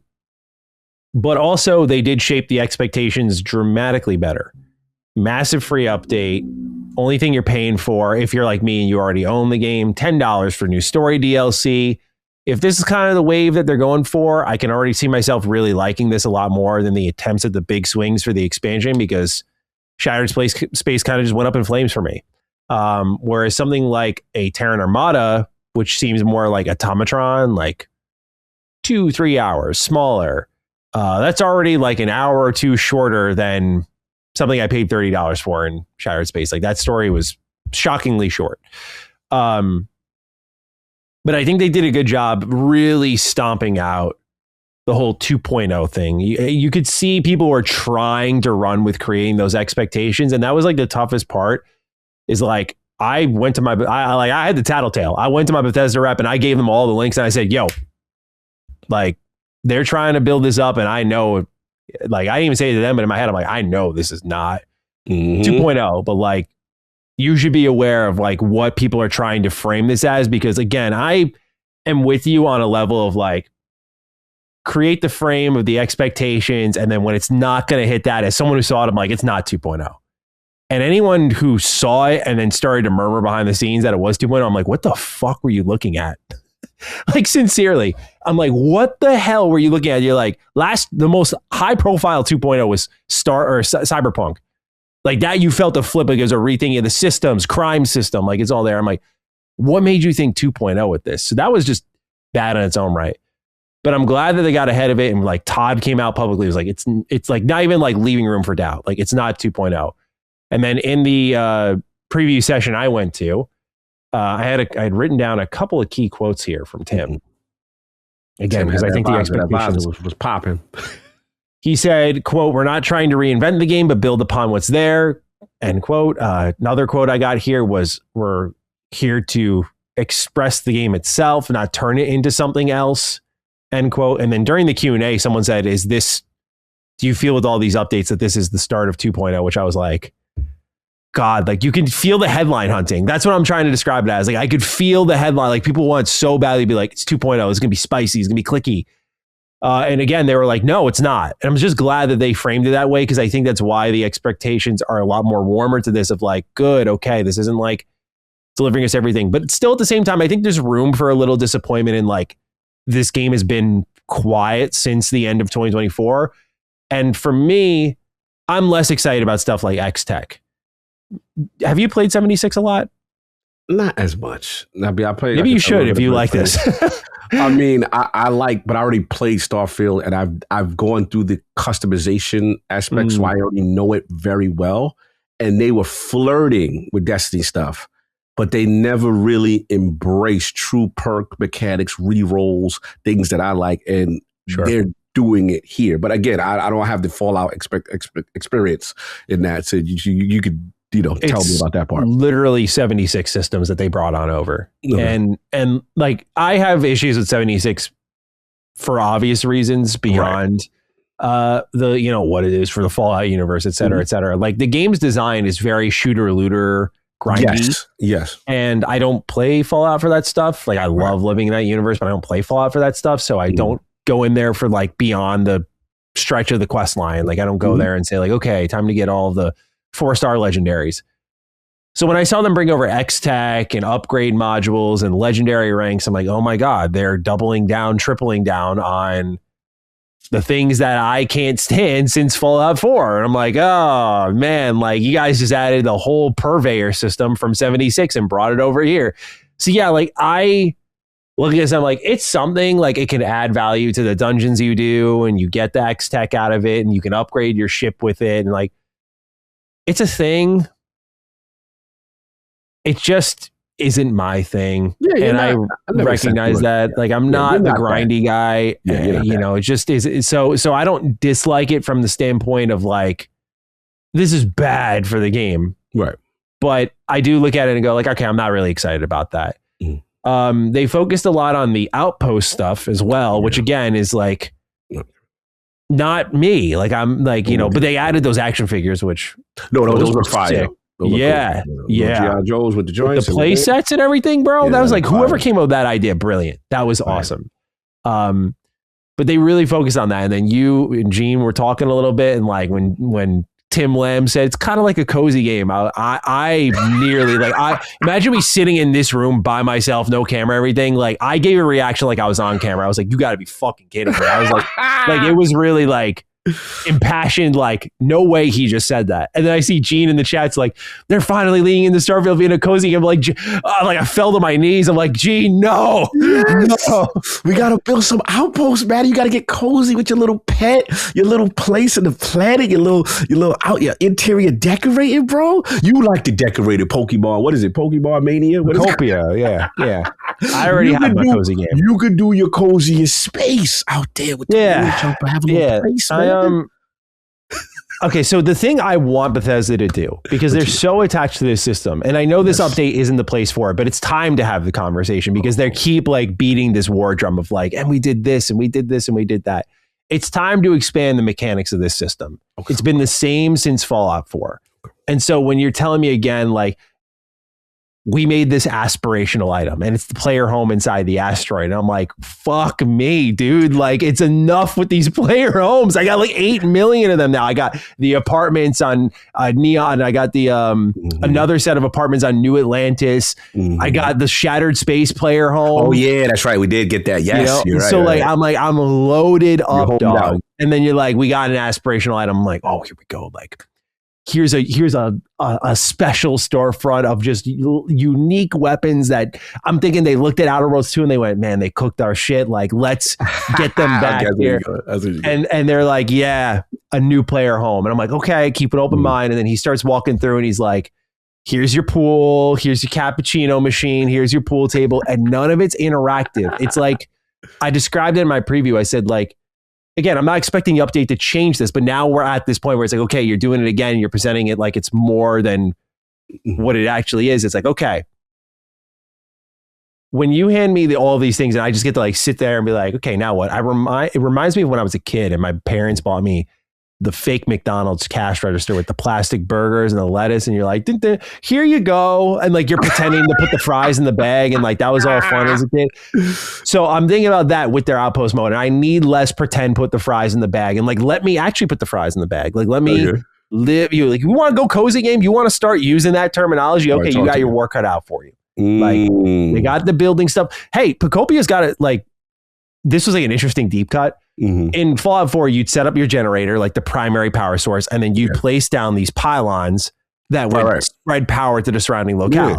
Pacopia does the same thing. So like, I'm seeing these similar ideas. I'm like, okay, Pacopia's taking notes from Fallout 4 and whatnot. Like, interesting. Okay. So like, if Bethesda's leaning into that, then go in, dude. Like, really make this cozy. I've always said that they're trying to do like a city builder for Elder Scrolls 6. I think that's going to be their evolution. But yeah, it was like one of those moments where he started dropping that terminology and leaning into it. He's like, here's a ton of quality of life. Like, he parked that on that longer than anything else. Yeah, boss. He went off with that. Yeah. I was like, all right. Like, again, once more, why I'm like still going to play, but less enthusiastic is I'm like, okay, cool. Because they did have, I've written my notes, quality of life, like the prefabs for the cabins where I don't have to build anything. It spoke to me. I was like, I don't build that. I was like, you got some prefab. Let's go. Great. Yeah. The collectible action figures. I'm like, great. Shared outpost container. Okay, if I decide one day I feel like doing this, great. It's shared among all of my different outposts. Right. Cool. So like, there was 3 quality of life in there. I was like, good. All right, cool. So there's good stuff in all of this. Just like the core of it was, I didn't know much about Terran Armada. Did you feel the same way? Like, we didn't get a lot of information. That's what my first. I was like, man, this looks so cool. Like, y'all holding it. Like, go more. Give me. You can tell they don't want to give all that up. And I'm like, And after how short Shattered Space was, I have that negative inkling of like, is it because it's an hour long? It could be. They did say short story DLC. Like, that would be great if it was a like, oh, it's actually like 4. They're redefining what small is to the player. Like, we call it small and it's 5 hours. It's like, wow, that'd be a real pleasant surprise, you know? So between that and then the cruise mode looks great, you know, flying around the solar system. Did you feel that kind of answered a problem for the game? Bro, that was the No Man's Sky thing. That was my only issue. It was like, when you're there at the planet, you got to tell the planet, all right, I'm coming to get you. You know what I'm saying? Like, no, let me fly, bro, that boost. And then they got the Starborn, the Ghost module joint, where you can do the stealth. And to me, this is, again, I know Starfield's average, but for me, and a lot of people agree that love Starfield, space combat is second to none. It's really good. I agree. So good. And so when you're out there, like, I didn't play Starfield how a traditional Bethesda game is played. Bethesda games are truly these very, written up, very distinct, hand-drawn, kind of thing. I get that.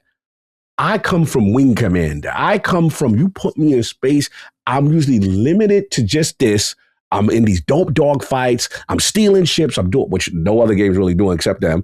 And I'm like, this is fire. Like, and it's narrative. You talking trash to me. I'm talking trash to you. Get out there. All right. Hyper drop. That's my space fantasy. And you got the nerve to let me go down to the planet and let me do stuff. Like, that's where Starfield is a dream game for me. But I understand that part is underbaked for true Elder Scrolls and Fallout fans. I get that frustration with it. But for me, when you leading into the space, you could be the cruise mode, you're doing all this stuff, you get me extra compare, and you let me live my fantasy of being a commander on a crew of a ship that I walk around. It feels like an episode, like, all right, go get to the cabin, yo, they shoot. Like, I like that. Like, they speaking to me. So that was very, the cruise mode rated very, and I could tell he stood there for a minute, and I think it rated very high for a lot of people who love that aspect of Starfield the most. I think it's great. I mean, look, dude, I'm the guy who, like, in Mafia 3, when it came out, I jogged around the open world instead of using the car because I wanted to be there longer, and I enjoyed that. If Starfield, I'm curious how that part of the update resonates with me, because I will be the guy who takes the time to fly to the place if it adds to my experience. So it's the one I'm most hopeful for. And if X-Tech's kind of this side shoot and Terran Armada ends up being a great addition, and then you got the quality of life for Outpost, I'm like, cool, this is good. And then they did some, we won't spoil for our PlayStation brethren, but some updates for Unity, which I thought were good. So that, exactly. I'll just leave it there. Even though it's funny in their official stream that they did right before our previews went live, they just spoiled the game. And it was just, PlayStation fans watching, and like, okay, thanks guys. So I thought that was a little surprising that they just kind of, put that out there. If you're a PlayStation person who watched that, who got a chance to see that, that would be drawing, because you're like, okay, what's this about? They said, to all of you who made the beta tester jokes, here's one last surprise for you. We'll ruin the ending of the game. We definitely beta tested this shit. There's no question. Yeah, because I mean, now I'm looking at it, I'm like, if this launched, like, again, you go back to that point, like, if it launched like this, how would we feel? For sure. I'm interested to try it out though. So Terran Armada is the one that's kind of the unknown. I have, like, in my notes here, one thing we didn't mention is, talk to me. Enemies get legendary modifiers now. This is another Fallout 76 thing, but now it's like I saw examples like Tricky. So enemies have a chance to avoid damage. Martyr. If this enemy you kill dies, it puts them into a fit of rage. Like, okay, interesting. Bro, did you see new guns, new ships? Yeah. Did you see the Terran Armada, how they run down? Yeah. And this is super Star Wars inspired, I feel. Yes. Like, it's very much the separatist army of Starfield. Like, human led with robots. I'm like, interesting. So it's probably going to be that. And I can see this one resonating more and us being like, damn, I want more of that. Like, yes, I got to feel it. This untapped part, because I feel like no doubt these are going to be like incursion events that happen in space. And it's like, oh, there's another Terran Armada starship. Take it out, and you go for it. So I'll be keen to see what they build to the story here, because after Shattered Space was such an obvious, like, we all had the same thought of just like, what happened with Vrumkai? Like, what happened there? It's less obvious now. We did have our idea of sort of like something involving the Unity.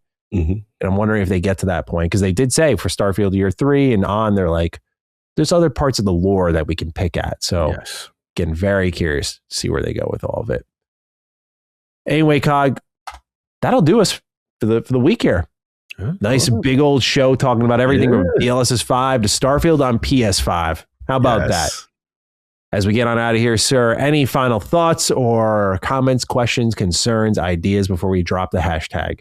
That was a good one, man. Good chunky one. You know what I'm saying? We made up for the shorty judging. True, we did. Now that I think about it, we made it up. We gave them some extra bars and stuff like that. This is a good discussion. I like that me and you could be passionate about stuff and have these dope conversations and, just see where things go. And like I said, one thing about both of us, wherever it go, we both not afraid to say, hey, I didn't see this, or hey, I was wrong here, or hey, it was right there. And it's the beauty of it. We're in this weird timeline where there's so much uncertainty with certain things, and I'm just here for the ride, brother, to see where it goes. But yeah, it's always news to talk about. Yeah. Slow news week, so that's for sure. The hashtag, we have to lean into DLSS, don't we? Got to be. What we doing? Like, you slopping it? What we doing? No. What we doing? Duke LLC. Like, I'm trying to think, like, are we leaning into the DLSS? Like, all right. Duke LSS, or that doesn't read route? It doesn't read. I know it's a tough one to flow. Let me see. Is it like DLSS? I feel like that works. DLS. Yeah. We could just flow it right in there. We could just I like that. Mm-hmm. All right. Ladies and gentlemen, you got this far. Do DLSS. Yes. We'll be looking to see how you spell that one out. Yes. You can tag us on Twitter. I'm at G27 status. Cog is at Lord Cognito. We look forward to hearing from you there or in the YouTube comments. Thanks for being here. We look forward to reading the rowdy comment section after this, no doubt, with AI being a hot button topic, I'm sure. It's going to be so Slinging is in full effect, so we'll talk soon. But until then, ladies and gentlemen, take excellent care of yourselves, and we'll catch you in the next episode of Defining Duke. Peace out. Defining Duke, an Xbox podcast, is a product and trademark of Last Stand Media and Collins Last Stand LLC, and is recorded from the United States of America. The show is conceived by Matthew Mr. Matty Plays Schroeder and me, Colin Moriarty, and is written and produced by Matthew Schroeder. Matty's co-host is Barry Lord Cognito Eversley. Defining Duke's executive producer is Dustin Furman. All of Last Stand's theme music is by Ramon Narvaez.